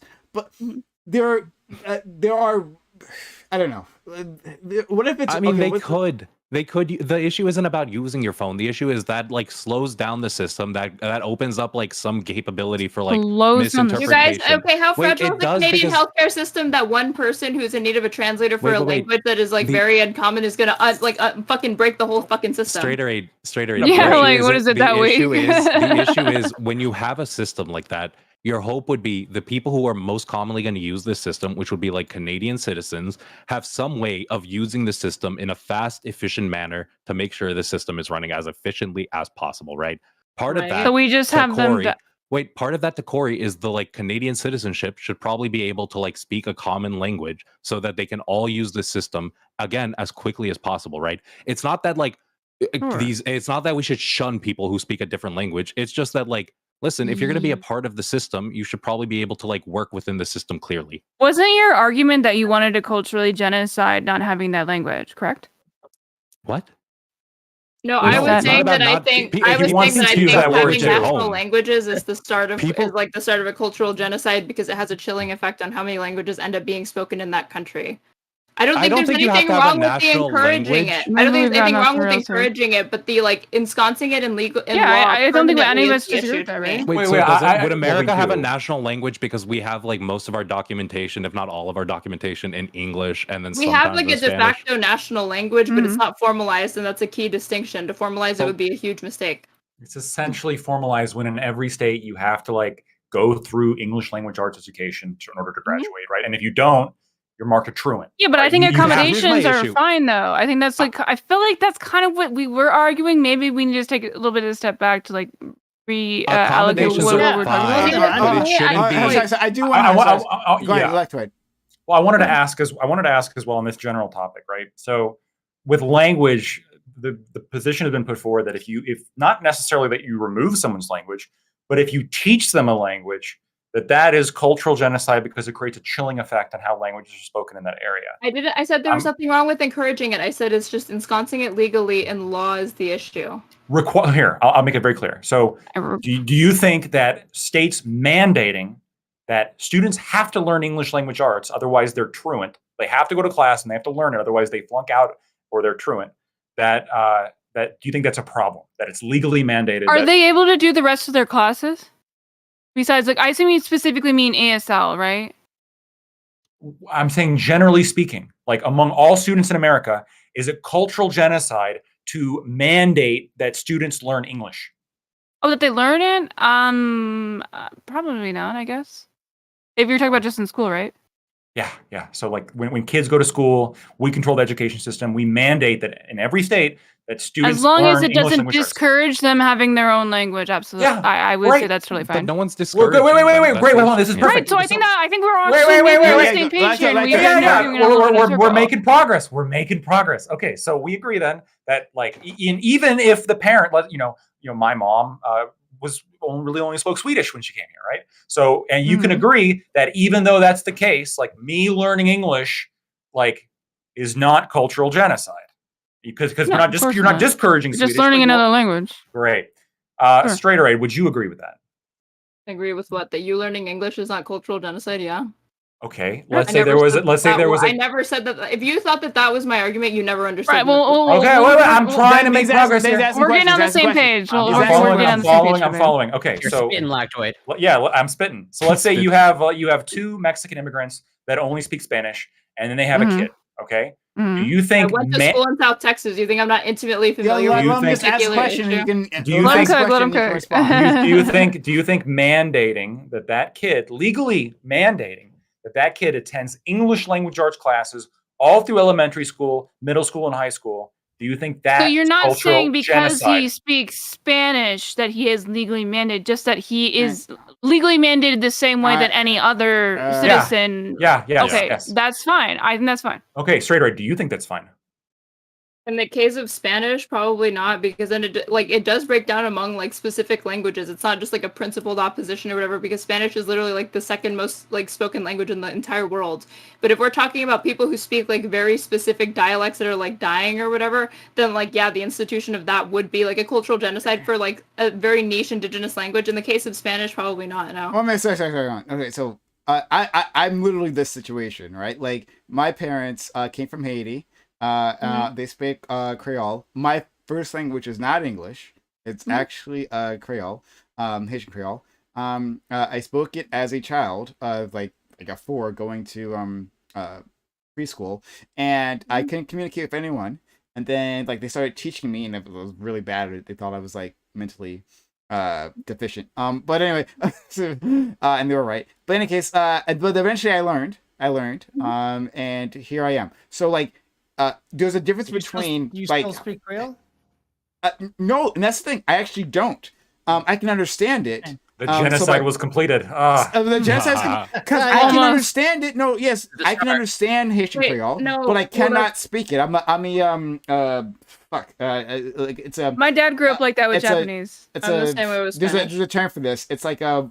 I can speak Albanian. Unidirectional bilingual, but that's not exactly the term. But anyway, there's a term for this. I can cut it.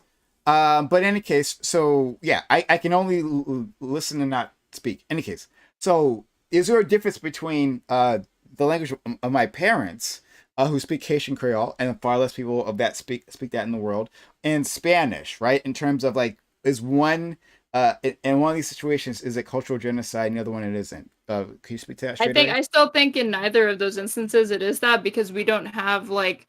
If they want to talk about like the pragmatic reality or whatever, we don't have like a large faction of the United States that's like Haitian American, right? So like that culture exists somewhere. Just because it doesn't exist in the United States doesn't mean it's a cultural genocide, right? If like accommodations aren't made for that specific language or something like that. Like this is not a language that's like at the risk of like being like if it's not accommodated for, it's not going to cease to exist. You know what I mean? Right. Yeah. So I think you do agree then, because like I'm saying, like usually, but the same thing for Spanish, right? Yeah. Well, hold on. Also, the same thing for Russians then. So you'd have no problem deporting all the Russians because there's a whole bunch more Russians than Russia. Wait, why does it follow again when we're talking about language all the way back to the fucking immigration? Well, because here's the point. Here's what I'm trying to ask. Yeah, that was a bit of a skip. And I have to go in like just a few minutes. So like, I don't know. So if you the point I'm trying to make here is it's your definition of genocide seems to be now that if the language exists cultural genocide, fair enough. If the language exists somewhere else, right? Then we can destroy it in our area, by teaching them English. Not destroy, you're using not accommodate. You're using like incredibly loaded language here. I'm being really specific when I say that, because that's not like refusing to render accommodations to certain like very niche languages or whatever, especially ones that are like culturally present in other like aspects of the globe. And there's not. What is this face like to it? I don't understand. Well, but I just feel like I'm trying to get to a specific point, and then you cut me off, and you just say something that's completely unrelated to where I'm trying to go. Okay. Okay. Let him ask the question, and then you can. Yeah. So let me maybe this will get right to the heart of it. Let's say you have people like in Nevada that have like a specific Native American language that's pretty rare, right? Navajo. Do you think teaching Navajo children English? Do you think that's cultural genocide? Forcing them to learn English or whatever, yeah. Yes. Yes, in that instance, yeah. Okay, and the reason is because there's only so many people who speak Navajo in that area, and there's not like a different country elsewhere in which Navajo is the main language. That's one of the reasons, yeah. Okay, is there any other reasons? No. Okay. No, in this specific instance, yeah, that's what I'm talking about, yeah. Okay, so. Or like there probably are other reasons, but can I come up with them off the top of my head? Fair enough. You can do like clothing or something. Fair enough. So what you're saying is that cultural genocide is only cultural genocide in the global context, never in a individual nation context. That's difficult. I'm not sure. Okay. All right, we got to it. All right, so why don't we just leave it there? So, this has been a day. But anyway, thanks all for being here. Straight far from the topic, that one. Yeah. Oh my god. Well, I mean, we're in bonus time, so like it is what it is. Yeah. But anyway, hello all. This is Prime. In case you forgot, in case you enjoyed if you enjoyed all this, well, we'll have more of it for you. If people want to join into Open Walk On panel right after this, so stick around for that. Where you, yes, you staying at home may participate. Hit the follow button if you've been enjoying this content. If you just came through, right, and you enjoy this content, hit the follow button if you're on Twitch. Hit the subscribe button if you're on YouTube. If you're on Twitch back, consider subscribing to the channel by supporting the channel that way. That's how we power this. I can't do this without you. So if you like what we did here, we didn't get any support today, but like consider supporting the channel by subbing to the channel, gifting bits or gifting subs. That's how I power this place, or your hype chats or super chats. There are a whole list of ways of doing. If you have Amazon Prime, Prime Gaming, use that one free sub here. That's what I do. If you find yourself coming back again and again and again and again, and I know a lot of you do, then consider supporting. Or I can't do all this. All right, I'm gonna give an outro to all these fantastic individuals, and then we will thankfully disperse. Thank you, Sel. I have love for gifting us up to Splinter or whatever. That person. Thank you so much. You're for the kindness. We could also definitely use more help, so consider helping us help people. All right, thank you, Lactoid, for being amazing. Lactoid. There's an interesting property of yours, right? Like, and I don't know what about it. Like, we often have like all male panels on the Reverie, right? It's just a thing that happens, not a thing I go for, but just sort of what it is, right? Lactoid, his appearances like are unremarkable. I mean, like he talks and he makes great points, but like it's just kind of like, he's just here chilling. The moment I add a woman in here, infuriates me. Nope with that one. There is, I'm just saying, when there's women here, like it seems like they have a specific reaction to you. And I don't know, do you have an explanation for this? Look, it's not just women. There's other like demographics and oppressed minorities that I also get equally upset with whenever they're on. He does hate minorities. That would make sense. We needed an all-women panel with all women and Lactoid. That's it. Oh my god! Not even Prime. Like Prime just vanishes. Wait, Prime, do you still do Amazon Lily or no? Oh, Lactoid on Lily. That was, oh my god, that was a very long time ago. I did that for a whole a year. But yeah, that was a long time ago, unfortunately. Okay, you should, if you ever bring it back, we'll have like an affirmative action program for Lactoid specifically, and it'll be all women plus Lactoid. Oh my god, that would actually be amazing. That would actually be amazing. We should do that. Lactoid versus the world. Oh, is that just a Canadian thing? What's happening? But here's isn't that already? Wait, isn't that like? Never mind. Go ahead, Prime. Here's the thing. I'll just say that, like, even in that situation, Lactoid versus the world, I am positive that my friend Lactoid will acquit himself very well in such a situation. He'll like enrage all the women, as he does, as we see. As I do. As not he very does. hard being sexist. But women. But I think he's fantastic. He's wonderful, and I'm so grateful to have him. Thank you, Lactoid. Thank you, Prime. Thank you to all of you who talked to me. You're all great. To very quickly summarize, as Prime said, all of my opinions are pretty normal, non-controversial. So that's why I'm advocating for voter exams. I think it would be a great addition to the American experiment. And then, English is good. One thing we didn't get into is actually some linguists have studied languages, and English is actually just a superior language verbally in terms of information transfer rate per syllable. So ideally, the whole world would learn spoken English and learn written Korean, because Korean has the highest information transfer rate in writing. So everybody in the world should only have two languages, English and Korean. Let's push for that. If you like what I had to say, you could find me at Lactoid TV on Twitch, Twitter, and YouTube. Thanks. Okay. So we should write in Korean and talk in English? Yeah. Well, you know what they say. If you speak two languages, you're bilingual. If you speak one language, you're American. So, swing like you're fucking American, Lactoid. I'm advocating for Korean. Yeah, he's Canadian. You started that off with saying English is like empirically superior, dude. Come on. If you have like a study, like seriously, send that my way. I would actually be really interested in that. Yeah, for sure. Let's go to our friend Corey. Corey, you were able to bring in like your native politics into this discussion. It was a lot of fun. Thank you for that, right? And reaffirming the superiority of our country, because we don't deal with that shit, right? We'd crush Quebec, like fuck that. Anyway, Corey, thanks so much. Yeah, well, I want to thank you for giving me a platform to spew my Quebec and Canadian politics and to demonstrate that we're grappling, we're progressive in the sense that we're grappling with these topics way ahead of you, and that you like recreate all the tensions in Quebec and Canada here on the panel. You just don't even know it until I call it to your attention. And also another thing, I have to like be very explicitly clear. I think iCow is now like my sworn enemy. Where I'm not even sure if I can be here anymore. If iCow is going to come here and spew a bunch of like history and information that just goes against my fundamental principles. But like, yeah, super grateful to be here. But I'll be in your basement soon. Absolutely, I'll always leave information. I'll always leave a crawl space walls. for you. Nice, dusted and clean. But yeah, grateful to be here. Go to the vents and like a little fact will come out every once in a while.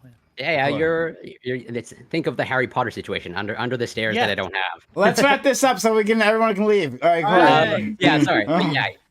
So yeah, I'm Corey Campbell. You can find me on Twitch, twitch.tv Corey Campbell 84. I'm a biochemist. I cover science, research, and news. You can find me on Twitter or X and Instagram. It's Corey Campbell. Thank you so much, iCow, Nina, Streeterade, Average FK, and Lactoid. Always a pleasure, and love you, Prime. Thank you so much. All right, FK, thank you also for coming through, especially at the literally last minute. Really kind, but you had a lot of stuff to say and add, so thank you so much. Thank you for having me, Prime. I'm gonna be honest. For this second topic, especially, I really stood with iCal on it, and his name sums it up perfectly. At the end of the day, I don't think it's about like a language being better than another. I think it's just about we need a way to communicate like thoughts and emotions with each other to like have some functioning society. And having like a common language is probably the best way to be able to do that. It's been fun talking with all of you. Thank you guys for having me. Thank you guys for being here. You can find me anywhere at Just Average FK on Twitter. Probably would be the best place right now. Bro, I'm faded than a hoe, but we vibing. Okay. All right. Let's go to Nina next. Nina, thank you so much after so long for not being here. You are here today, and interesting as always. Certainly your appearances here are never forgettable. So thank you so much, Nina. Thank you. I feel like you skipped over straight. Is it just because we both had dark hair? In clockwise. I'm going clockwise. That's not very fair. No, it was a pleasure meeting you straight. Always a pleasure to meet my two best Canadian friends, Clay Slactoid and Corey. Average, I know we've spoken previously, but it's also not as often, but it's also good to see you as well. And of course, Psycho, we always love to see you as well. So it's always a fun time on the stream. I thought we surprisingly didn't realize how racist Lactide was going to be today, but it's always we're finding new things, right? But twitch.tv/Nina, if you guys are interested in following, I do stream every day. I'm going to be traveling, so it's going to be a little bit messy timing wise, but I've been doing it for about 186 days so far, I think.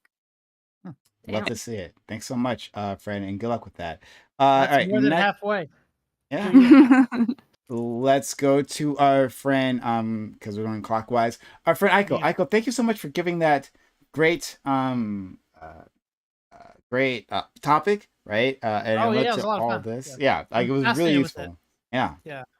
I came in not knowing what my position is, and now I know what it is. Like it's one of those times where a panel actually like changed my mind on something. What changed your mind on it?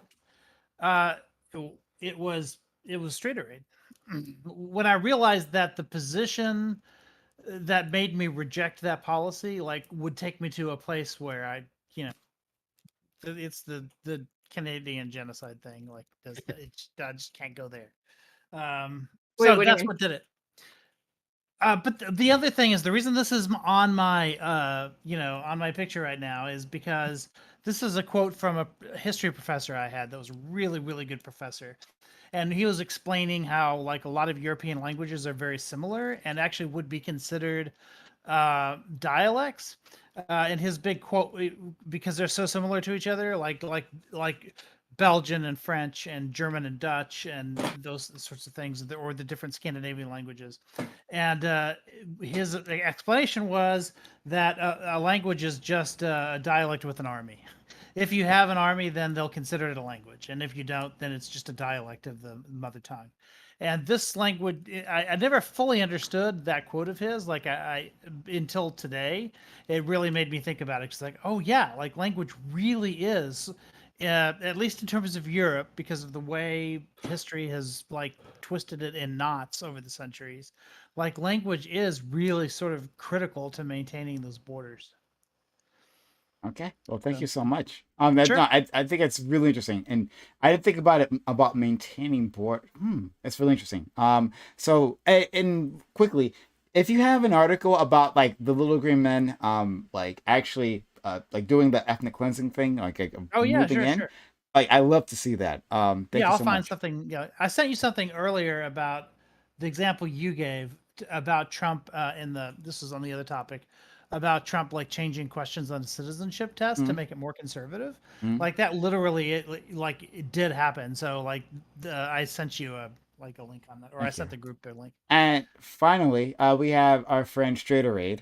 Straight, like seriously, thank you for coming on. Like I was excited when I saw you on the other panel. Like I thought, like, oh, this woman's fantastic, and I was hoping that you would say yes to come on, and you did. And you provide like really interesting takes, and that's what we want, right? Whether you agree or disagree, we want people with interesting takes and people who are ready to defend them. And you, I think, did a good job doing that, right? Like taking a stance and then defending that stance. So I appreciate you, seriously. And I'm going to send you more invites in the future. I hope you'll come back. And thank you for having me on. I know like it's a huge thing that people think I'm avoidant or whatever with yes/no questions, and to them I'm like, I'm sorry, I'm not on Jesse Lee Peterson's show. Unless I'm on that show, I'm not going. I can't be cornered only into like yes/no answers. I will usually try to be like yes, here's why, no's, here's why, but like so much stuff like especially with topics like this have like so much nuance or whatever that I would rather I guess come off as like unintentionally weaselly and like give the space and nuance to my answer as opposed to just try to be like yes, no, or whatever to avoid looking like weak or whatever, like if that's the case. I can't tell based off what Igo is saying if I like radicalized you to a certain position or not. I can't fucking tell. Well, no, yeah, you know what? You were honest and you bit the bullet and you told me like what the end point of that philosophical like choice took it to.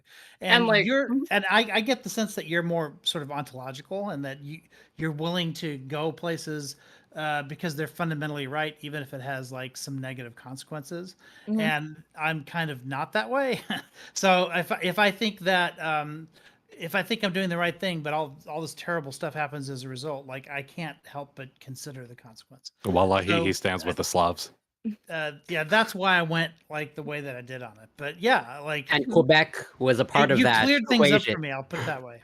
Yeah, in Quebec, yeah, I just don't, So no more Quebec, no more French. So well, no. Oh my god! We did it later. Straight.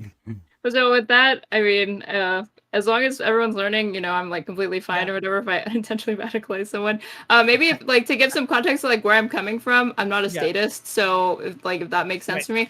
But that being said, I'm not like I do recognize that like right now, yes, everybody has borders. We can't just do like fuck all borders like tomorrow or whatever. And like I don't know, I'm not interested in like leveraging the system that we currently have now against the most like vulnerable people under the pretense of abolishing it. Like I do have like some pragmatics or whatever when it comes to it. The other thing, one last thing with like the genocide discussion, I think what people don't realize is like in a lot of ways I find like cultural genocide to be like very unexceptional, or like when people think genocide, what they're thinking is like the Holocaust and like crimes against humanity that it like included like extermination and like lots of bloodshed or whatever. But if anybody wants to know like how cultural genocide can just happen in our everyday lives or whatever, you should watch the video called Cultural Genocide by Jack Saint. And he really does like an excellent breakdown of the topic and goes into the thing with the languages or whatever. It's like where I based some of it. This is a starting point. It's not the start and end of my understanding of that topic. I agree with those concerns. I do agree with those concerns. So, Straighterade, do you have anything you want to shout out, like a channel or anything? I'm at Straighterade on everything or at Straighterade_. So follow me on Twitter, Instagram, Twitch, YouTube, and my Twitter has my link tree and that has everything. So yeah, it's really fun talking to you guys. Like even in your outro, like you said something super fascinating. I really want to pick your brain. So not a statist. You'll come back it's that in the border future? stuff. Yeah, I will. Okay, all right. So Lactoid, you failed again. You didn't manage to scare off another woman. So we're gonna continue. Lactoid will never get me. What are you talking about, Prime? I bring them. What are you talking about? You bring them to the yard and then they exit immediately. But anyway, thank you all for being every single one of you. You guys are fantastic. This was really interesting. I thought my questions were going to be pretty like relatively weak. No offense, Aiko, but I thought my questions might be a little weak this week. But like you all knocked it out of the park. I thank every single one of you. All right. And if you want to join us for Open Walk on panel, that'd be great. But if not, that's okay. Thanks for spending your time, your energy, your knowledge, and your passion, my community. I know they appreciate just as I do. Have a good one. Bye. Bye. Bye. Oh my god.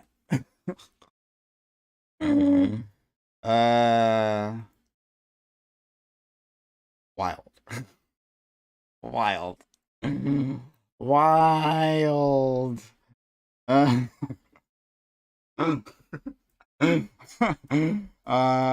Sorry.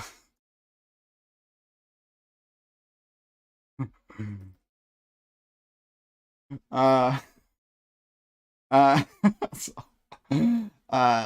thank you so much.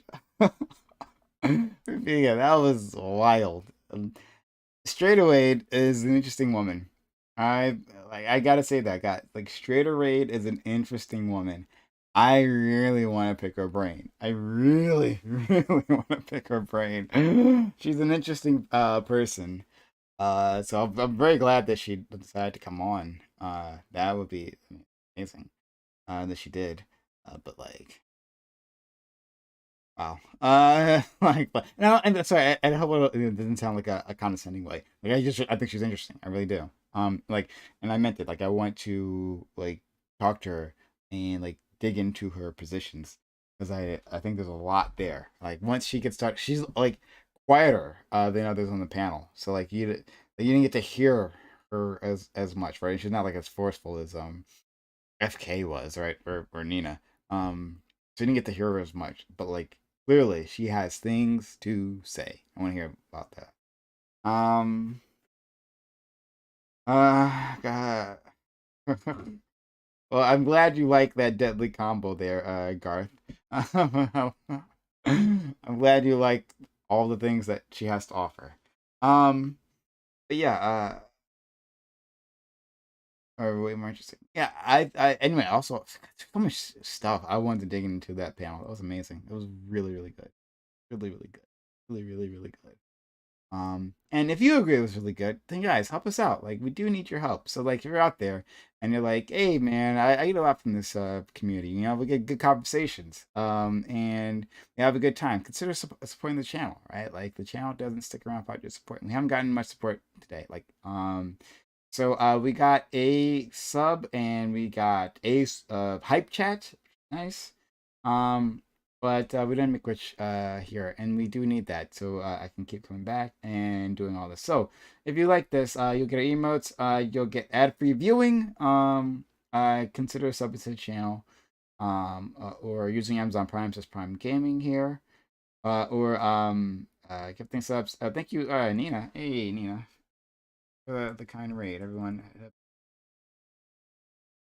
Yeah, guys, if you like the panel, thank you for your community. I hope you well, I know you had a great stream because you were here. But I appreciate you coming through. If you support like what we're doing, then we need your help. We need your help. So consider subbing to the channel, right? You find yourself coming through here and enjoying the content, then support. Nia says you're welcome. Thank you. Yeah, hit that follow button. If you're part of Nina's crew, then hit that follow button. Yeah, hit that follow button right now. If you're coming from Nina's, you'll be here often, right? Nina comes here often. You'll be here often. So hit that follow button in case you haven't done so yet. Yeah, shout out to Nina. Nina's great. Hey, and there's Wordsmithy Andy using one of our emotes right there. Thank you so much. But yeah, support us so that we can do more. Okay. All right. All right. So here I am. rock you like a hurricane. I made that joke many times. Exclamation open in chat. Were you on Majority Report? Lorelai. Hello, Lorelai. Nice to meet you. Thank you for following the channel. Was I on the Majority Report? I have never been on the Majority Report. I actually called in.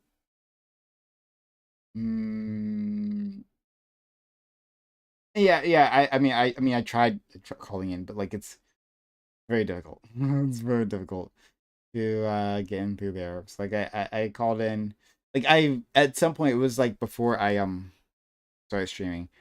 In fact, the Lorelai is actually a question now that I think about it, because it's one of the reasons I started streaming was because the Majority Report, specifically the Majority Report's phone lines. Because like I had things to say, I wanted to say them, and you know, in the Majority Report, they're popular, and so like their phone lines are like packed, and I like made it my job because I was unemployed at the time, anyway, to keep calling in, you know, hoping to get through, but I just could not. Right, like every show, because I watched every day, every show I would call in, and sit there and try to get through, and I just could not. Right, and then you know, and they said, you know, like, hey man, it is what it is, and like if you got a problem with it, you know, create your own platform. And that's what I did. I was like, all right, I'll make my own. Right, like I don't need to like talk on their terms. I can do it on my own. Right, I mean, I don't have anything against Sam, of course, but you know, obviously they're just popular.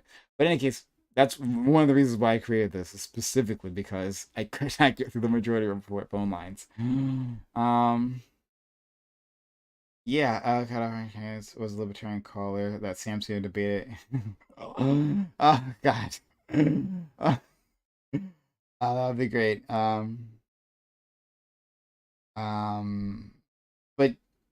yeah. Hey, by the way. Okay.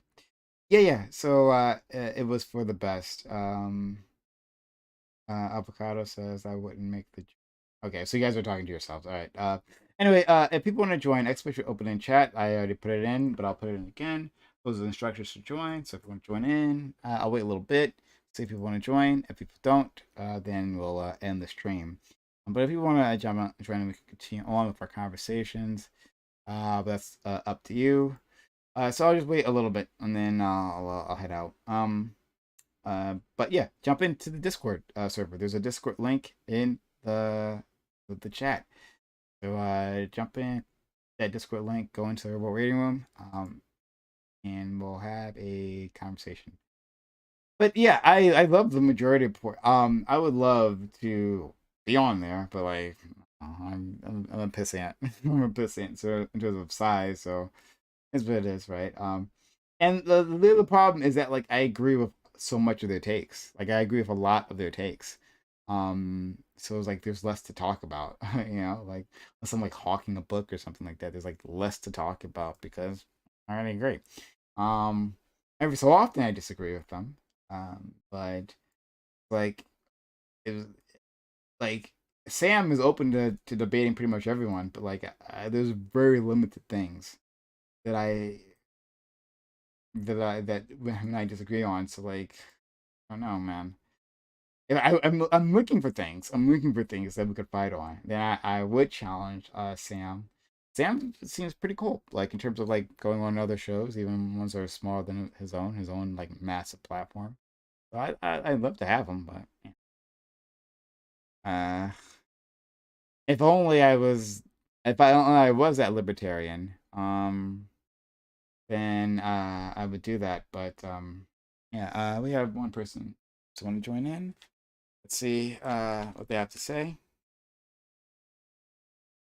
Okay. All right. Hello, Satellite. Thanks for being here. Oh, hey, how's it going? Can you hear me good? Yeah, I can. And thank you for gifting that sub earlier. Oh, no problem. Yeah, thanks for having me on. Yeah, so what do you want to... so Ross... Hey, Ross Lewis, are you the one that I... Hey, you're... Hey, are you, Yeah, Ross from way back when. Ross, are you there? Is that you? Buddy, it's been a long time. I've missed you, friend. I hope you're doing well. I hope you and your family are doing well. I remember you had like a baby that was born when you first started coming through here. So I hope you're doing well. Anyway, to answer your question, I did talk to Pearly Things. She like just popped onto my stream and you wanted because I had I was doing a reaction video, like, and I hardly ever do reactions.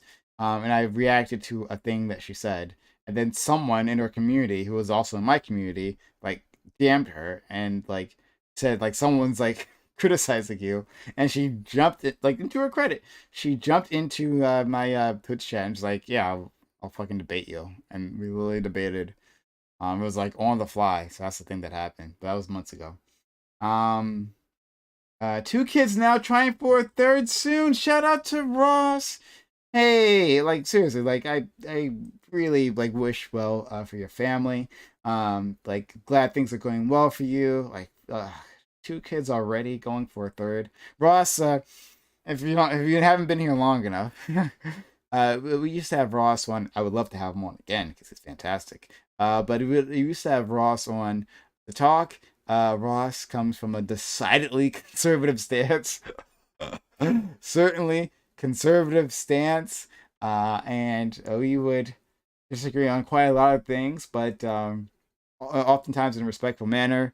And he would have interesting things to say. You know, doesn't matter if you agree with me or not, like as long as it's interesting. And Ross always provided that. And hopefully one day we can convince him to come back. But I imagine he's even more busy now, since he has another kid and going for a third. So, but shout out to you, friend. So yeah, sorry, Satellite. Yeah. No problem. Is there something you wanted to add? Well, I was thinking, yeah, the whole debate on, the poll test and everything was really pretty lively, and it's kind of like it may seem just like a given, but I mean, historically, anytime any sort of test is used at the polls, it's usually designed to suppress a vote, and it's like history is a good teacher, and it's like, why would we ignore that and say that, well, if we do the same thing again, that somehow the bad thing won't happen. Well, yeah.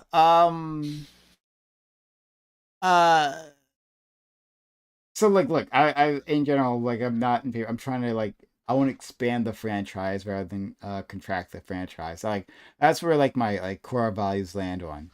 So I want more people to be able to vote. But uh, I don't think that like asking people to have an understanding of the organization that they are like having a say in, right? Being the United States government, having a say in its functions. Like, I think that isn't an unreasonable argument. Like to say like you understand, like a lot of Americans can't name the 3 branches of government, right? Like, but you vote on this, like you vote. Yeah, no, it's the and you state of don't know that the sad. president is the head of the executive branch. You don't know that part. Like, it's unbelievable. But also like it's sad because of our education system, is what I brought before. It's like rather than maybe like doing like filtering people out punitively by adding a test and a barrier, instead we simply like invest in civics education, right? So make sure that it is like quite common for everyone. Like by the time you leave 5th grade, right, before you go into middle school, that you all at least know like the very basics, like the basic outlines of our government. That would be great. I think we could definitely do that. I mean, kids are definitely able to handle like the very basic outline of our government and then build on it from there. But yeah, so I would rather do it that way rather than like punitively like building barriers to keep people out. Oh yeah, no, I agree. Yeah, it's it's kind of like it's on the honor system right now, and that's how we, when it's a uh-oh. But can you hear me? Yeah, we can hear. Oh, Okay. Anyway, so I mean, it's so it doesn't really need to be a system of gatekeeping or anything like that. And it's kind of like, it's almost like these things, they come up as like, like the main topic I believe was competency and stuff when we were talking, and you guys were talking about that being like age related and other things that we could look at for competency, and sort of expanded that to like discussion about enfranchisement. And the thing is like, well, is it a solution in search of a problem? Because I mean, is competency what's really hurting our governance in this country, or is it something else like bribery, or other factors that can't be accounted for, Yeah, I just through think the that's voting process? that's I mean, interesting. But yeah, I think personally, go ahead. or sorry, No, you personally, go I would first. say it has nothing to do with bribery. Like there are not many like examples of like that being effective. Like I think it's just like local turnout is like what, like 12% for your May elections, and there are people on Twitter calling for like violent revolution, and I think if we can get that number like a little bit higher, Hold on. There's plenty of examples of bribery. We have legalized bribery, right? Like where corporations just can give to politicians, and they have an effect on their vote. They have an effect on their priorities. Yeah, I it's quid would pro quo. I would disagree. Like Okay. I think like for the besides some like pretty like niche issues, like most like like most major companies, their policies aligned with like the majority of Americans. I wouldn't say that. I mean, there's definitely a causal line between, providing lots of funding, or say private gifts, or, funneling money through book sales, or, paid speeches. But there's definitely a line between sort of the people who give out that money and whether their policy interests are taken in consideration when there's a vote. And that's the thing. It's like we were talking about. Is voting really like the first question is does our voting actually determine what policy gets put in action by the people that are in power? Well, And most of the of time course it it don't. does. Of course it Uh, does. Or I mean, like unless you lose, obviously.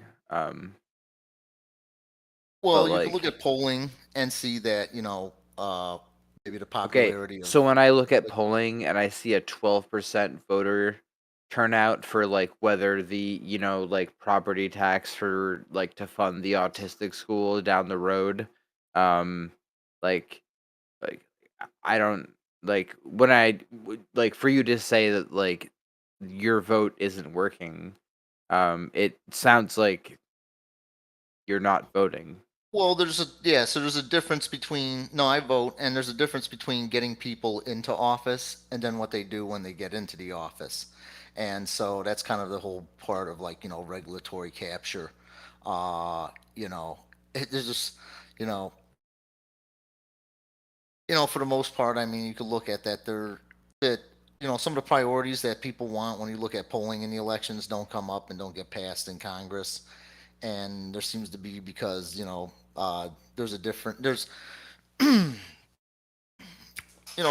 interest being served and it's based on money. It's essentially, you know, like for a perfect example, I guess would be, people would want to, what was it during minimum wage increase. It's very popular, yet none of the parties will execute that or put that into plan or into action, probably because of the outsized money influence of retail industries and other industries that rely on, a low cost labor Or market. no, I mean I think it's just because minimum wage is like a very, very, very regional issue. Like almost similar to like the BLM, right? Like police reform doesn't happen at the federal level. Like it happens like for voting for your sheriff.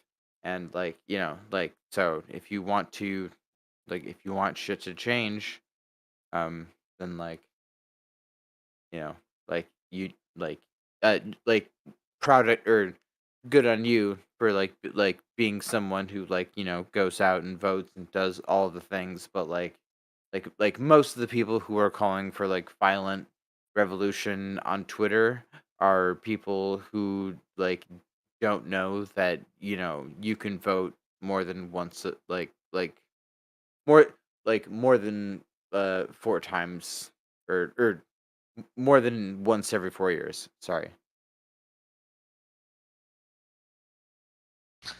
Well, I mean, yeah, turnouts are a big issue, and it's if people want to, that's the thing. If people are going to turn out for something, they actually have to care to think that it's going to do something. And I don't think a lot of people feel that their needs get really taken care of. I would just say, when it goes to the point. So if you're saying that bribery is an issue, then you're saying, I mean, because I think this conversation started with competency for voting or holding office. I mean, so is that really a driver of bad governance in this country, or what do you think about that? Or I'm sorry. Can you repeat that one more time? Like, bribery is not an issue, or it is an issue, or sorry, Um, I misheard you, and I need you to repeat what you said. Okay, yeah. So we were talking about, like, say, the viability of poll tests for determining, people's competency to vote, or and the idea that it's competency, and that's how this segue happened, is that is it competency that is the biggest issue of why we have poor government, or is it that doesn't respond to the people or what they want, or is it another factor like bribery? Or regulatory capture or some other influence. Right. Well, I mean, obviously, that's like very complicated. Of just like like maybe smarter people like might be better at choosing who runs the country. Like that also kind of like disenfranchises the dumb people. Um. Uh. And I mean, however you're dividing that. But I mean, like, I don't know. I guess as a consequentialist, like, you know, like if it's dumb people who decide like how or a better society compared to smart people or vice versa, I don't really give a shit. Like, I think like if the data shows that it works, then like that's probably the thing we should be aiming for. Okay. Well, I mean, and that's the thing. I would just go with the point that it's like, I wouldn't trust any standardized test for actually determine what people are able to do, or how they understand something. And it's the thing. It's these things would be, they're designed. Standardized testing is designed by the people who write the books. So, if you have a test maker, Okay. Yes, if you have a yes. test I'm taker, you have a also a test white maker. supremacist. Um, I don't. Yeah, I'm not one of or those. sorry, that was a joke. Um, Okay. but like, what I mean, like, do people know how the government works really? Like, how people like get to like trade, like uh, like district drawing lines like in their local government, and like like how all of that like like literally you were never ever taught any of that in school. And like like I don't really give a shit about someone's like intelligence, but like I would care way more about how like you know if you know how the fucking system works, because that's the most important thing. What level of granularity do you need to know? um yeah, I don't know. I don't Well, know. I I mean, would have to think about that. well, and that's the thing. It's like, what is this test going to do? It's going to test you trivia about the founding fathers and cutting down cherry trees, or, other Well, mythologies no, that get no, no. taught in That's school, because it's that's the like, antithesis of what I'm talking about. okay. Well, and then that's the thing. It's like, what is civics supposed to teach? I mean, is it supposed to teach people the real history of the country? You know, I mean, the country wasn't founded to be a democracy. It wasn't a plan to begin with. You know, it was a freaking oligarchy of, you know. I guess we can find out exactly what civics education entails. But I'll literally look it up. But like, so I think it's important to like nail this down as to like what it means. I think what our friend Darko is saying, and thanks for being here, Darko, much appreciated. Is that like, well, you need to know about the operations of the nation that you're in, right? Like, so that would mean the mechanics of the government. Like, how does that work? How does a bill become a law? You know, like that. It that seems reasonable to me to make an ask like that. Like, okay, you're gonna vote on this.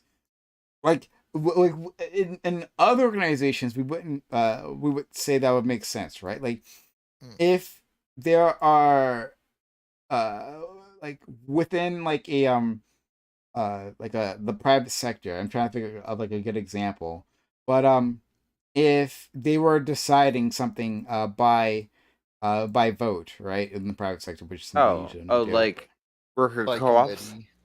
Yeah, like yeah, sure, we could use that like a worker co-op, right? Like I would expect that everyone there understands the business, right? Like has a like maybe not every single aspect of it, right? Because different people do different things in that business, but like have an understanding. Hey, man, we sell widgets, and like this is where we sell the widgets, and this is how we we make the widgets. You know, like different things. Maybe this is like where we get our supplies from to make the widgets, and then we can all vote on like how much should the widgets cost or something, you know. But if you don't have a basic understanding of the process, then yeah, are you informed? Yeah, I understand. No, you're not informed. You're not informed, and you know, I just came in, so I think that because we have the 14th, I think amendment.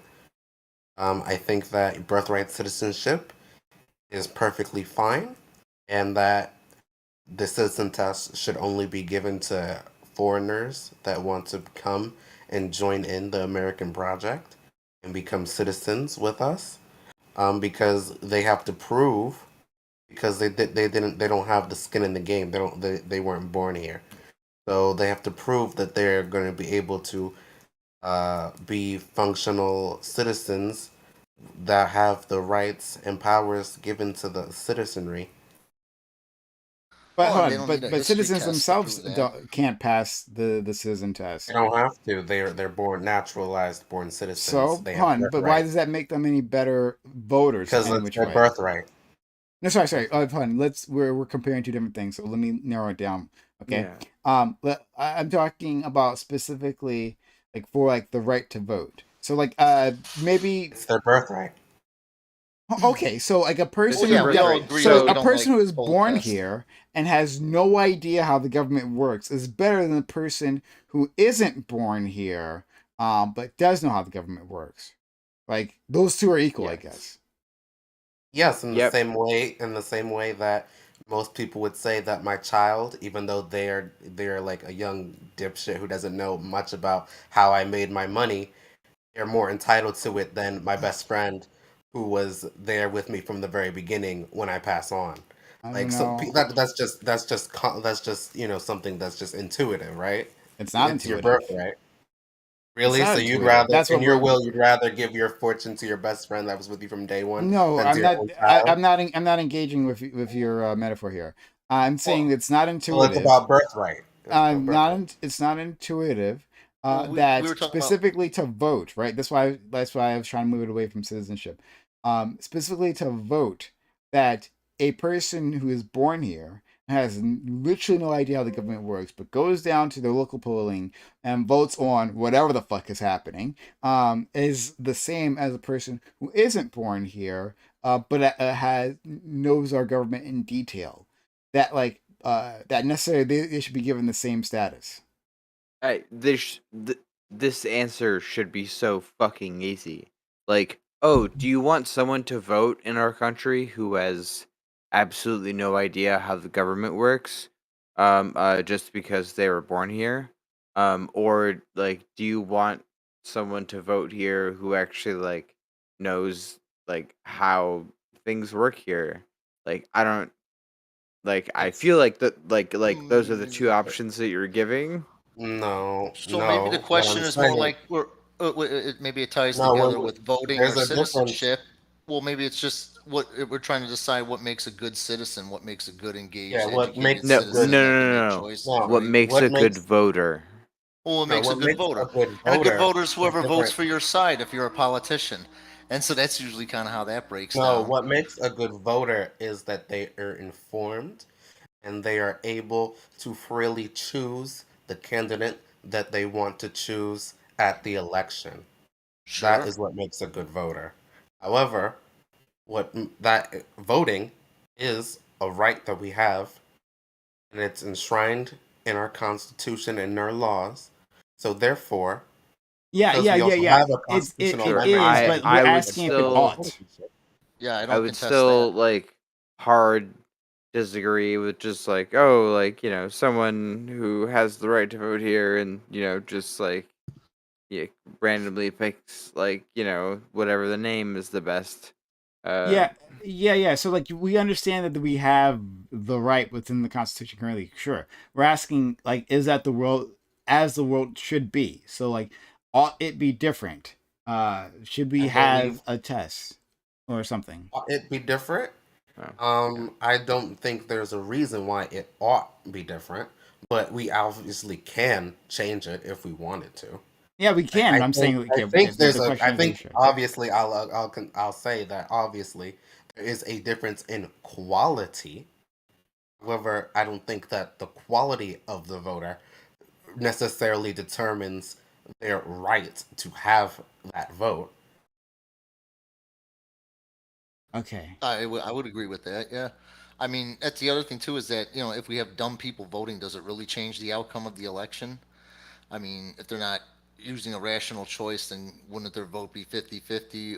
But what we're really thinking Or, is well, I they would mean, be confused by the idiots would be, tricked by tricksters into voting for something that, Which is that what will happens all the benefit them. time to the most of the public, right? Exactly, that's yeah. politics. So That's literally yeah, politics, it's yeah, really in a nutshell. politics. So it's like, what are we trying to avoid here? Yeah, and that's the thing. That's why, yeah, poll tests. I mean, everybody could agree it's a bad idea, Yeah, and it poll just kind tests of are goes bad. to.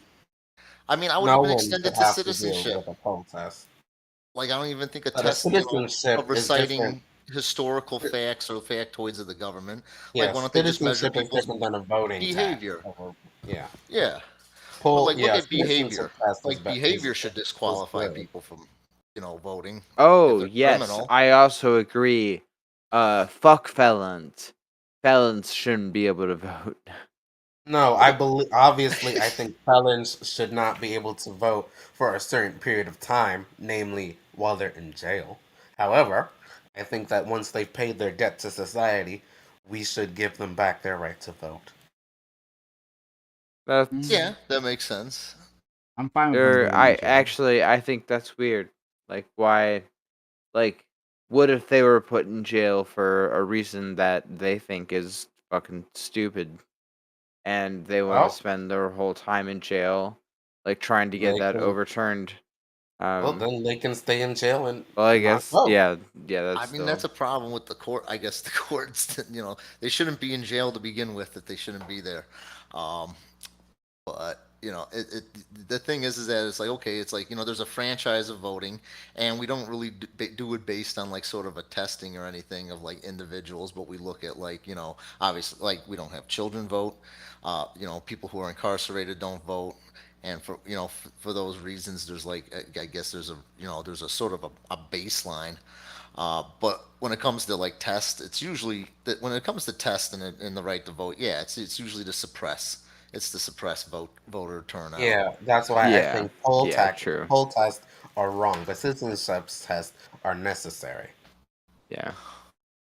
Well, and then maybe what should the test look like for citizenship? I mean, reciting a bunch of factoids about the founding period or something, or are they Well, going to be able about to? I well, I guess mean, I don't know. you can. How I about think job that interview skills, or no, I think you that know? they can do it. I think that the fast factoids are fine, but maybe we can also add some current events and some topics that are very permanent. Like like I was like as for example, one of the questions was like, how long does a senator have their tenure for? How old do you have to be to run for a president? Things like that. And I think Yeah. that those are perfectly fine tests to have. Or I mean, I feel like most Americans wouldn't know the answer to that. Like, I'm Well, like, a senator is lucky for like, them, they have a birthright, and that's fine. Well, everybody's going to know when to vote because they're just going to announce it every 2 years on the news well, nonstop. I mean, it's sure, not like but like, nobody's going to why? miss the vote. No, no, no, not every 2 years, every 4 years. Well, for No, the Congress. midterms are very popular. People talk about them. Okay, what is the voter turnout for midterms versus presidential? It's Well, the very turnout for elderly. the midterms are greater than zero. So I mean, people obviously know when to go, and they get there. Well, yeah. So maybe it's not a problem. They don't know how the system works, but they just don't care because it doesn't deliver anything for them. I mean, Yeah, that's like that could be a reason Yeah, as well. again, because they're not going out to vote, and they're not voting for the people that they need to Well, be in power. that's ultimately their choice, right? Well, I mean, sure, but I don't know. Whatever. Listen, I don't have a lot of friends because I argue with him a lot about how hey, maybe your tactics aren't working, and I mean, I don't know. Whatever. We're working on Well, it. if they're not doing the optimal thing, why would they expect optimal results? Well, because they think they're doing the optimal thing. Well, how many times can they repeat that thing they think is optimal and then get suboptimal results and not think that there's something wrong Okay, with so their process? let's move past this. Yeah. Yeah, let's move past it. Citizenship tests are based. Poll taxes and poll tests are degenerate. We shouldn't have it. Yeah. Again, so I don't think citizens. I just took a citizenship test on stream, and like that didn't tell me anything about a person's understanding of our nation. Like Well, it tells you that they have the basic knowledge. it doesn't have basic knowledge. It tells you that they can associate like a name or like they can answer a multiple choice test question. They've memorized a few factoids, right? Not even that many. On the country, and then that's it. My parents went through that test. I guarantee you, if I put that same test in front of them now, they wouldn't pass it. There's no way. Well, that's So in life, any isn't case, it? Like most people so yeah, go so through oh my life god, taking Al, if you tests. stop interrupting me, maybe I might find out my point. All right. So like I'm wondering, like even within this test, like if you actually cared about the understanding of people, then you would have something like open ended, and like judge their responses, and you'd have to judge it in multiple languages because that's another thing. But you judge their responses, like do they actually really understand the material, or is it just that they're like answer like if that's the goal, if the goal is to say that you understand the country, then that's what you would do. But we don't do that because it's like not really the goal. It's just like an arbitrary obstacle we put up, right? Like if they have done everything Right. else, there's a whole list of things you have to do before you become a citizen. I wish I brought this up in the last panel. There's a whole list of things. Like if you guys don't have family that have come through the American immigration system, you may not understand this. But there's just a whole list of steps that come beforehand. That's a person who wants to be a citizen. And then the last thing we put up is like this like pointless test. They ask a lot of pointless questions that actually really don't tell you anything about the country. We give them this test and then we pretend like we've done something, that we've like screened someone out. And we just like put one more pain in the ass obstacle in their way, right? And this is like literally the most worthless of them all. I think that it's okay to have standards and assessments. The standards were everything before. If you're getting a citizens test in the first place, right? By that time, you've gone through a mountain of obstacles, a whole mountain of obstacles before, and now this is like literally the last thing, and literally the most unimportant thing. Well, if it's just the last in a long line of other obstacles, why are you like concerned about this obstacle and not the ones that are like harder? Yeah, it's because it's unnecessary. Then why bother? If it's I'm worried about doing suboptimal things like you were just talking about. This is suboptimal. I would say that this is actually optimal because not only are you proving that they have a multiplicity of vectors to get in because they have to jump through all these hoops to prove that they're worthy of being an American citizen and that their desire is genuine. Like, I don't think it's that hard to study for 100-question test that they're only going to give you 10 questions randomly from. No, hold on. And then I from didn't that, you say only have to answer I didn't 6. say it was that hard. They can study for it, right? And plenty of people with like IQs that aren't spectacular pass that test. So I think it's totally fine. Oh my God, listen. So I understand that they can do it. I'm saying that I'm examining the reasons behind it. And if the reason is that we want to have people that understand our nation. Well, I think immigrants understand the US a lot better than most people give them credit for. And I think they understand this country a lot better than a lot of its own citizens. Like beyond the government itself, even the idea. These are the people who choose to come here rather than just like we're born here. I think we understand the idea of America. And to say that like, well, but we have to put this test in front of them. What would we do about this like paper thin test that doesn't prove literally a fucking thing about them? Something and a list of like facts they will forget instantly. Like how is that congruent? I mean, I don't think then I have to put the question that you just asked in front of you. What would we do in lieu of the test? We don't have the test. Like we just don't have that step. Yeah. So what would we do instead of the test to make sure that we understand that they knew? How about they just write a we paper don't need about them. We why don't they need love them America? to know anything. Yeah, like you take the oath of allegiance, right? And then you're good. That's it. We don't have to have that test. It's all completely unnecessary. Check a box saying, I promise not to break any laws.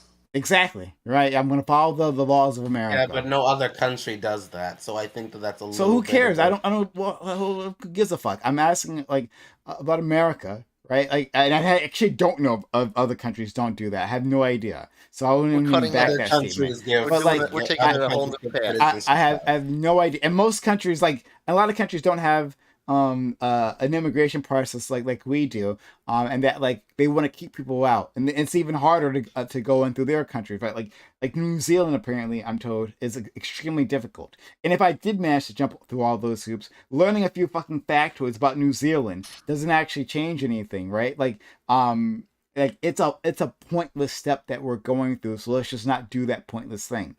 But go, Darko, you wanted to say something? Yep, sorry, but I forgot. Or I just yeah, never mind. Sorry, I forgot. Okay. Well, and say we had a test that had questions on it. It's like, it's just completely arbitrary how any question could go. For example, like, do we put, true or false? Did settlers steal native land? And, how is the person going to answer that? Do they think they're going to answer in a way that's going to piss off their host nation? Are they going to go by, the history? Are they just going to go with the test guide to see what the standard answer is or something? I mean, it's like, it could be any of these. So, I mean, there's nothing in history that is Israel entitled to the land of Palestine, right? Like if I was on the test, like on like an Israeli test, right? Like what does that mean? I don't know. Okay. I put you in a uncomfortable spot. Or like, go with historically accurate, or am I trying to not piss off the people that grade my test? Yeah. I mean, like, I guess the response would just be multiple choice, and like, there's a right answer, there's a wrong answer, and here's the syllabus, right? Or the syllabus, yeah. But even still, like, yeah, I don't see the point of this. Like, it's not actually accomplishing anything, and it's a weird thing to say that let's do a thing that doesn't actually accomplish what we say it's supposed to. Platitude. Like a Well, platitude. it does in a way. You just How? don't. Like I said before, it separates the wheat from the chaff. It shows that people actually do have the actual will and drive to actually complete the process all the way to the end. That they've studied enough to pass this basic civics exam, and that they actually now know a little bit about the country they're going to be swearing allegiance to and wanting to enter as a full-born citizen with all the rights that grants them. So We literally give naturalized citizens the ability to carry guns. My grandma, she recently became a citizen. She had to go through this test. My grandma doesn't speak a lick of English. My dad ended up translating for her to a test taker, or not test, an examiner who didn't understand our language at all, right? Because it's Haitian Creole and no one here speaks that, right? And so I don't know, right? My grandma, who, well, and her mind is there. Like my grandma is sharp. She can have a conversation and all that stuff. But like, is she speaks like she's been here like 30 years and knows not even the basics of English. So my dad delivers these answers for her. Now, of course, my parents are always on the up and up. But if they weren't, right, and my dad just like answered the questions for her, and the examiner will have no idea otherwise. Like what has been lost by the U.S. That was the case. Well, I don't think that your grandma is the type of person that would cheat. So I think that those answers were all her own. She might be. I don't know. Like she might, like let's separate it. I don't know if any federal regulators are like watching or something, like a prosecutor. So we're talking about like unknown family B. Okay, we're talking about a different family and with a different grandma with a language of that no one knows, for different son-in-law, right? So like, is that random person that we don't know, are they telling the truth here? Like, are they like actually answering the questions, or I mean, like, I think the point is to, like, like, give an understanding of like capital L liberalism, and like, like, hey, like, Sharia law isn't cool here. Like, like most places. That's not on the test. Aren't Catholic. I mean, I know that's like not on the test, but like, I like again, like, yeah, I think it's more so to like make sure like you can integrate into that society. It doesn't tell you if you can integrate the society, right? Many people pass that test and then commit crimes, right? Like, like they commit crimes. I wouldn't. I'm wait. Why? What does committing crime have to do with? What if they just is committing crime integrating in society? Like, is a person's committed crime like properly integrated society? They like go on a crime spree. They create a criminal organization. Are you saying they're well integrated into society? I mean, maybe, but like also like most crime is associated with like 18 to 25-year-old men. So what difference does that make? Okay, like, so they commit drug crimes. They understand the laws of the country, but they decide to commit drug crimes. When people commit crimes, we say that they are we say that we separate them from society because they aren't integrating well. They aren't doing what they're supposed to be doing, and so we literally separate them from society. So yes, if you use a retributive justice model. Yeah, and which exactly what we do here in America, right? That's what we do. That's the American way of things. Right. So well, I'm not a fan of that. So like, I mean, well, not that. Then you're not integrated here because like you understand this. We punish people and we execute people. So like, I'm saying that like, when we're talking about like integration, like it doesn't prove this test doesn't prove that you're integrated at all. It means that you've memorized a list of facts and maybe you can repeat them. And with the case of my grandma, she couldn't read them in English. And I think for a lot of people who pass this test, they go through the same process where there's no one to translate for them other than a family member who can actually just give them the right answers. That didn't happen in my case, of course. My grandma was completely honest. But it could, and the U.S. loses literally nothing when that happens. Let's let it. Yeah, I would agree. And also, sorry, you're or I don't know if you said, does your grandma speak Igbo or did I mishear? Haitian Creole. Haitian. God, sorry, I was way off. No, okay, my bad. No worries, no worries.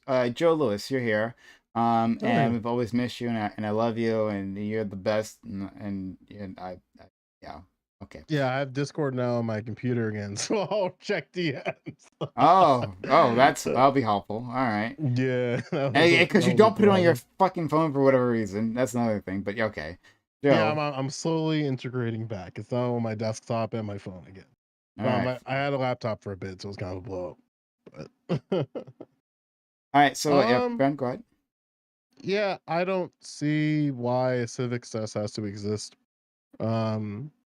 This is, I find it true in both areas, immigration and whatever voting nonsense people want it for. I think it's just an unnecessary barrier, but that's me. Okay. Yeah, why do you think it's an unnecessary barrier? I don't see the function for it, and I can't prove a negative, so it's the onus of people who support the civics test as to why they would want it. But I don't see any reason to have it as America's currently constructed. Or wait, like the civics test is like a citizenship test, right? No, it's not. There's like the civics test and the interview, and specifically talking about the civics test. Like, yeah, like in order to become a citizen. Mm-hmm. I think the only two things that you really generally need to have as a citizen is a working understanding of the English language and a working understanding of the regional differences that exist in the United States. I think those are the only two that are valuable. Prime catching strays over here. Yeah, you can just have a translator for it too. I mean, that's the thing. It's like someone could get by without speaking the language. It's going to limit opportunities in employment, but if somebody is of retirement age, it ain't really going to limit opportunities there.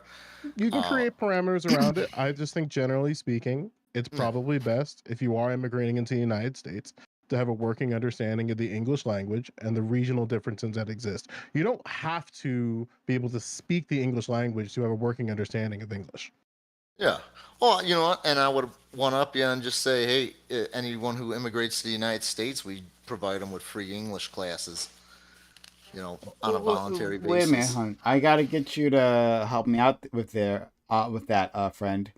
Are we camming up, by the way? Is that a thing? Are we still doing? Yeah, it'd be great if you did. Then I'll turn mine on and put you guys on screen. Oh, sorry, that's like the wrong thing. I didn't mean to. Hold on, sorry. But like God damn it, my fucking. I'm struggling with my streaming software here. All right, here we go. But how can you have a handle on the English language without like speaking the English language? Well, it's just understanding what certain symbols and certain things look like in context. You don't need to know English to know what a stop sign looks like. You don't need to know English to know what a school bus looks like. And especially school buses, because that is a American specific regional thing that if you don't have a working understanding of what those are, then seeing like a school bus go to a stop and do school bus things is just foreign. Well, that's already covered at the DMV, ain't it? Hold on. I mean, are we just going to say stupid things, or are we going to understand why the thing is stupid? Yeah, are we talking about driver's license or citizenship or right to vote, or I'm like, just thinking, can we like, pick like a fucking lane? Yeah, well, but not. Yeah, well, I'm just saying, like, not the reason why I said it was stupid is because not every single person who immigrates to the United States gets a driver's license. In certain states, it's not even certain areas of the country having a driver's license is not really a requirement to be able to engage. Oh in yeah, community. yeah. Or, That's sorry, why I was confused about the I idea of, totally like, agree with DMV. you. So like, But I think Well, he's you don't making even have to maybe he's be a making the citizen point that to get a like driver's the license. like if you're not a child, then the way you engage with a school bus is like by driving past the school bus, understanding, oh, you gotta stop because kids are gonna go across the street. So if that's the only way you're gonna engage, otherwise, then like seeing a school bus, it's pointless. Like there's lots of things that are doing things around you, or doing things you don't understand. Like, what difference does it make if you don't necessarily understand a school bus if you're not interacting it on the road? Well, when you interact with as a pedestrian as well, because there's certain regulations around school buses that are also pedestrian specific. But it's just knowing what that means when you look at it in context. Because, for example, like if a school bus stops on one side of the street and then you see people crossing across the road, that might make somebody believe or under the assumption that, oh, this school bus is allowing these kids to cross, I can cross as well. And that's not the case. But again, that's like an American exclusive thing. And what I'm saying that like having an understanding of it is just knowing like what is this? Not the deeper like intricacies of that. That can be covered in other areas. But again, the school bus is just one example of the differences that exist in the United States. Other things are like the dating formula. So like how we structure dates on our calendar. Another could be just the differences of roads and what certain roads look like. And how like just navigating. But this is the English language, though. Like you but specifically this is gotta said, do with like citizenship. an understanding of the English language, but like the things you're describing aren't the English Well, language. I encapsulated in both of my points, which was a working understanding of the English language and then a working understanding of the regional differences that exist within the United States. Okay, so then specifically for the English language, how would you do that without knowing the? You can just honestly probably just through the interview process. I think the interview process probably covers a lot more than an actual exam could do. Because I have a lot of friends who, for instance, like a person who's living with me right now doesn't speak English but knows the English language. So like if I were to, for instance, have like a working conversation about something, like if there was something that was happening within the house, I can talk to him about that, and then he can connect the dots of like what I mean and what I'm saying. Like he doesn't like he knows what a mailbox is. Like he knows what a microwave is. He knows what a stove is. He knows what water is. And being able to communicate that and being able to communicate that with other people is an important thing. That's something you can easily find out within an interview, though. That's like. So you could still let in people who don't speak English, right? Like, is there something wrong with that? No, I just think that like we're in a country. I mean, unless we want to like the other alternative, which is something I support, is just a massive overhaul of documents, especially legal documents, accessibility of citizens. But like my compromise is the cheaper option. It's more onus on the individual, which sucks. But I mean, unless we want to federally expand accessibility languages on documents, I'm in support of that. But Hey, hold on. So I just before we leave this point, I need to like get this because it's gonna bother the hell out of me. Yeah. Your idea of not like a person needs to have an understanding of the English language without knowing the English language, without that being a necessity. It seems like what you're describing is something else. That like you want them to be able to communicate somehow with the rest of us. And by like being able to like, and the way you've stated that is that like, hey, like that's a microwave, and somehow like letting other people know that you know that's a microwave, or that like you mean go to the microwave, like what you ask for is something that can be accomplished by pointing, right? Like I need my food warmed up. I point to the microwave because I understand what a microwave is. Like I'm a foreigner, but I know understand appliances. That's a microwave. Please put my food there. Yeah, I guess a better way of describing it is just a working understanding of just communication styles and just understanding how to communicate within the United States. Because again, like, you probably know this pretty well, Prime. In practice, there's just like certain barriers that can exist for, we'll call them non-native speakers, but that's just going to be loosely described as people who don't have English as their first language, where there's just certain things that are very difficult to do if you do not know English to some degree. And that could be something as simple as just doing an application. I personally, like, outside of what I argued there, support the expansion of documents that encapsulate more languages than just the big three, which is generally speaking Mandarin, Spanish, and English. Yeah. Okay. All right. So hold on. I'll get off this point. So I just need to like run this down with you. Yeah. To make sure I understand what you're saying, because now it sounds like you do need to know some English. And yeah, that seems like to go against what you said previously. And if you're amending it, it's fine. Yeah, no, I think it's fair. Hold on. I just want to get to what he is saying, and then we expand it. So I want to hear everyone else. Yeah, like I think it's fair to tell and I'm speaking only in the immigration context. I think it's fair to tell somebody who's immigrating into the United States, like, you should probably be able to demonstrate a working understanding of English. And that doesn't mean to know English through and through, but to be able to have like a general understanding. I don't think that's something that should be the onus of people like to clearly prove at the point. I think there's like, you can have like a gap of like, hey, like at some point within a year and a half, you should be able to demonstrate an understanding of this, but maybe that could be covered in different ways.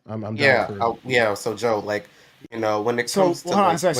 I'm not done with this. I just we're gonna finish this up. Wait, well, maybe if like, maybe I can. Hold on. Also, I got it. Also, your volume could go down like 15% ish.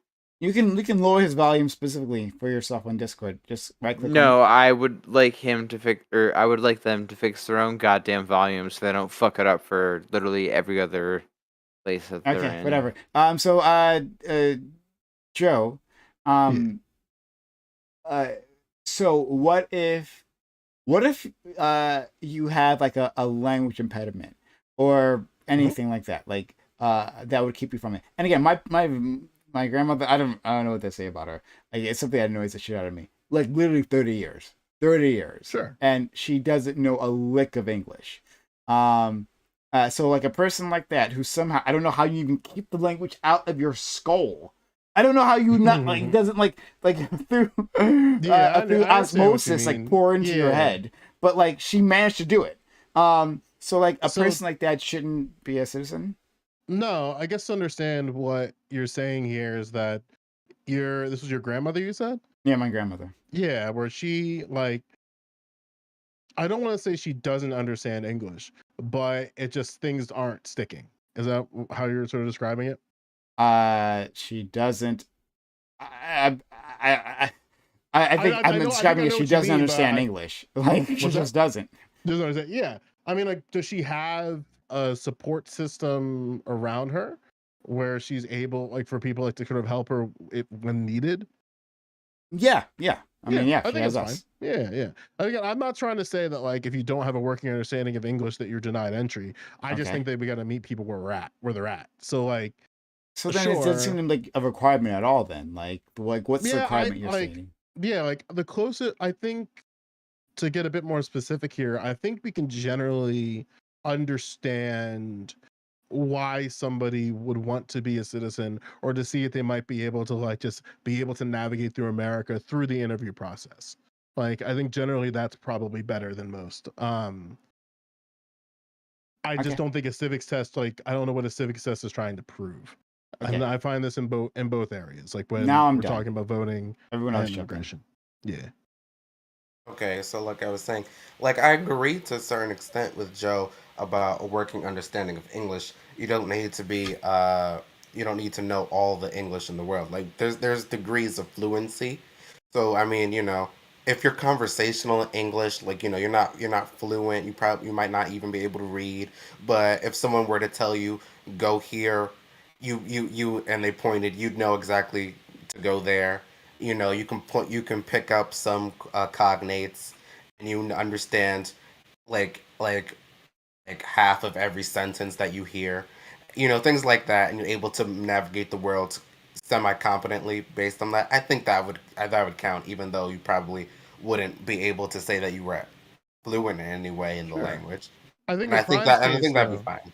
Yeah, so I think conversational proficiency in the language, I think, would be something that would count. Like, you don't have to be fluent in English. You don't even have to be literate, but I think that if you can understand at least half of what's being said to you in English and then act upon that competently, I think that's enough to slide you by. I agree with Joe Lewis on that. I mean, this is bigger than like immigration, right? Because I think that we also, to Prime's point, he's kind of knocked at where, like, if his grandmother didn't have the support system around her, she would have been kind of SOL for decades. And I think that her situation, like that situation I'm describing, like, is more common than familiar support systems, because there's just some people who just move across the country. Not like my girlfriend's mom doesn't know English at all, and so she has to be my girlfriend has to be there at all times, like if she's going to the doctor and something like that. And not everybody has that. I think we need to expand something like that for people, where it's like, I'm a citizen of this country, I don't know English, I need a translator.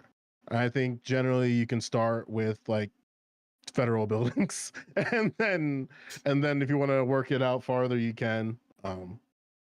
Yeah, but I mean, we have to like really then have to have a infrastructure of interpreters, because like depending on the municipality, they only have a handful of supported languages. Like in Brooklyn, it's like only like Yiddish because of the strong Jewish population. There's Chinese, like Mandarin and Cantonese. You don't have There's to pay people. Spanish and there's English. Like that's for elections. So if you have like any other things, like that's just hopefully like a poll worker will elect to decide to work that day that speaks your language but other than that, you're kind of fucked.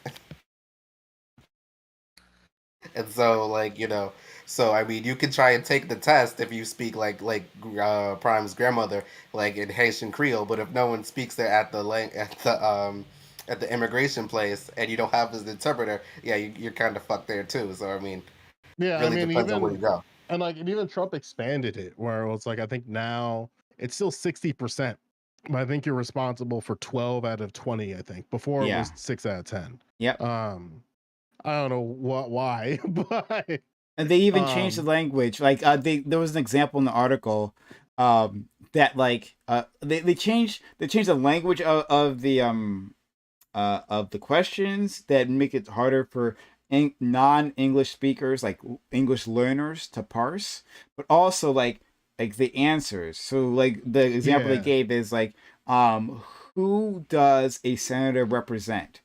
And previously, the answer was that all the people of a state, right? Because all the people of a state, that's who a senator represents, right? Mm-hmm. But then it was changed to the citizens of a state. Like that's the answer now. Yeah, I heard a lot about that.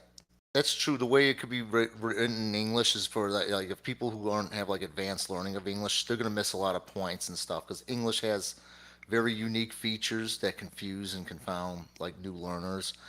For example, if they got questions that have time tense on it, a lot of people who don't speak English, a lot of languages don't really have conjugation, or a lot of languages don't have conjugation of verbs. So if they don't put in a thing that says, if it says I go village, well, did I go village yesterday or tomorrow? If you don't have that extra word put in there, but in English it's built into the verb, and that's just one example how someone could play games. It's interesting. And there's even like certain questions that don't even like translate well. So like, for example, one that I know is a body bag, is like, what's one responsibility that a citizen has? And then you're like, what? like even it's on it, like the question on its face for some of these are just like I mean, like I know how, like if you think of it from like a civics context of like understanding, like, okay, in the government context, like what is the responsibility a citizen has? And people wouldn't, like, one would think jury duty, but another is actually voting. And people don't really know what that's another answer to that question. That's a responsibility. That's interesting, because I wouldn't consider it a responsibility. I mean, I think it should be a responsibility, but I don't think that it is. Yeah, saying Well, it is. your responsibility. It's a civil obligation to vote. Wait, which is different from a responsibility. Well, hold on, the way that they phrase you're participating in democracy, and that's one of the highest honors you can do. Yeah, the as way a that part they of a democracy. Right, my point is the way to phrase it, right? Because the actual, like if I'm thinking Donald Trump, the answer would be something along the lines of it's it's responsibility to engage in politics and the political process, probably some variation of that language. But there's different things that encapsulate that political process. Like one you could say is voting. One could be taxes, stuff like that.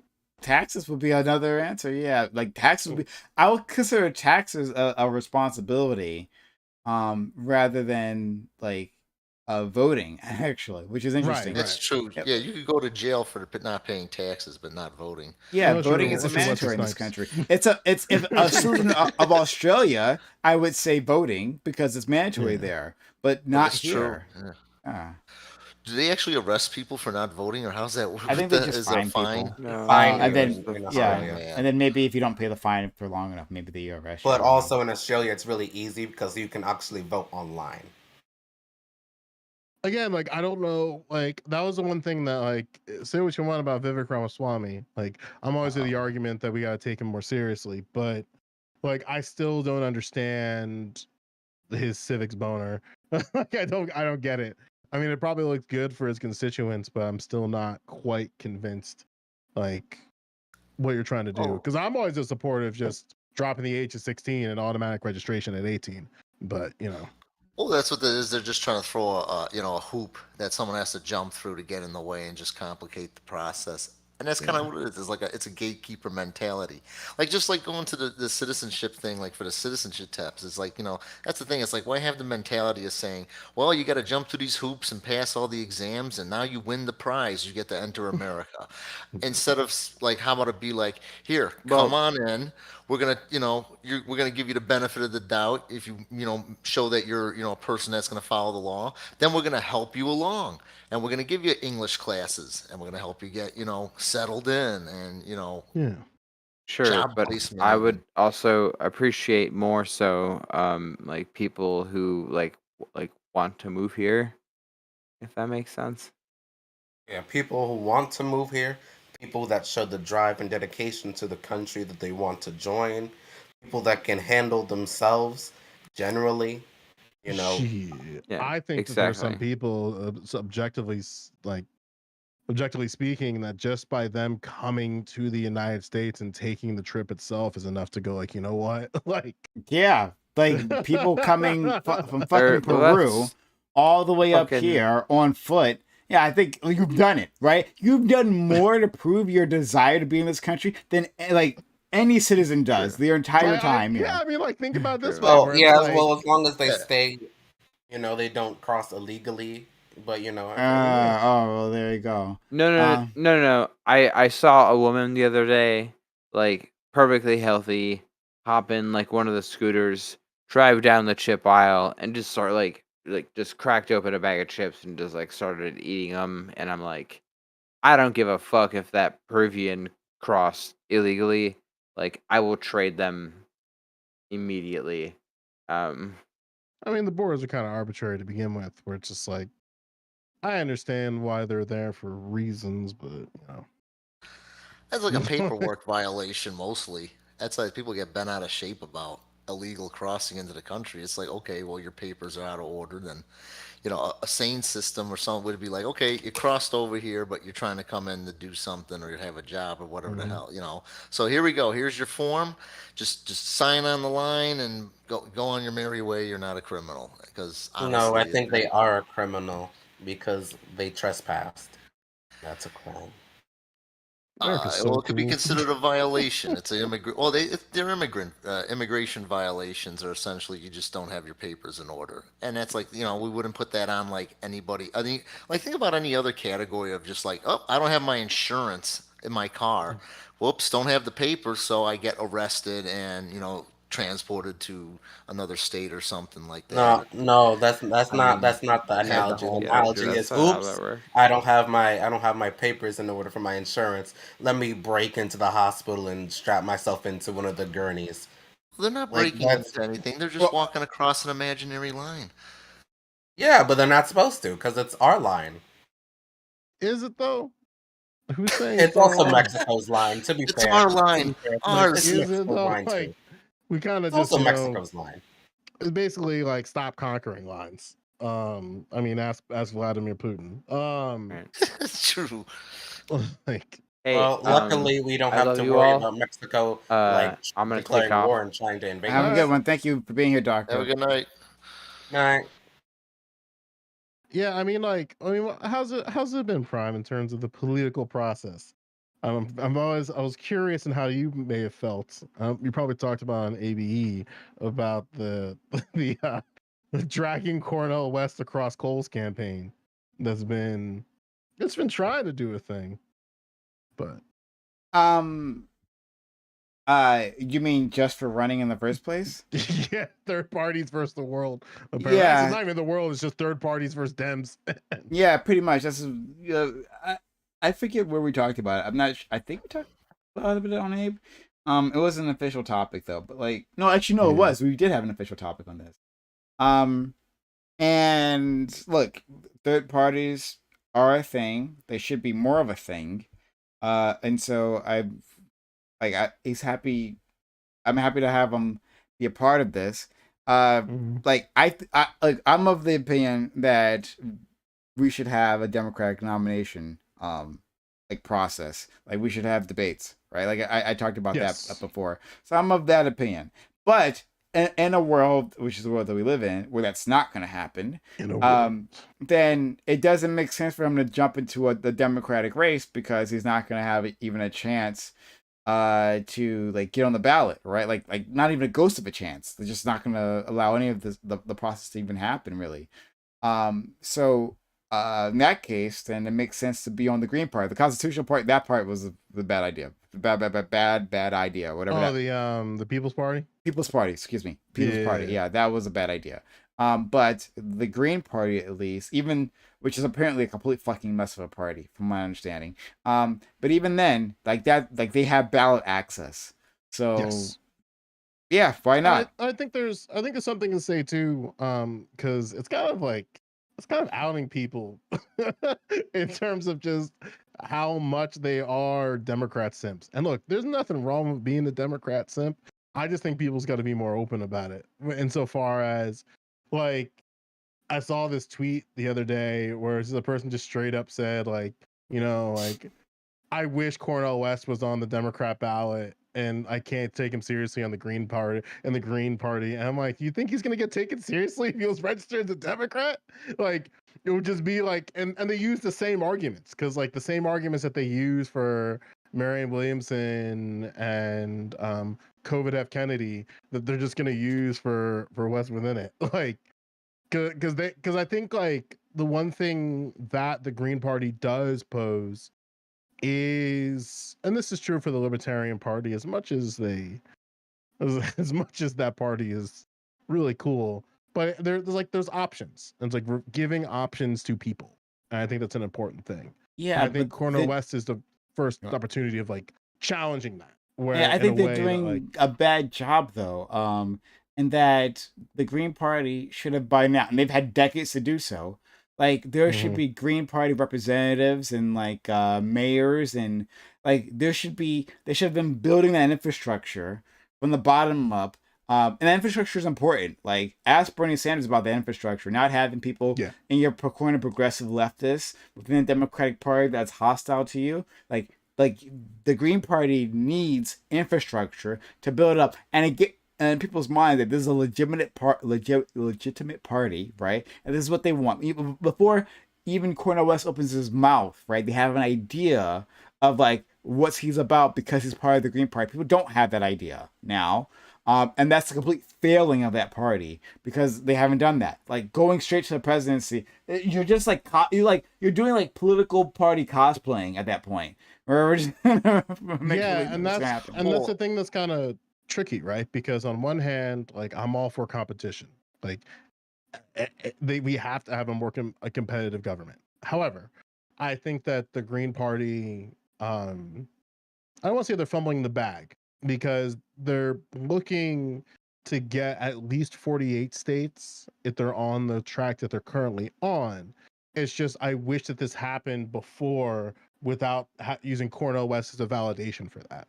Like they could have easily working towards building an infrastructure. Well, to be honest, to the Green Party, they have been for years. It's just that certain times in certain states there are political machinery at work that works against them quite openly and quite viciously. Like there are states that literally sued the Green Party to try and get them off the ballot because they were challenging the votes, the voter signatures for the petitions to get them on the ballot to like stop them from being on the ballot in certain That's states. 100% true. Yeah, which is That why happens in Cook County, Chicago. That's what they did here. Actually, was they sue them every freaking year and knock them right off the ballot. Which There's is no competition. Which is exactly why they should be doing the thing I said so, right? Like because they don't have. I mean, even in the lower volumes, like when they do this for like senator, when they do it for representatives to Congress, they sue. Yeah, I get it. Whatever. Like I understand. Like you're not telling us anything new here, though. Right, like that the Democratic Party and the Republican Party, and more the Democratic Party apparently, than anyone else. But the Democratic Party is the one who like really fights against third parties, because they're more of a threat. Well, they fight against third parties on the left. They would let like the libertarians. But in any case, it doesn't matter. The point is that like they can't keep them out everywhere, right? Like there are opportunities, there are plenty of opportunities for them to win. Even if you start with like fucking small towns, there's plenty of opportunities to get started, to start building that infrastructure. Those little spots matter, and then actually make a difference. But if you're not doing that, then you're not doing anything. I mean, I'm going to Google search right now. Well, are there Green Party mayors and stuff? I'm going to look at that. There's they do work none. pretty They good have, I on think, some two in the lower local houses. levels. What'd you say, Joe Lewis? I think the Green Party has two in the lower houses. I think they're in the same realm of the Working Families Party, where it's like less than five or less, but nothing in terms of like big sort of support. But Working Families Party, we use voting fusion, so like it's a little bit different how we function. But yeah, sorry, go ahead, Satellite. Well, I was just gonna say, I hate to sound like a DNC simp, but the reason why the Democratic Party goes after and sues them is because I mean that's the thing. Their campaign strategists know one thing that's a fact: the Green Party will split votes from the Democrat Party, and that happens every election. It's just the way our system of elections is designed. Is that third parties are going to split vote from whatever adjacent party that someone agrees with second place, and it's a screwed up system. But that's primarily it's like that's why so the whole thing going with Cornel West is that maybe if he got into the Democratic primaries earlier, he could have an effect like Bernie Sanders and move the national conversation, and push the Democratic Party, running as a third party candidate. It's going to siphon votes away from Joe Biden, and we know what kind of result can come from that. And it's that's kind of like it's just really kind of like a real politics strategy, but in a way it's like he's a protest candidate. He knows he's not going to win, but it's all about getting the message out. I'll go to you next, Joe. But I'm just looking at this Wikipedia article that conveniently like answers all my questions here about the Green Party. So in terms of federal elections, there have been no Green Party elected officials. In terms of state officials, as of 2023, 8 Green Party members have held state level office, though most were not elected to that office as affiliates of the party, meaning they were like Democrats previously, and then they changed over to the Green Party, which is something. And also, there's none of them currently right now, so there's just 8 former. And then going down to local officials, there are 3 current mayors in this country that have been elected. I'm not sure if they've been all elected in that line, but we'll just assume that they have. So 3, Illinois, and 1 in Illinois, 2 in California, and then former there have been 8. And then in terms of city and county officials, 17 around the country. 17 city and council officials are currently serving in Green Party. Only 17. Amazing. And former, there's been 28, so people who aren't in office anymore. And then for other local officials, and this is just like a grab bag, is 23 are currently serving. and like town meeting seat, like one of them, that's their title, town meeting seat, whatever. One's a constable, so that's good. And then former 8. Like it's like this is like this is like an NFL like team, right? Like them, the support staff, like way completely like dwarf like what the Green Party has been able to field after decades. But go ahead, Joe. Yeah, no, I just think that like at the end of the day, there's just some truths that we had to admit, and that is that Joe Biden is not a good candidate, and he hasn't deserved a second term. And if he doesn't deserve a second term, then it's the duty of other opposition to challenge him, to validate the second term. Like if you want the second term, then prove it. Prove it through your governance. Prove it through your arguments. Like why should you have this thing? And my frustration is that in the face of that question, the face of that like demand, it's just business as usual. Like, yeah, go fuck yourself. We're going to use tradition, and we're going to make sure we're going to use tradition to make sure that we oppress and rig this in the favor of Joe Biden. And I think that like if you want to say that Joe Biden is going to win, that's fine. Then you're going to also have to simultaneously admit that the entire election is rigged for Joe Biden. And you gotta admit that honestly. And it's not some like Republican conspiratorial nonsense. It's categorically true. Like if you don't think that, like if you think debate, not having your incumbent debate isn't political voter suppression, then I don't know what to tell you. Because like that's I mean, is the easiest way to primary rigged? Just Yes. talk about the primary. Yes. Not the The general. primary and the like the primary that leads to the general. Like it's rigged top down. Okay. Yeah, so like a second order, but so yeah, I mean if the primaries are always rigged, of course. You know, it's nothing new, but it's like what's the outcome? Because the other thing on the ballot is okay, well, does Joe Biden get a second term or does Donald Trump get a second term? And those are those are the two possible outcomes. Yeah, and all the outcomes are possible.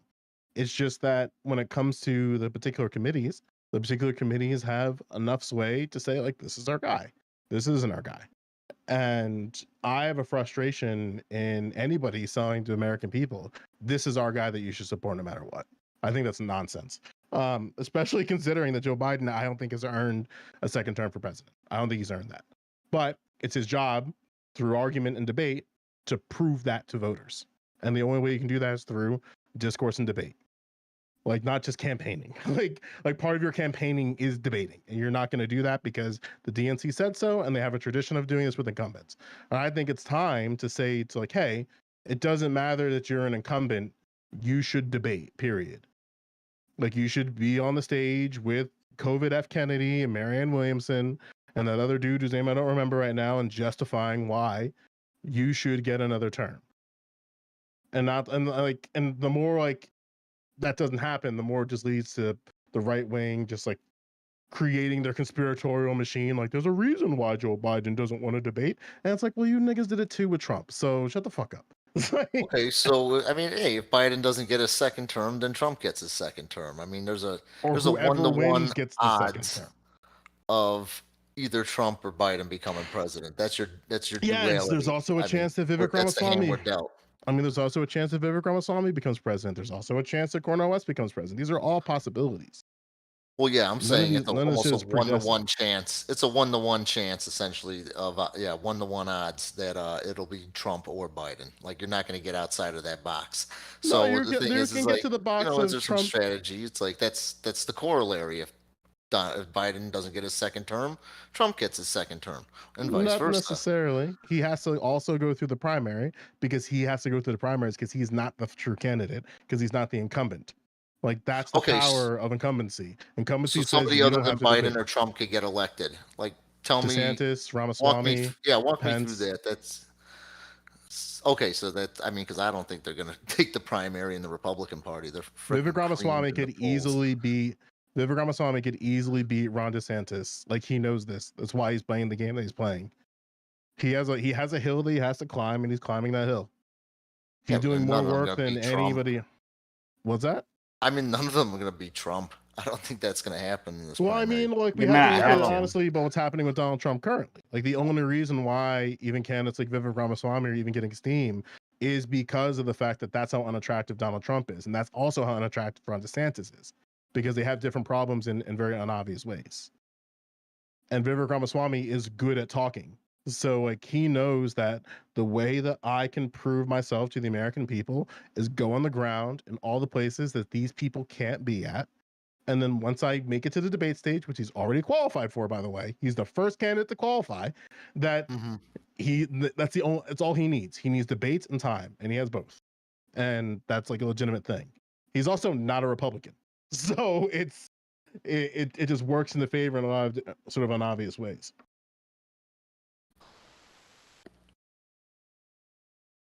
I'd say I don't know. It's hard to see what his base is. Like who I mean, who's turning out for him? I mean, what do they? What's he offer that's different than? I mean, they do that for Donald Trump too in larger numbers. I mean, he's already got the time tested. You know, he's turned them out to the polls before. You know, I just don't. It's like, you know, it's if they're going up against the most, you know, for whatever it is. I mean, you know, polling wise, he's the most popular person in the Republican Party, and I don't think that needle's going to move hard. Do you think that, and this is to Joe, that the old adage is true that like Democrats fall in love and Republicans fall in line, meaning that like by the election, like if Donald Trump becomes a nominee, that like despite all their reservations, it's like it's time to go. You know, then they understand that. I think that's something currently in play is two things. I think both parties have no future. They currently have no future. And they're not honest with the fact that they don't have a political future outside of the Obama years, and in Trump's case, outside of the Trump years. And Democrats have had a little bit of an advantage of that because they've been able to kick the can to people within proximity of Joe Biden. Hillary Clinton.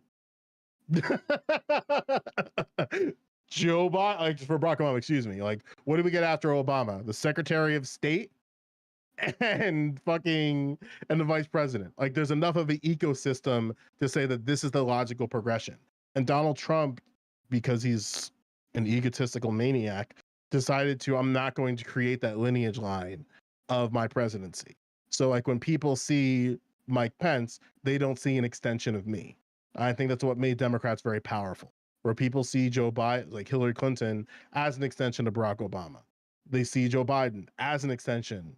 Joe Biden as an extension of Barack Obama. Where for the Republican Party, they're just trying to see how long Trump can ride out. But that's only 8 years worth of time. But they have nothing behind that. That's why I think for DeSantis, he's going to be much stronger in a landscape without Donald Trump.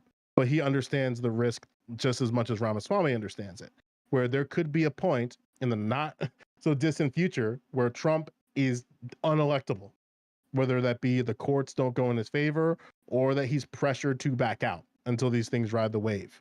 That's a reality. I think for the two of them, they understand like, okay, the game we play is to stay in it and go to debates and then test that line, like test how hard are you willing to ride with this guy?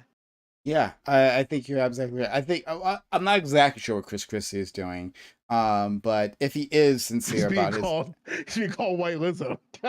Yeah, I'm not exactly sure what his game is. I'm not sure if he really wants to run or if he's doing something else. But like, he understands that Trump is a weak candidate, and that like if he gets to debates, like he can just. He can nail this guy. Like that's the thing that's very difficult. Like where maybe one of the times when, since you're doing that thing with Kobe, like watch how like I tell people enough, like watch how Vivek Ramaswamy talks, because his arguments are terrible, but it is exactly what people within the base he's trying to attract want to hear. Which is basically he's on a very clear fuck the blacks campaign and like American and bring back America campaign. Like that America's lost its way, and by America losing its way, we need more central identity. Like he's tapping into that hard. I mean, they're gonna have to like, and I mean, all those white folks are gonna have to learn how to pronounce Vivek Ramaswamy. But I mean, that's gonna be fun for the Republican Party. I almost want him to get nominated specifically for that reason. right? And like watch them wrap their minds around that foreign name. Oh boy. Meanwhile, you got Namratha Haley at the back. Oh, sorry, Nikki Haley. Oops. Like, sorry, like classified information there. No one's supposed to know. Oops. Yeah, but like, yeah, but Nikki Haley and well, who knows what the fuck is in Pence's mind. But Nikki Haley and there's that other one who was running. I can't remember their name. There's a whole slot of them. There's Hutchinson. I forget the nigga's first name. DeSantis, Pence, Tim Scott. Yeah, Tim Scott. Yeah, Tim Scott. That's the other one I was thinking of. Yeah. Like both of them, like they aren't running to become president. Tim Scott, like I'm assuming he's actually not that delusional, and he understands there's nobody's winning a fucking Republican primary with that skin color, and also being as utterly boring as he is, as utterly just like uninspiring of a person as he is. So like he knows that. Nikki Haley knows that, and that's why they, no matter what Trump does, they don't actually challenge them because they're hoping that either he picks them, or like whoever beats Trump picks them. But neither of them, like no, like, you know, they have no following here. Like no one gives a shit about these people. Yeah, and that's why. And again, like I think Vivek and Cornell in particular are doing what they can, which is good. Where Cornell is engaging with people and with different communities that he knows he has to talk to. Like he has a constant, like a monthly thing where he goes on every single Black adjacent or left adjacent podcast at the level that we're at. Like for fuck's sake, like people want to like talk shit about our good boy Nick. What the fuck is this show called? Black Underground or I think it's Black Underground or Black Out Underground. I forget his name on Twitter. People know who I'm talking about, I hope. But he's on there on a weekly basis. He talks to I Mix What I Like on a monthly basis, excuse me. There's a couple other podcasts that he does, and this is like content that's just him talking to people about like the questions that they have. And is this Nick Fuentes or Vivek? Oh no, this is Cornel West. Cornel West. These are people my size, because I'd take a run at him. Yeah, I mean, unironically, yes. Like I think that like I'm not even being memeing by saying that. I think that like he's trying to engage with people directly on the internet at a level that other candidates haven't been doing. And what sucks about that is that it's at the whim of media. So what I mean by that is that like it's at the whim of like people like know it exists, but if the mainstream media doesn't cover it, nobody cares. So that's like the challenge there. And for Vivek, he's just been on tour since he announced his campaign. So he's been everywhere, anywhere and everywhere. They'll let him have a microphone and speak. So like he's talking to these people at like a personal level. So by the time he's at the debate stage, it's not surprising that he's there. That's why I think he's polling as well as he is. Because he's going to the places where the polls are at. So because he has a name, he has a name recognition problem. I think it's an important thing. And DeSantis is just terrible. Like he's proving kind of in his own ways that he's not gonna win. Turns out making America Florida is not a viable political strategy. But okay. Yeah, that's interesting. But I wanted the other two here. I want to make sure they. Oh, Joe Lewis, you're fantastic, and I wish like I could like play you as I sleep. Right, you would be my ASMR as I sleep. You're fantastic. But Isle or Satellite, did you have something you want to add? Yeah, I think that we should try our best to see how not only the litigation that Trump is facing, but how the debates and other things are going on, so that we can have a good idea of who seems to be the best candidates for both sides. Personally, I think that Trump has this. If someone else has it, I'd be more than welcome to vote for whoever did have it. Okay. Satellite. Yeah, it's been a good discussion. I was just gonna say, I I don't know. That's it's the way I say, like, the betting odds are just it's gonna be a Trump Biden rematch. We know that's what's coming down the pipeline most likely, and Cornel West is a good guy, but we know what's gonna if vote splitting happens, that's gonna that can make a difference in a small margin. So I don't know. I'll play smart, a safe bet. Sure. So I actually want to jump on this, right? So, and maybe I'm confused about your argument, Joe, and I might be. When it comes to Cornel West, does your argument about the importance of his candidacy, does it hinge on him winning or simply him like participating? I think that it hinges on him playing the game and exposing how the game is, how we think we're playing a game, but we're not really playing a game at all. I think, in particular, when it comes to primaries, I think that Cornell's running, and all the candidates that are running out within and outside of the political apparatus play a very important role here, because I think that Joe Biden is very fragile. And I think he's fragile in a way, and not even ways that are unobvious. I think they're very clearly obvious. But I think that the problem is that, like, there's just a lot of things that Democrats can't answer for or answer to. And there's just contradictions in their policy, contradictions in their plans. And I think they just got to stay in. Now, the debate process may be even more complicated, because the incumbents don't debate. But I think that just being anywhere and everywhere where Joe Biden and the DNC refuse to put him is a powerful strategy. Okay. Because like to shorten it, I'm sorry. Just like, I think they have a value in playing the game and legitimizing that people want actual choices. And like, we don't have a problem with Joe Biden insofar as if he's able to articulate how like he should deserve a second presidency and moving in a way that proves that to people. So I'm gonna end things here. We didn't get much support, unfortunately, today, so I'm not gonna go extra long. So I'll end things here. But I want to thank the people who did come through and talk with us. That was awfully nice of you. We had some really great conversations. I am going to raid Gabby V. I'll send you over to this place. So be kind to him, and we'll